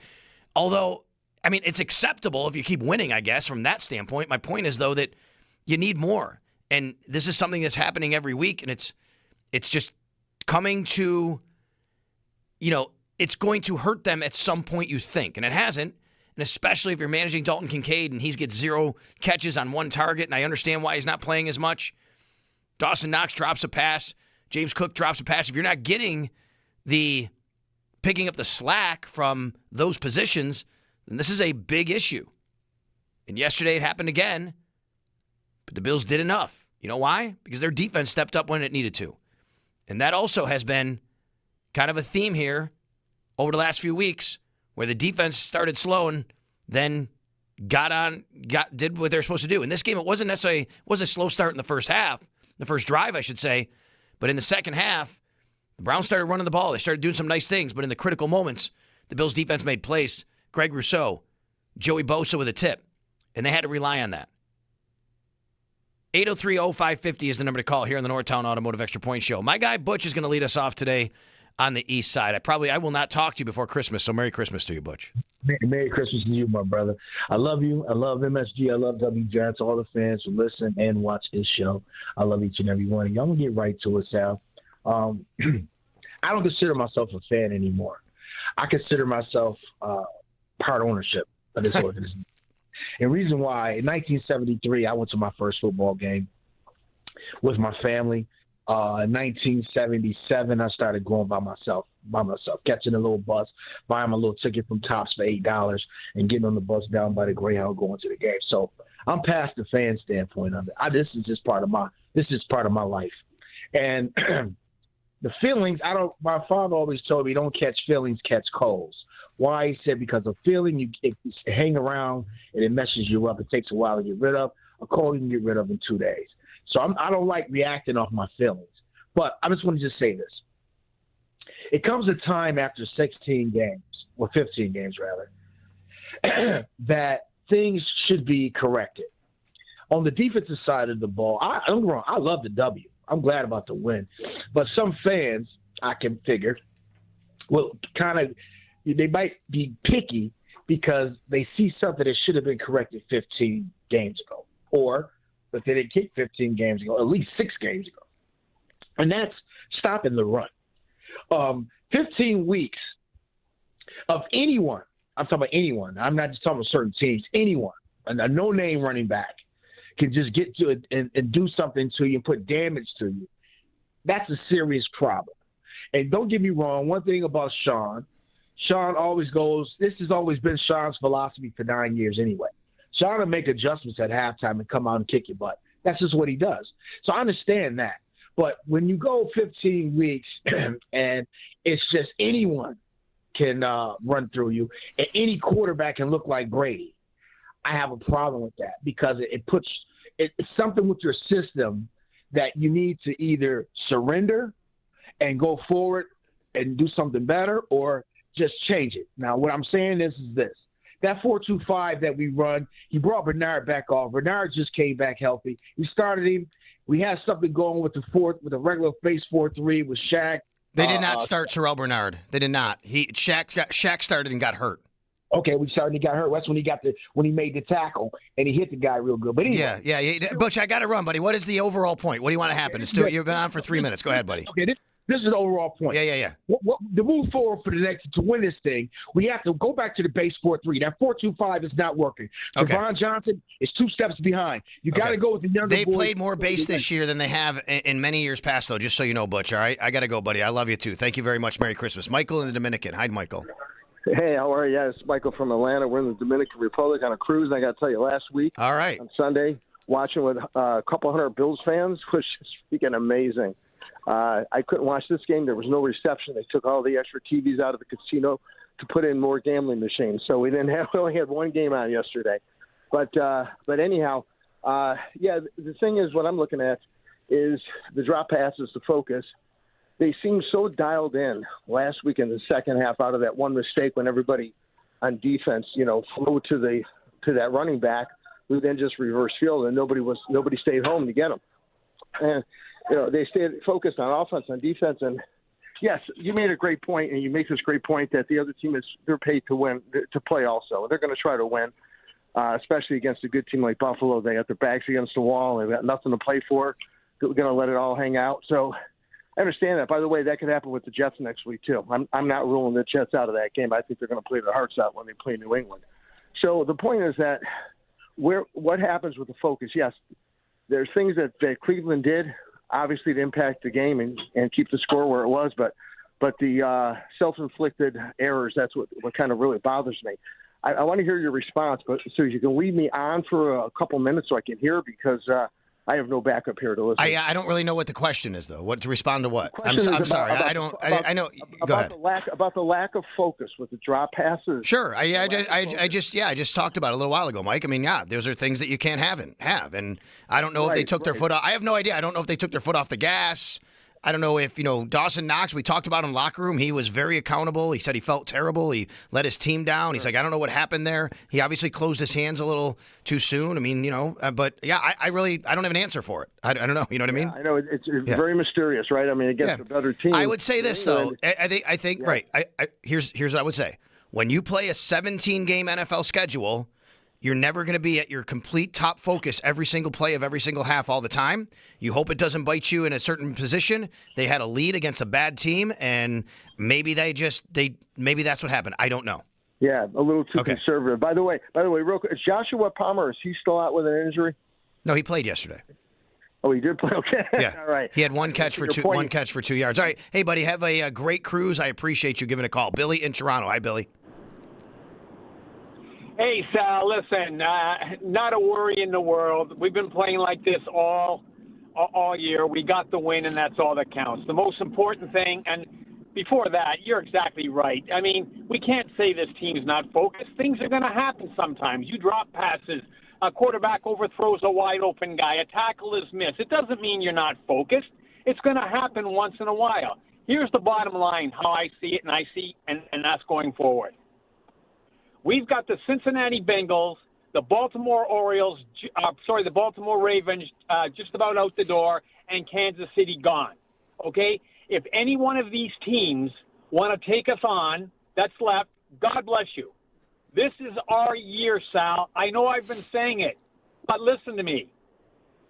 What we have to do is, and I know our receivers aren't looking good and stuff. I want us to go back to 3 years ago when we lost that game with 13 seconds left to Kansas City when both teams are going up and down the field.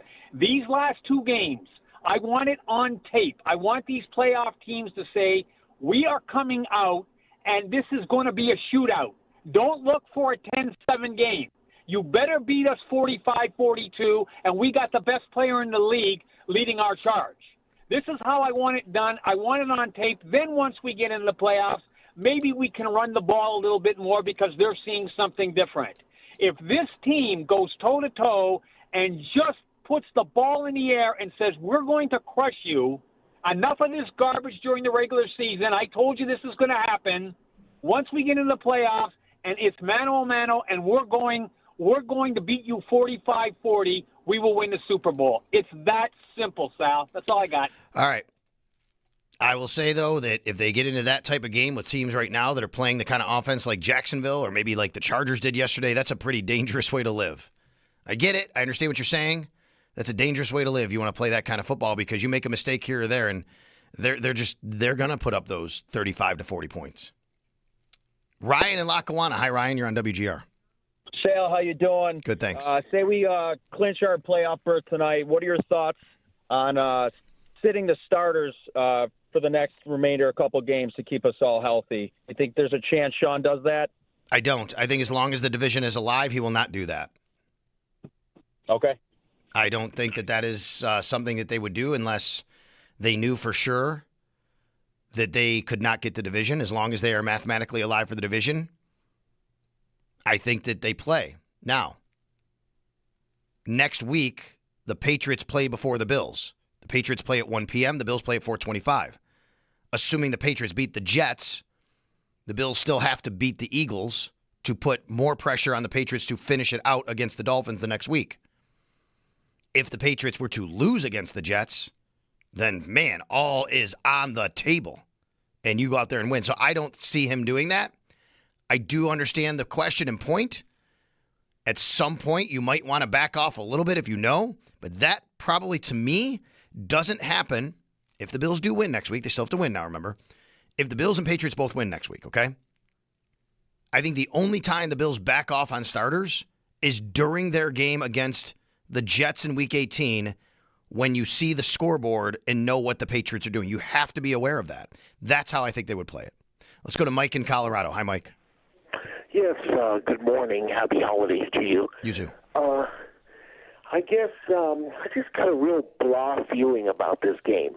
Yeah, you're happy that they won the game, but all you can do, in a way, is sit back and say to yourself, I mean, it's the same weaknesses that have plagued this team all year, and there's three of them, and I'll get to my points real quick. The first one is this team constantly playing down to the level of the competition, which, you go back to the New Orleans game, for instance, and then you go to Miami, and then, of course, this game. And then that's one thing. Then the second thing, obviously, which has plagued this team all year, why they can't get it somewhat corrected, is the running defense.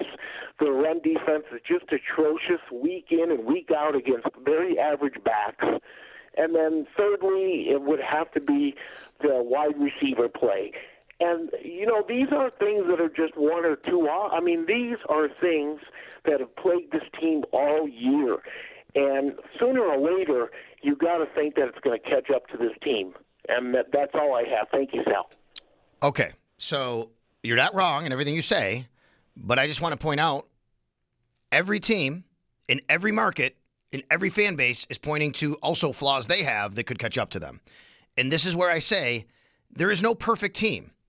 I understand that the Jacksonville Jaguars look really good on offense right now. I mean, they've had their problems big time this year in other areas, and especially with offense. Right now, they're playing really good football.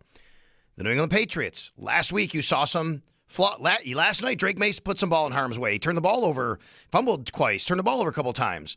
There are things that every team does. Look at Denver yesterday, a team that right now has the number 1 seed, I believe, and they are a team that did not look very good yesterday. They have this very vaunted defense that got carved up yesterday. Every team has warts. You can't, I know you strive for perfection, and you're not wrong, Mike, what you say about all these things that, what you hope is that all those things on any day don't all come together to really bite you because you can't overcome them with a running game like they did in the first half. The Bills' running game overcame it. Or Josh Allen playing Superman like he might have 2 weeks ago, whatever it is. So, yeah, I get it. I do. I understand, and you're not wrong. Those are things that have hurt the Bills, and they could come back to bite the Bills, no doubt. I think this conversation's happening in every single market and fan base about their team in these types, in going into the playoffs, and what could go wrong. There is no, vaunted Kansas City Chiefs team from like a few years ago. The Rams look like the most complete team in the NFL until the fourth quarter of their game Thursday night against the Seahawks. Seahawks look great. The Rams put one on them for 3 quarters, right? I mean, it's the league. And yep, you could go into a game and you could have the run defense look terrible and the receivers be terrible and the third thing you pointed out, but all of that could happen in one game and they could lose and we could be sitting here lamenting it on a Monday and saying the season's over. There's no doubt about that. You hope you get to each game and all those things don't come together to kill you and to hurt you and to end your season, and you escape with a 23-20 win if they do, like they did yesterday. That was the final score in Cleveland yesterday. Bills beat the Browns 11-4 on the season, 4 straight wins for the Bills, who continue to really play really great football in December, as they usually do under this regime, but they're still in the 6th seed overall. We'll talk about the AFC playoff picture later as we go. A lot of you on hold. I'll get to you after the timeout. Let's do it right here, though, on the Northtown Automotive Extra Point Show. Good start to the show on a Buffalo Football Victory Monday.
I mean, we knew we were going to have to be able to run the football. If you drop back and throw it every player too much, right? Against Miles, he's going to win some of those. So we felt like we had to be able to run the football, be two-dimensional, and usually when you have a run like that, the big one you're talking about, Jay, you've got wide receivers blocking down the field, which is a good thing for us as well, something we pride ourselves in. Bills head coach Sean McDermott, he mentioned Myles Garrett there. The Bills did a great job against Myles Garrett yesterday. He had one total tackle, one. He had a half a sack. He didn't even actually touch Josh Allen in that sack. He was just closest to him. So him and another defender, so they split that. They did a really good job. And, there is something to be said for maybe, and one of the things I was thinking was, the Bills' offense in the second half wasn't as good, and maybe they paid so much attention to Myles Garrett, they just didn't get to the other things that could have helped them a little bit, in the run game. And because if you start making adjustments, you leave Garrett a little bit more alone, but give credit to Deion Dawkins. He was alone with him, and there's just so many little nuances of the game that go into it, but they did a good job there, and they deserve credit. And Joe Brady, I've said here how he deserves so much credit for adjustments in the second half the last few weeks. I think he should have been better at adjustments in this one, so that's a arrow down. But arrow up was we've criticized and you've criticized his game planning going into a game.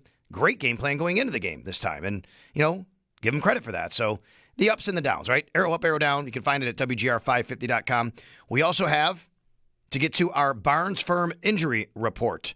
Brought to you by the Barnes Firm. Injured? For help, call 1-800-8-million. We start with Josh Allen, of course. He had a foot x-ray at halftime, cleared to return, finished the rest of the game. We'll monitor that as the week goes on. Sean McDermott will speak later today to give us an update on injured players, including Shaq Thompson, who had a neck injury. Always scary when you see that.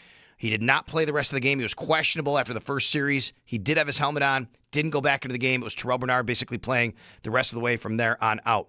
No other real injuries during the game that we got on the sidelines, but you could see late in the game, Jordan Poyer left with what appeared to be possibly a hamstring, but we'll get more of an update on that later. See what they do with that as the older Jordan Poyer, last couple of games here. You want him ready for the playoffs. He's had a nice role here, and he had an interception, his first interception since 2022. I believe Spencer Brown went out for a couple plays with what appeared to be maybe some sort of wrist or hand injury late on a tush-push, maybe one of the last ones of the game there. So, again, just a few things we'll keep an eye on when Sean McDermott speaks to the media later today. Brian in Florida is up next, though, on the Northtown Automotive Extra Point Show. Hi, Brian. Hey, Sal. Good morning. Happy holidays to you and your family there. You too. Hey, I called a few weeks ago. I was really, really hypercritical on McDermott and Bean. I'm going to say, though, you know what, I probably have to walk back, and probably a lot of fans should, too, comments like that. This is a week-to-week business. The biggest thing I got a question on with this team is headed into the playoffs, what's the identity? Because, to me, we're sitting here with 2 games left, and I'm probably like a lot of fans, maybe even including yourself, but it's what is the identity of this team? Now, I think the identity is clear. The identity is to be a run-first, line of scrimmage controlling team. That's what they want to be. I agree with you on that. I do agree. Now, you might with not you like that. You might not like that, and I get it. You have Josh Allen, right? I get it, Brian. Like, we're all like, dude, you got Josh Allen, right? But we all know he's got limitations at wide receiver to throw to. This team has made their bones this year on running the football better than any team in this league runs the football. That's their identity. Yeah, I mean, do you think that, if they can do that, and they can do that bend but don't break, type of no-name defense there, and again, this kind of, I feel like they're almost in a way kind of like how the 2000, Patriot dynasty ran, where, you have that all-pro, probably future Hall of Famer, MVP QB. You have the 3 tight end set, which, by the way, I credit to Jackson Hawes this year. I don't think we really realized how good of a rookie tight end this guy is. But between the blocking and now getting in the passing game with Knox and Kincaid, I mean, this is going to be a threat down the stretch, I think, especially in the playoffs. And again, I mean, if this could be a smash mouth, control the line of scrimmage, both on the offensive and defensive line. And man, I really hope you get that Aller. But yeah, I think this team is going to be primed for a run. Listen, I don't want to get my hopes up, but I'm excited. This is another team where, again, you've now rattled off 4 straight wins. I know we can be, and listen, I get that McDermott and Bean deserved some criticism this year, but we're talking about an 11-4 Buffalo Bills team. Here's something, Brian, I'll bring up, and before I let you go, here's something I'll bring up that you kind of alluded me to this through your comments. Are we not giving enough credit to the rookie class now after what you said about Hawes, Max Harrison, Deion Walker? I mean, I'm not saying everybody's been great, but I think this rookie class is turning out to be okay, pretty good. They're contributing. They've playing well. Yeah, that's the thing. They've been and at times significant contributors. I mean, Deion Walker yesterday had a batted down pass that, I mean, you know, he's taking his frame, and again, he's controlling the line of scrimmage. You know, and again, week 15, you're doing this as a rookie. Week 16, you're doing this as a rookie. That's more than what you want. But the real credit. I mean, I forget Max, and I know he's been injured, but I also thought he's played phenomenal. But Jackson Hawes out of this draft class to me. I mean, and again, you got a guy at Josh Allen at QB. Anything is possible. It goes back to that week to week, type of business here in the NFL. So I know people could be down and out, about the squeaker of a win yesterday, but a win is a win. You got it, Brian. No points in the NFL. All right, buddy. Merry Christmas to you. Thanks a lot for the call. You too. All right, thank you. Yeah. Good call there. And I do think, now look, it hasn't been perfect, and Jordan Hancock, you'd like to see more, but he's played a bit of a role here when they've needed him to, and Dorian Strong, obviously, unfortunately, with the injury. But I think the draft class, Landon Jackson, incomplete with the injury, and he wasn't, really contributing, so that's a bit of a miss, I guess. TJ Sanders can be. I'm just saying they've gotten some contributions, some big-time contributions from some draft picks this year, and you needed that this year. Jason in Rochester. Hi, Jason. Hey, Sal. I was out in Cleveland. I just coincidentally happened to pick the Westin for my hotel, and my buddy Baker and I accosted you in the lobby. And I just want to say thank you for spending a few minutes talking to us. I appreciate your time.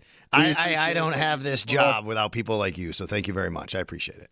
No, but it was pretty cool. But, the one thing that I thought about after I walked away from you is you're one of the guys that's probably closest to the team. You get to see it from a perspective that us fans don't.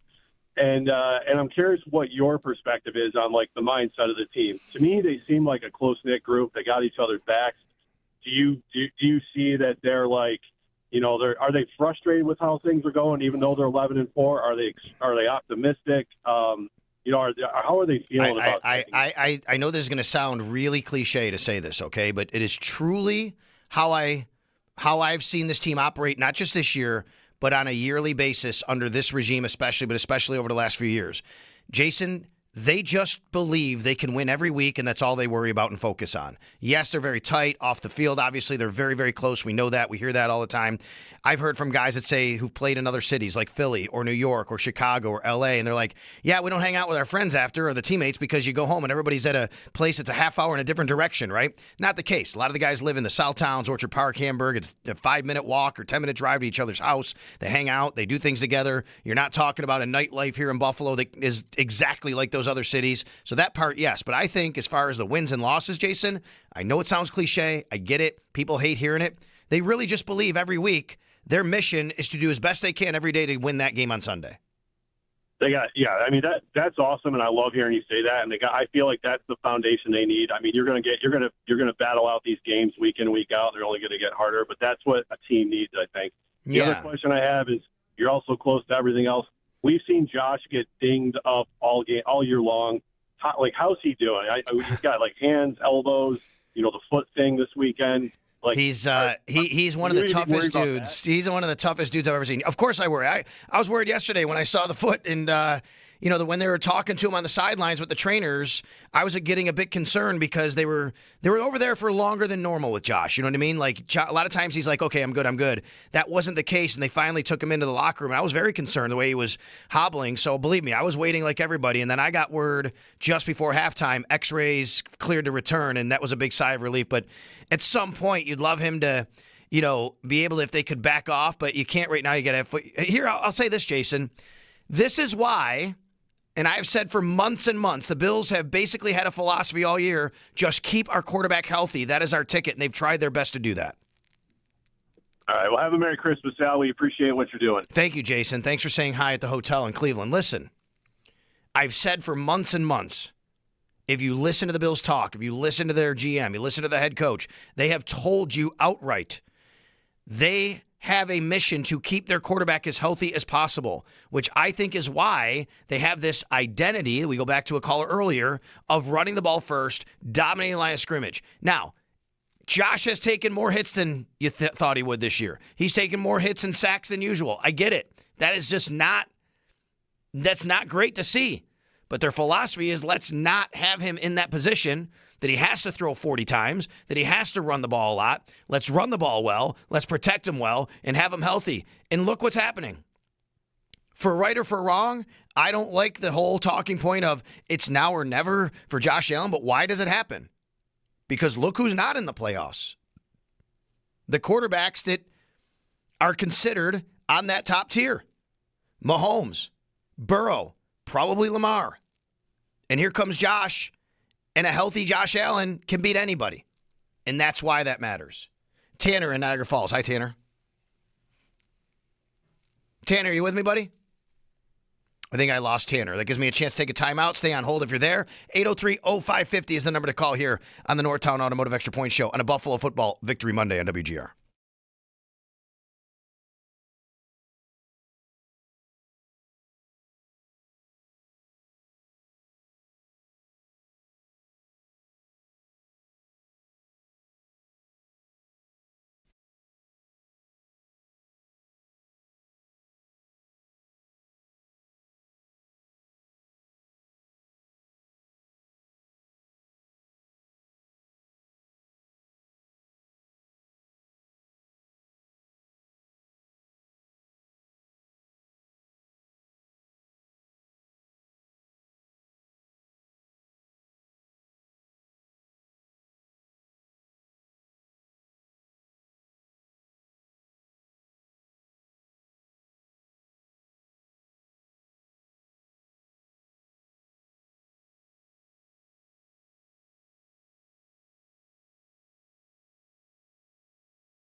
I just asked my producer here, Dan Dale. By the way, Dan Dale, Owen Parker, producing audio, video side, respectively, today. I just asked Dan. Oh, I got to silence that echo. If he knew for sure if it was Brady Cook or if Tyrod had a chance next week to play for the Jets against the Patriots. And as I was asking him, literally, Aaron Glenn was holding his press conference and said it'll be Brady Cook next week. So Brady Cook next week against the New England Patriots. Hey, it's a position that you can't cry about it if you're a Bills fan. Whine about it. It'd suck. I think that they have a better chance with Tyrod Taylor, but it's the position the Jets are in, and the Patriots did everything they can to be in their position. Let's go to Willie in West Seneca. Hi, Willie. Hey, Sal, can you hear me? I can. Yep, go ahead. Hey, currently out of town on a deployment until March, but just want to say really appreciate the show and you, Jeremy, and Joe, and Bulldog. And when I get a chance to listen to you, it makes you feel home. So what branch are you in? Coast Guard. Well, thank you for your service, and Merry Christmas and Happy Holidays to you. Hey, thank you. Happy holidays to you. You got it. Hey, one thing I want to run by and get your input. Yesterday I got to watch the game, and the first drive in the second half, the third down to Shakir, it wasn't complete, but it didn't look like it was at the sticks. And it seems like that happens quite a bit on third down. And I heard you brought up in the past about things you learn when you're young. And I remember like our coaches just ingraining in us third down, if we're going to pass the ball, every route is at least to the sticks. And it seems like that doesn't always happen. I'm wondering if it's like play design or are the receivers not getting to the sticks for whatever reason? I just want to hear your thoughts. Okay, so I think in that particular instance, it's 3rd and 4. You're probably, the few things are going on here, I think. Number one, you think, okay, we got 2 downs to get this. If we don't get it here, we're going to go for it, which they didn't actually go for it. They actually punted from the 38. But anyway, maybe that's part of the thought. However, maybe if it's 1 yard, maybe if they get 3 yards out of it, they're going for it. But I think the other bigger thing here is, let's remember who's on the other side of the ball, Myles Garrett. If you wait for guys to get to the sticks, that's an extra tick where he can get home. You don't want that to happen. And you're throwing it to your best guy after the catch, which is Khalil Shakir. Again, not an excuse. You're right. You want to get to the sticks. But I think all of that gets baked in. If Khalil Shakir makes the catch and stretches and gets another yard, maybe you're going for it. Or maybe he just slips out of a tackle and you're hoping that happens. You're banking on that happening. It didn't happen there. It's 4th and 2 from the 38. That makes a 56-yard field goal. So you're not going to try that, obviously. And that's why they punted. Copy. Yeah. So again, I get it. I don't love it, right, Willie? But there's probably things that go in, like maybe if you don't have Myles Garrett on the other side, maybe you wait for him to run a route that's 2 yards deeper. You know what I mean? Yeah. It just seems like even watching other teams too. Yeah. In the NFL, it seems like it's the third and whatever, and their routes are always I will tell you, is this the one? Real quick, is this the play that he was on the out route towards the Bills sideline? Yeah, I believe so. Okay, yeah. okay. Now that second half. Now that I'm remembering it, I also will tell you, give credit to the Browns defender who saw that very quickly and jumped it. Okay. Yeah, because I remember that now that happened too. So thanks a lot again for your service, Willie. Happy holidays. Mark in South Carolina, go ahead. Sal, hey, we need to discuss our kicking game, man. Okay. Nobody's talking about this. Every week, it's the same. Well, everybody, we've talked a lot about it today because they had a backup kicker and they just signed. So and he missed an extra point and he was bad on a kickoff and I gave him an arrow down. I missed that, but every week it's wide receivers. Yeah. Well, we didn't play well. It's not going to translate. I mean, it's the same thing, right? Over and over. I'm telling you, Badgley just came in. He missed an extra point. We're up by 3. Against real teams in the playoffs, we'd be up by 4. That can make a real difference. Yeah, but he's the backup kicker who just came in this week. I mean, they've been pretty good. I mean, I know Prater's missed a couple extra points here, but they've been pretty good in the kicking game this year. I mean, they just signed a guy off the street who didn't have a job because the other guy got hurt. Yeah, well, we've had missed extra points as well. You can't miss extra points 33 yards away. You can't do it. Yeah, I just think today's not the weather. You cannot do that. Yeah, I just think that I think today's not the day to have to harp on the kicking game, other than the fact that you have to know that they had a backup kicker and it wasn't ideal and that sucked and he's needed to be better. I agree with you, but I don't think that's an indictment on Matt Prater or what Michael Badgley did yesterday. And they have missed extra points. I think I have to look at the overall statistics around the league. But Prater's missed a few extra points, and as of late, he's missed a few. I agree, and they've hurt them. They hurt him in the Texans game. I just don't think it's been this huge concern all year. To be honest with you, it's been a here and there. Hey, need to make that right. But in crunch time, he's made field goals. He's need to make, or at least in critical moments, I guess. I mean, no one's talking about the kicking game. We have talked about it because it sucks right now that the Bills have to go out and find a kicker on 6 days' notice to go to Cleveland in cold weather to kick. And you're late in the year, and who are you going to get? I don't think today's the day to harp on the overall kicking game for the season, though, to be honest with you. Bob in Williamsville. Hi, Bob. Bob, you're on the air, buddy.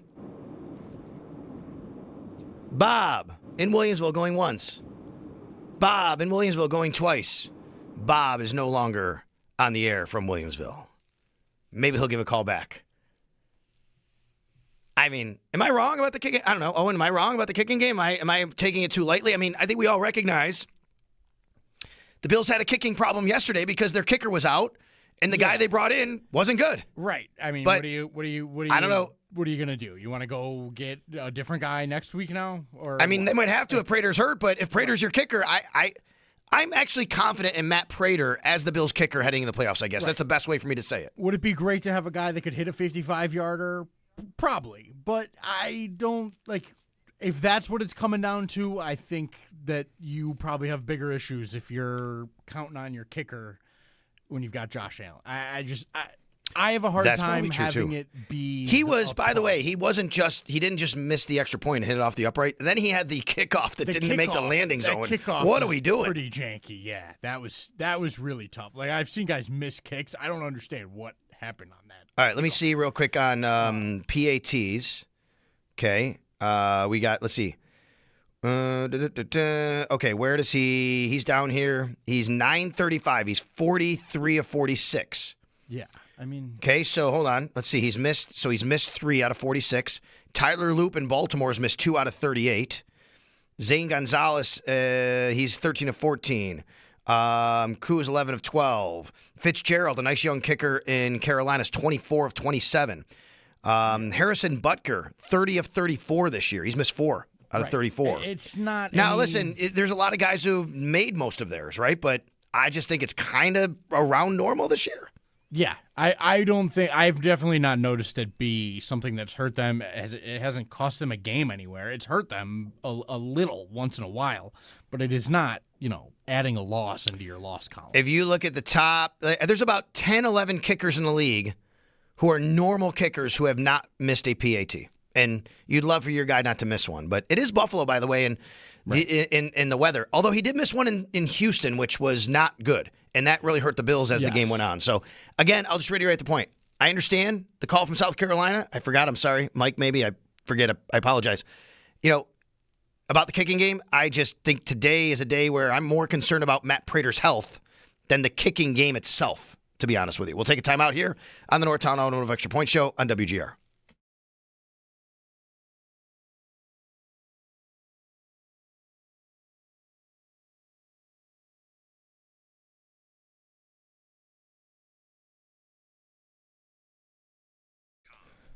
Okay, we are getting closer, folks. You know what I'm talking about, right? There he comes down the tree, and you're going to make all these different gifts.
I mean, it's unbelievable. I threw my hand up early, then I put it down. I was like, oh, he's tackled. Then I put it up again after he ran. I mean, he's the best back in football. I don't know how awards shake out, but, I mean, he should be in the running for every award. He's an absolute stud. We love having him, and he makes our offense go. That, of course, is the voice of Buffalo Bills quarterback Josh Allen. He's talking about James Cook. James Cook, going into tonight, has how big of a lead? 80-something yards? What are we at here? 1532. Dan, what is it? 1532 minus 1443. Let's go, baby. Do it. Ask. Oh, and you got it? What is it? 1532 minus 1443. Come on. This is not for me. All right, wait. Calculator? Hey, Siri. Watch it. Oh, yeah, thank you. What is 1532 minus 1443? 89. I thought I had it on there. I thought she was going to talk. I guess I had my phone on silent because I'm on the radio. That's all right. 89. I was going to guess 89. I did not want to be wrong, though. I'm just glad I'm not embarrassed by Siri right now. There you go. 89 yards. Jonathan Taylor tonight has a chance to catch him, obviously. The other thing about James Cook, which is crazy, who had James Cook leading the league in carries? I mean, with this philosophy, with how not big he is, 287 on the season. 272 for Taylor. So Taylor would need 15 carries tonight to match that. It's crazy. James Cook has 500 more yards, essentially, a little less than that, than Saquon Barkley this year. It's incredible. That is a monster gap. The guy has a chance for, about 1,700 yards this year. Incredible season. That was Josh Allen on him. Anyway, not to divert here on a Buffalo Football Victory Monday on the Northtown Automotive Extra Point Show. And, of course, it is presented on a Monday by Catholic Health, the right way to care, and brought to you by Northwest Bank. For what's next, get started at northwest.com, and by Northtown Hyundai, Western New York's premier Hyundai dealership. Shop online at northtownhyundai.com. Let's get to our extra point from the sidelines. Haven't done that yet. Before you do that, let me welcome everybody back in. Thanks a lot for listening. WGR Sports Radio 550. We are, of course, on the YouTube and Twitch stream, and you can jump in there. We got a lot of our regulars from the bullpen saying hello, so I'm saying hello to you today. Hope you guys have all of you, guys, ladies, men, women, kids, whatever, everybody coming in. I know school, a couple of days left here probably for most people. Hope you have a great holiday season.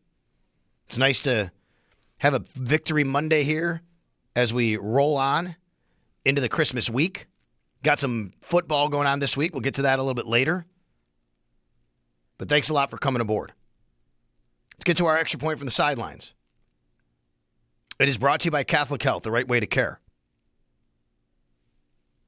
The injury to Quinshon Judkins was really tough to watch.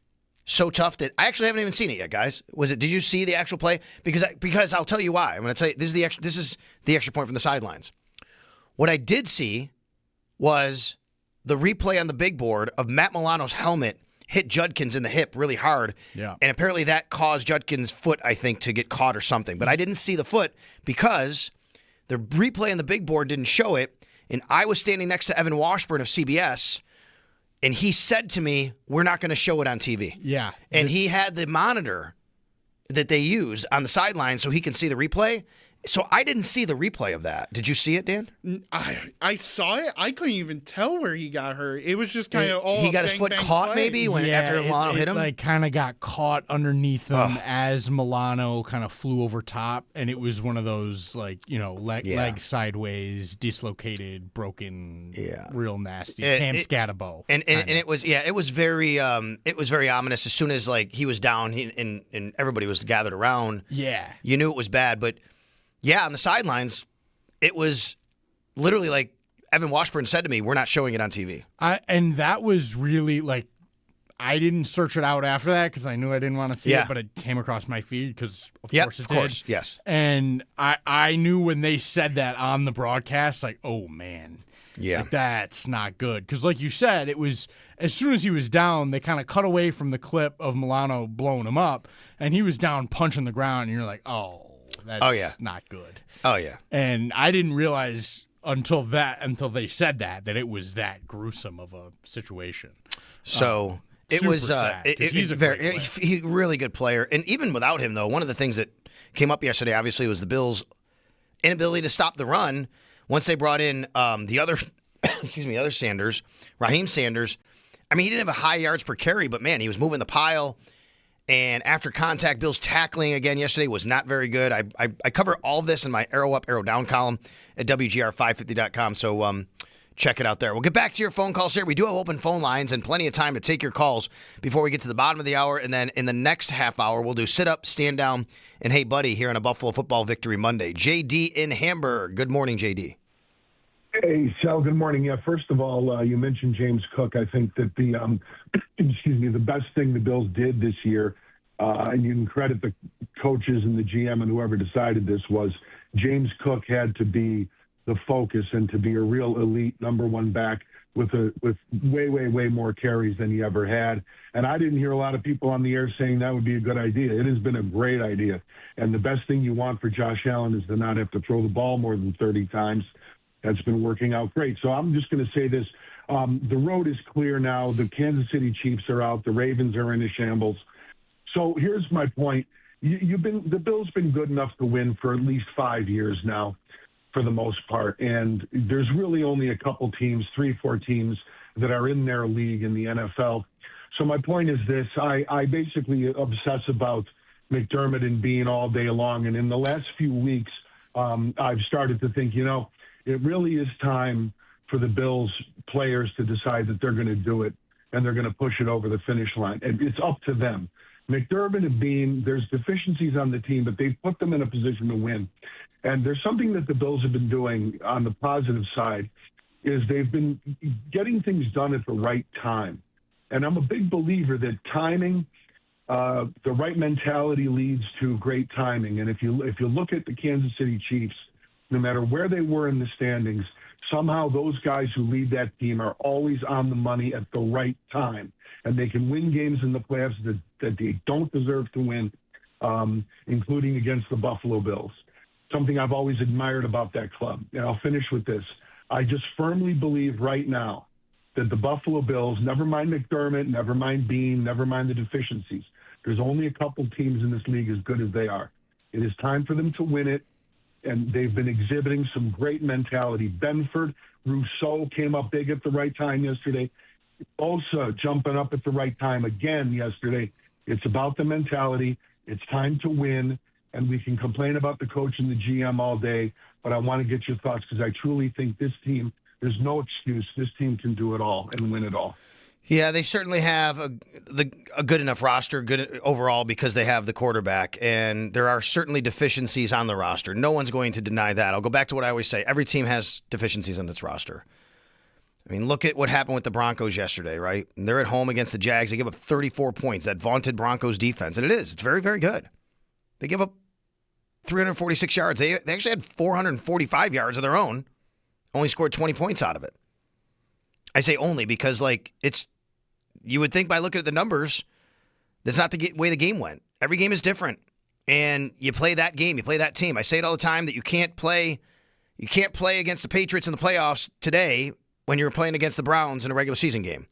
You cross that bridge when you come to it. And you play that game, you prepare for that game and that team differently. When it comes time to the players, your point, they do have a good enough team. Absolutely they do.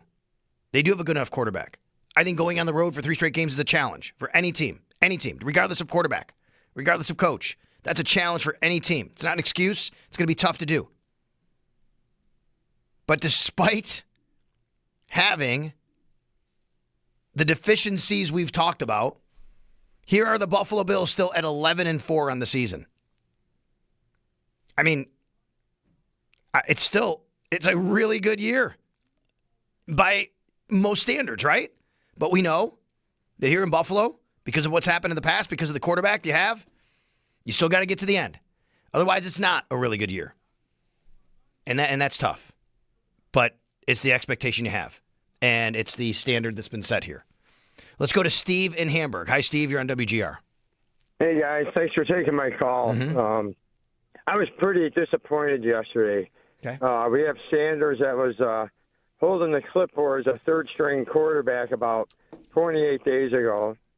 We have a team that's one of the worst records in the NFL. We drive 3 hours. I truly think they're celebrating their loss more than we're celebrating our victory. You shut down the MVP last year, Josh Allen. The Browns lose by 3 points. I truly believe that we do have a great running game, and any good defensive coordinator come playoffs, truly, if you shut down Cook, you shut us down. I don't think we're going to go past the first round. I don't think we deserve to, and that's based on the selection the coaches have made and our GM with our receiving talent. We truly have no threat. And we might be able to chip away to get where we're at today. But after yesterday, winning by 3 points to a terrible team, gives me no confidence. And really, we have to consider, as much as the callers don't feel it's important, we do need a quality field goal kicker. Because irrelevant if we get to be inside in a dome or controlled environment, it could come down to that. And the fact that we truly don't have one concerns me. So I feel that we'll be out irrelevant who we play in the first round. I'll hang up and listen. Okay, the Browns have a really, really great defense. Otherwise, they have a terrible offense. I don't disagree with that. It's not a terrible team other than their record. Very good defense. And Shedeur Sanders is actually the best quarterback on their roster. He should have been playing earlier than he was, I think, after watching him the last few weeks. That being said, no doubt, definitely some plays and things the Bills could have done differently against him and should have done differently against him. I guess, yeah, hey, you can be disappointed. I get it. But I don't get with the kicking thing right now because I just don't know what they're supposed to do. They have their normal kicker has not kicked all year. He got hurt in training camp. And the guy they picked up has been pretty good most of the year. He's missed a couple of kicks. It could wind up hurting him in the end. I don't think it's been a huge liability for them this year. It's they have a couple missed kicks here and there. It's not been something that's totally cost them. But sorry, hey, you're disappointed? Cheer up, man. It's Christmas. They got the win.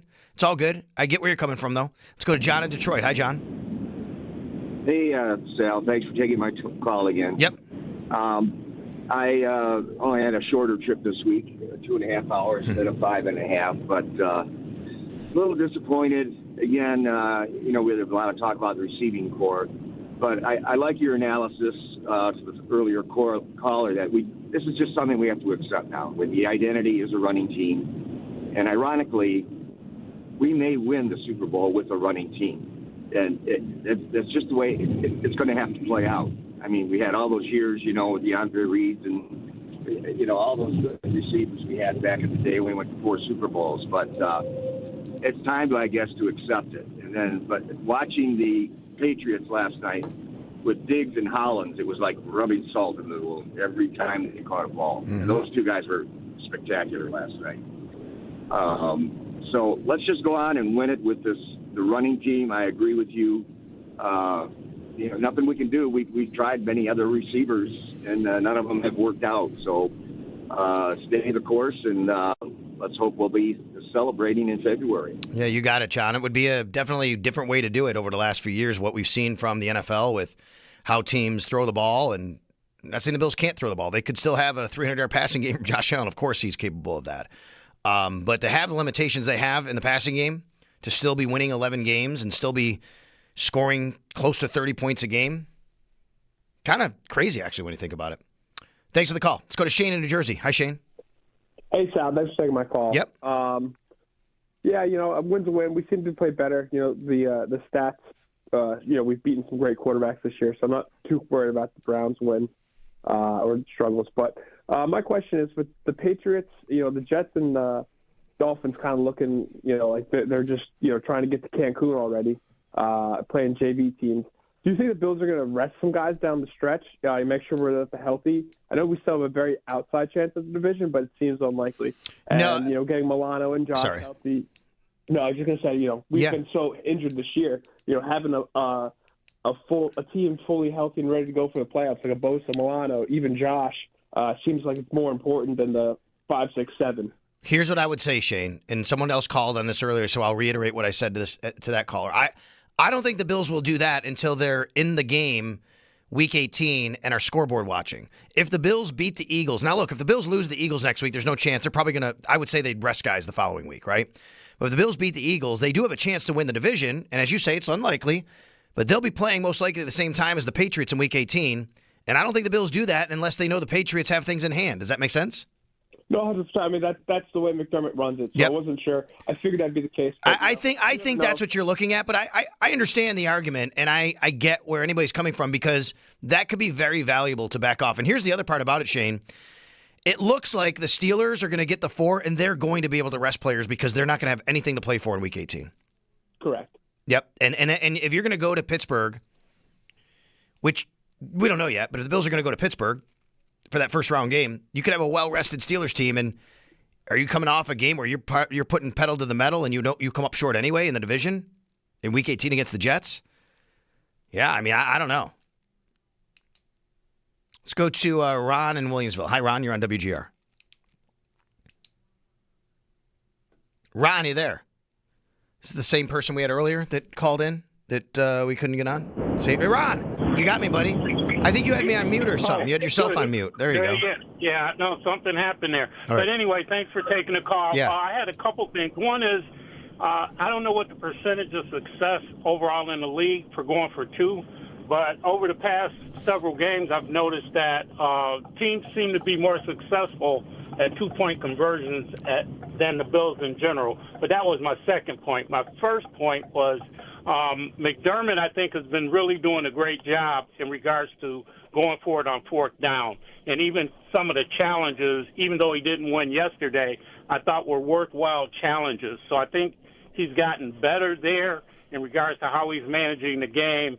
And I really thought it was impressive last week, especially going forward on 4th downs when he did. And I know we used to beat him up on that a lot. I did. So I was just wondering what your thoughts are on that. Well, he's been more aggressive than people give him credit for, I think, on 4th down over the last few years. I think yesterday it was a situation he went for it on the 1 4th down because he wasn't going to kick a 56-yard field goal. That was out of the range. Actually, I'm sorry. They punted on that one, so I could have understood him going for it. He didn't. I thought maybe he should have gone for that one, but he punted. But they're playing field position against a rookie quarterback. I understand that one. The other one was a 4th down to try and seal the game. So, yeah. Ron, on your 2-point conversion question, I think it's about 50%, maybe 51 to 52% the teams make it. I have to go back and look. It was a couple of years ago, though. And the Bills generally have not been that successful, but they did pick one up or a couple recently, so a little bit more successful there. So I'm not sure the exact numbers and detail you want on that. 2-point conversions are, you go with your best 2-yard play, right? So you work all week on something. Sometimes a coin flip, and it literally is. It's like a 50% chance, basically. Tom in Wheatfield. Hi, Tom. You're on WGR. Hey, Sal. Thanks for taking my call. You got it. Hey, one thing I wanted to mention, and this isn't a criticism at all, but I think with Myles Garrett on the other side, I think he had a huge impact on our passing game with getting that phantom half sack. Mm-hmm. Just because Josh would always roll out to the right. It's almost like the field was like cut in half. And we had so much respect for him, again, rightfully so, because he could kill a game in a minute. And I think that affected it. Not about the drops or any of that type of stuff, but I think he kind of minimized it just by his presence. What do you think? I think it's a great point, Tom. It's a great point. I said kind of the same thing earlier. I was on with Joe, and I said the same thing, which is, even Myles Garrett presence, they did a great job on him, but because of knowing where he was and how aware they were of him, I think it impacted what adjustments they were willing to make as the game went on. You know what I mean? I got it. Yeah, thank you. Thanks, Tom. That's a good point. I like that. Becky in the Finger Lakes on this same point, I think. Go ahead, Becky. You're on WGR. Yeah, Sal. Hey, I just wanted to call and give kudos for Deion Dawkins, especially after he was sick during a couple of days prior to the game, and getting back in shape and being ready for a pretty tough task. But thought he did well, and just give me your thoughts on it in general. And I'm sorry to repeat the prior. No, you didn't. It's a different point, but it's a good one, and it should be stated. Deion Dawkins did a great job. He was one-on-one on Myles Garrett a lot. He has so much respect for him. And the Bills had a good plan for Myles Garrett, and they executed a good plan for him. I do think that your point is a good one, coupled with the last point of, hey, they paid so much attention to him that it kind of limited a bit of what they were doing on offense as well. Let's go to Glenn in Newfane. Thanks for the call, by the way. Go ahead, Glenn. You're on WGR. Hey, Sal. Thanks for having me on. Merry Christmas to everybody. And yesterday was kind of like an old Clint Eastwood movie, like the good, the bad, and the ugly all together.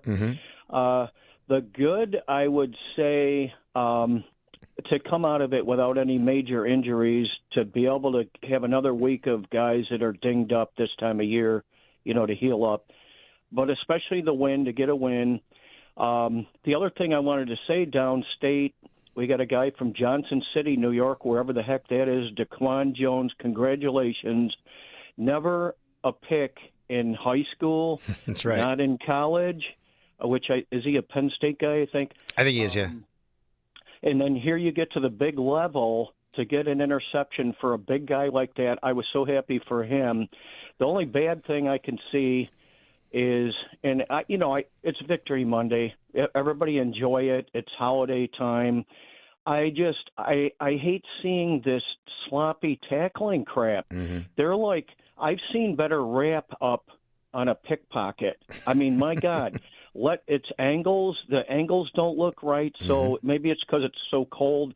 Tell me about if you can, how cold it was, because that's what I'm hearing from people that were there. It wasn't that bad. I mean, it was cold, but it wasn't that bad. They've been in much more bitter cold temperatures, and you're not wrong. They need to be better tackling. Tackling was bad again yesterday. I thought they had improved their tackling. Really, for a few weeks, it was really trending well, and then I think the last couple of weeks, it kind of showed up again, especially yesterday for sure. And they got to be better there. And you're right, angles. I was thinking about this yesterday.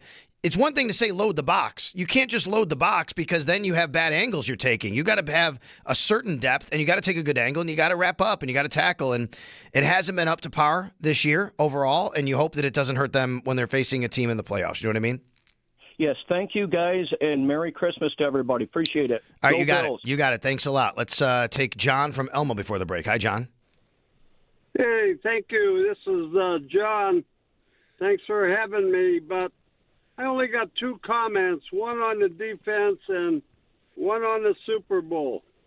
First, I think in order to improve our tackling, which the other caller just talked about, I want you to look at how many times our guys put the heads in front of the runner, not behind.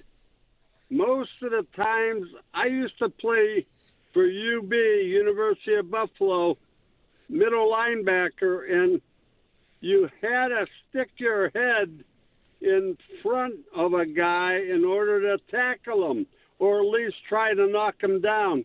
When you put your head behind, then you're relying on your arms, and they got their weight of the legs, and that's useless. And I don't want to say this. It's very, very bad percentage because I've counted them.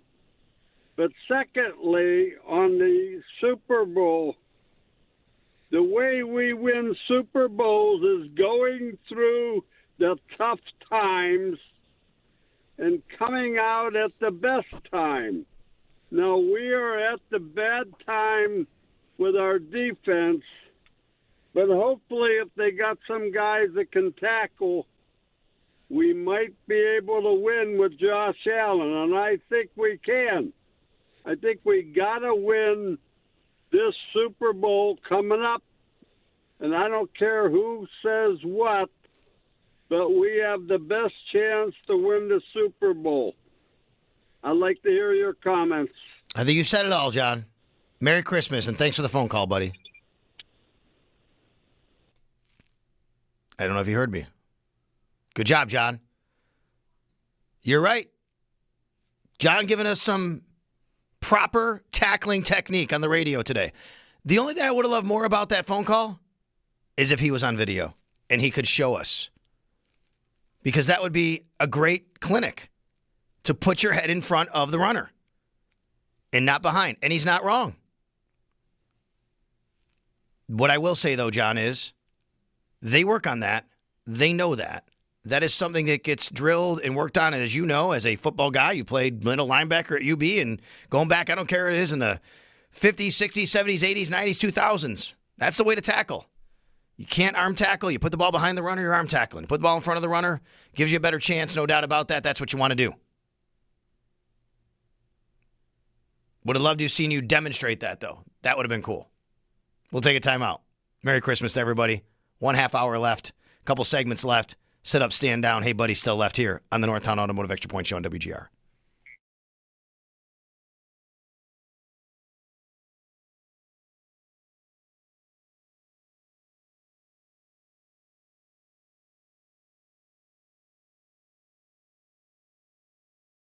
Hey, everybody, Sal Kapacio here for Reimer Home Services, your go-to for the 89.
He asked the question. And look, honestly, like I haven't coached football in several years now, but so I don't know what they're teaching right now at the USA football level. But he said, isn't the new tackling technique intended to be behind the runner because it's meant to cut down on concussions? That's what's being taught at the Pee Wee level. And I do believe there's some of that going on now, which is they're actually teaching to go behind the runner and hit near shoulder, if you will, near shoulder, right shoulder as he's coming kind of left to right on you there. And the head is behind, but I don't know the exact situation and circumstance of every angle technique that's being taught these days. But it is a great point, Dad, of Jeb, and I appreciate that. And John, just so you know, that is something that has been discussed and talked about a lot. It's really cool stuff to kind of think about and talk about and break down when it comes to technique stuff in football. I really like that stuff. So thanks a lot for the call, John, and really appreciate you, bringing that to the forefront, and for Dad of Jeb for tweeting me about that, because you're right. And in the break, I was literally looking at like what's the proper technique in today's USA football and the way they do it, and you will find some more of the head behind the ball carrier to cut down on the, your head hitting in front on a collision. Let's go to Mike in Wheatfield. Hi, Mike. You're on WGR. Hey, morning, Sal. Yeah, morning. Victory Monday. Yeah, you too. So, for everyone who's getting all down and, about the receiving core and everything, I want to point out one thing. I heard this morning, and I think it bears repeating to everybody in Buffalo. The Super Bowl winning Patriots, Tom Brady's team, went through 2 tight ends and a slot receiver. What do we have right now? 2 top tight ends and a great slot receiver in Khalil Shakir, plus the leading running back and the best quarterback in the NFL. We just need to keep our eye on the prize, push forward, go 1-0 every Sunday, and just keep moving. I just want to let everybody in Buffalo know, that's where we're at. That's what we're going to do, and we're going to keep pushing forward.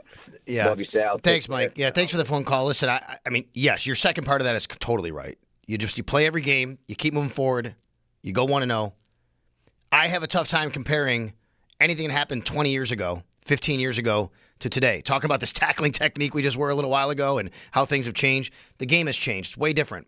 But I think the Bills do have a kind of a unique way of approaching offense in today's football. Even though they have the MVP and great quarterback in Josh Allen, they still are a team that wants to rely on running the ball and tight ends. And, we'll see if it proves in the end, right? That's going to be the ultimate test. Kevin in Buffalo. Hi, Kevin. You're on WGR.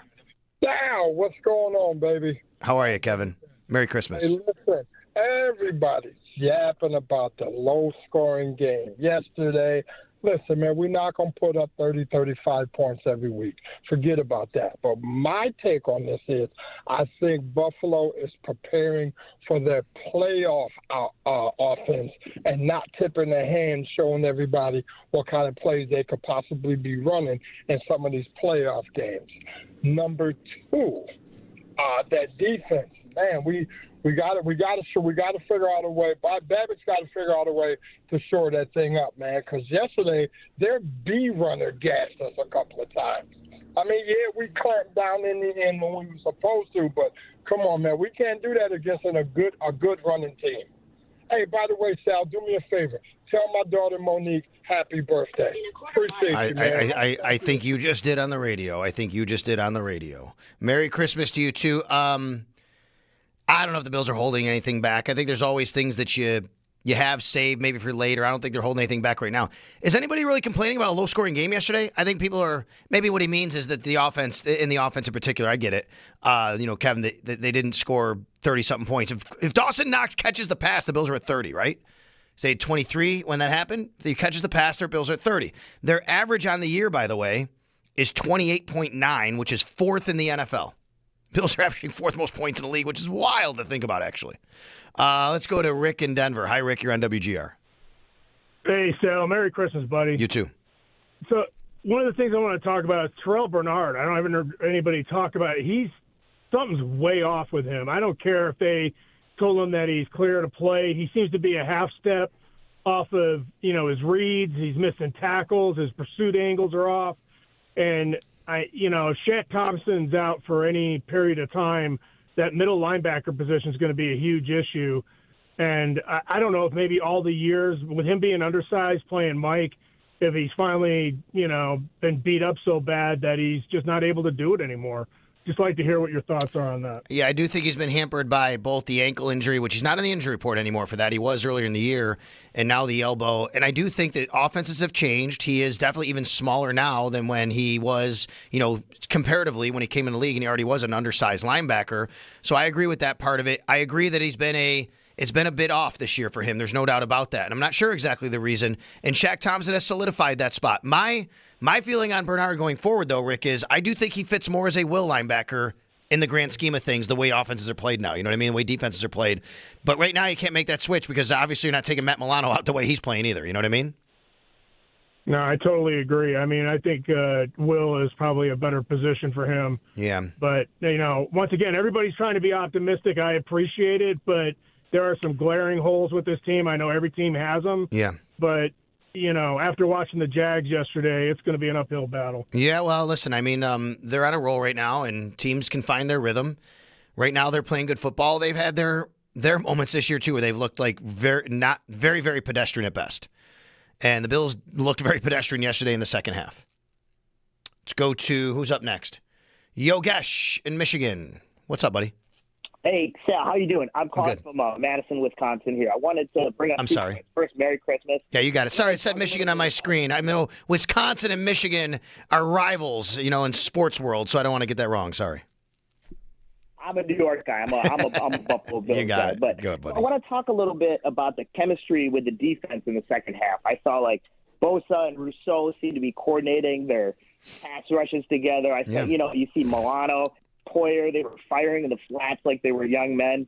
Trey White has had a real resurgence. And I think yesterday's game is a very important game for our playoff run because we need to know that our defense can win a game when Allen and the offense, when they can't get it done. And I'm looking forward to you and Eric breaking this down on Turf to Tape. That's the first thing. Second thing, really quick, I'm hearing a lot of negativity here, man. Every year I was in high school, the Bills lost the Super Bowl.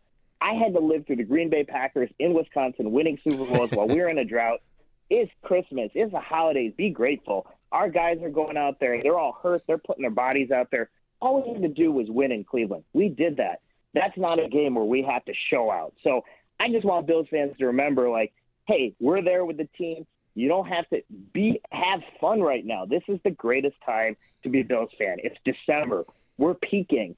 In 2 weeks, we are going to have the greatest playoff run of our lives. So be positive, support the team, and don't be like Patriots fans. Well, listen, your point is interesting about I had a talk with a media member in Cleveland yesterday before the game who said, he asked me, he's like, oh, man, it must be great covering a really, really good team. And I'm like, it is, of course, right? But there's this pressure of if they don't ultimately win, it doesn't matter anything that they did good. It's just that's where it is right now. And he said to me, I get it. It's like when the Cavs were with LeBron. He said, you get so wrapped up in winning it all that you don't enjoy the success. Does that make sense, Yogesh? You know what I mean? And that's what he said. And I thought it was really interesting. Yeah, and it's one of these things, too, where it's just when you see some of these things that Allen is doing, even a guy like Jackson Hawes, this guy was drafted in the 5th round, he's one of the best blocking tight ends in the league, and he's making these huge plays out there. We have all these guys contributing in all these different ways, and it's really cool. It's very interesting to see so many people down on a team that's only lost 4 games that's on a little bit of a heater where we're winning these really crazy games in really different ways and where we could really go on a run. So I think it's time where we just start pumping up the team a little bit more. And that's why I can't wait to watch you and Eric, because you guys are going to talk about all the little nuances, all the things the team did right and where they can improve. So I just want all our Bills fans to remember our roots. All right, you got it, buddy. Thanks a lot for the phone call. Get to John real quick in Hamilton before the timeout. Go ahead, John. You're on WGR. Okay, I'll be quick since the timeout's coming up. You got it. A quick shout-out to Milano, Bishop, and Poyer for flying around the way that they did. And I think that kind of, let's say, enthusiasm is infectious. But I just love watching those guys yesterday. Also, I have a couple questions. First, Josh Palmer, we don't see him. He's off screen on the TV. Did you notice any explosiveness and any separation from him. And my other question is, if I could get an Ed Oliver injury update. Yeah, sure. If you know anything, I'd appreciate that. We are, as far as Palmer. I mean, I'd have to go back and look at the film, as they say, the All-22 in real time. It's hard to see all that happening. We know they're not getting a lot of separation on the outside. I do think there are times where you could pick apart and say, well, he was open here, open there. You could do that with every play. I did notice him actually come off the field limping on the same play Josh got hurt, I believe it was. And it seemed like, he wasn't completely 100% after that. So we'll see where that goes. All right, Ed Oliver, real quick. I mean, the last we knew, the Bills are still hoping he can come back for the playoffs, and that could still be on track. And if that's the case, I wouldn't be surprised if they start his IR window to return open soon, because that would give him a 3-week ramp-up, John. You know what I mean? That would be a great Christmas present for all of us if he's on the IR list. Well, thank you very much, Sal, and great job, and have a Merry Christmas. All right, you too, John. We'll take a timeout. Sit up, stand down. Hey, buddy, on the way next on the Northtown Automotive Extra Point Show on WGR.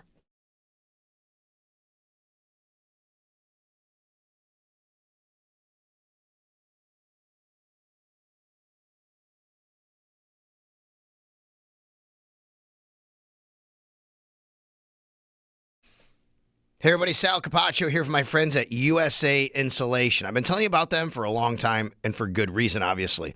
They've done a great job at my own home. They did a great job at my mom's home. I even have a stepbrother that used USA Insulation. You're going to get honest, real transparency when you call them. They're going to come to your house. They're going to diagnose it, see where all the air is leaking in and leaking out. And then they have this incredible spray foam that they use. All right. And they're going to go into the outside walls of your house and up the wall cavities. They're going to insulate your home. It's going to be a lot warmer in the winter, a lot cooler in the summer. And here's the best part. You're going to be saving money. New York homeowners may even qualify for up to 80% off insulation costs with state and federal programs. But you got to act fast. The federal tax credit runs out at the end of this year. It's just a week away. If you want an energy audit, a free one, all right, make sure you call 716-431-4500. 716-431-4500. Go online to usainsulation.net. All right, make sure you tell them Sal Kapacio sent you. He talked about the energy audit. He talked about saving money. They're going to take care of you at USA Insulation. 716-431-4500.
Time for everybody's favorite Monday segment. At least it's mine. Not really. Taking calls from you is mine. But we're going to give you a bit of sit-up, stand down, and hey, buddy, here. First, let's sit up on this week's NFL schedule. All right? It's awesome. You got games on Thursday for Christmas, 1 o'clock, Cowboys at Commanders, 4:30, Lions at Vikings, 8:15, Broncos at Chiefs. I could have even done a stand down on this because all these games are like, oh, well, they're not nearly as good as we thought they might be before the season, especially Broncos and Chiefs. But at least there's football. But then Saturday, Texans-Chargers is big, 4:30 p.m. Ravens-Packers is big, 8 p.m. And then you get to Sunday with the Bills. So let's sit up on having a good football week here with the schedule and how that's concerned. All right, let's stand down. Let's stand down on the Jets with Brady Cook starting next week. Don't they know the Bills need the Jets to win? What are you doing, Aaron Glenn? Brady Cook, put Tyrod back in. I mean, the Patriots have done everything they can to put themselves in position. Good for them, right? Credit where's credit's due. Man, the Jets, put Tyrod back in. What are you doing, Brady Cook? And then Quinn Ewers the following week. Put Tua back in. Stand down. Evaluation mode. Schmaluation mode. That's what I say. Let's get to Hey Buddy.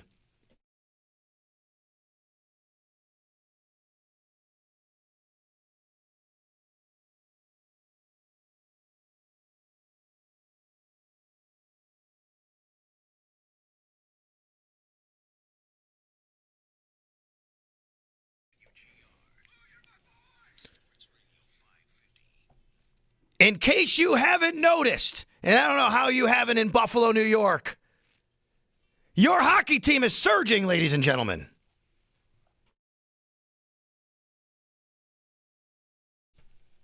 The Buffalo Sabres, under new GM, Jarmo Kekalainen, have given us all a Christmas week to start paying attention.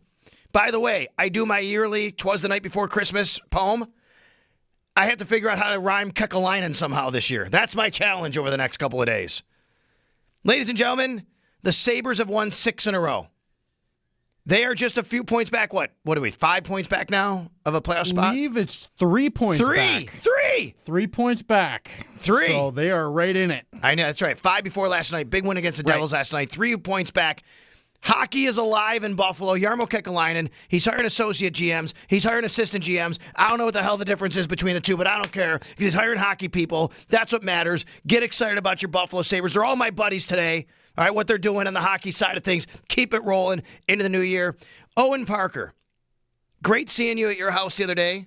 Great holiday party. You and your dad had a little, festive cheer for people to just say hi and it was catch great. up. So thank you. Yes, great seeing you. of course. Merry Thanks for Christmas. coming. Have a great holiday Yes, season, you too. okay? You too. Merry Christmas, Dan, to you and your family as well for all you do. You guys do a great job here. I appreciate that. Merry Christmas to everybody. Happy holidays in the chat box.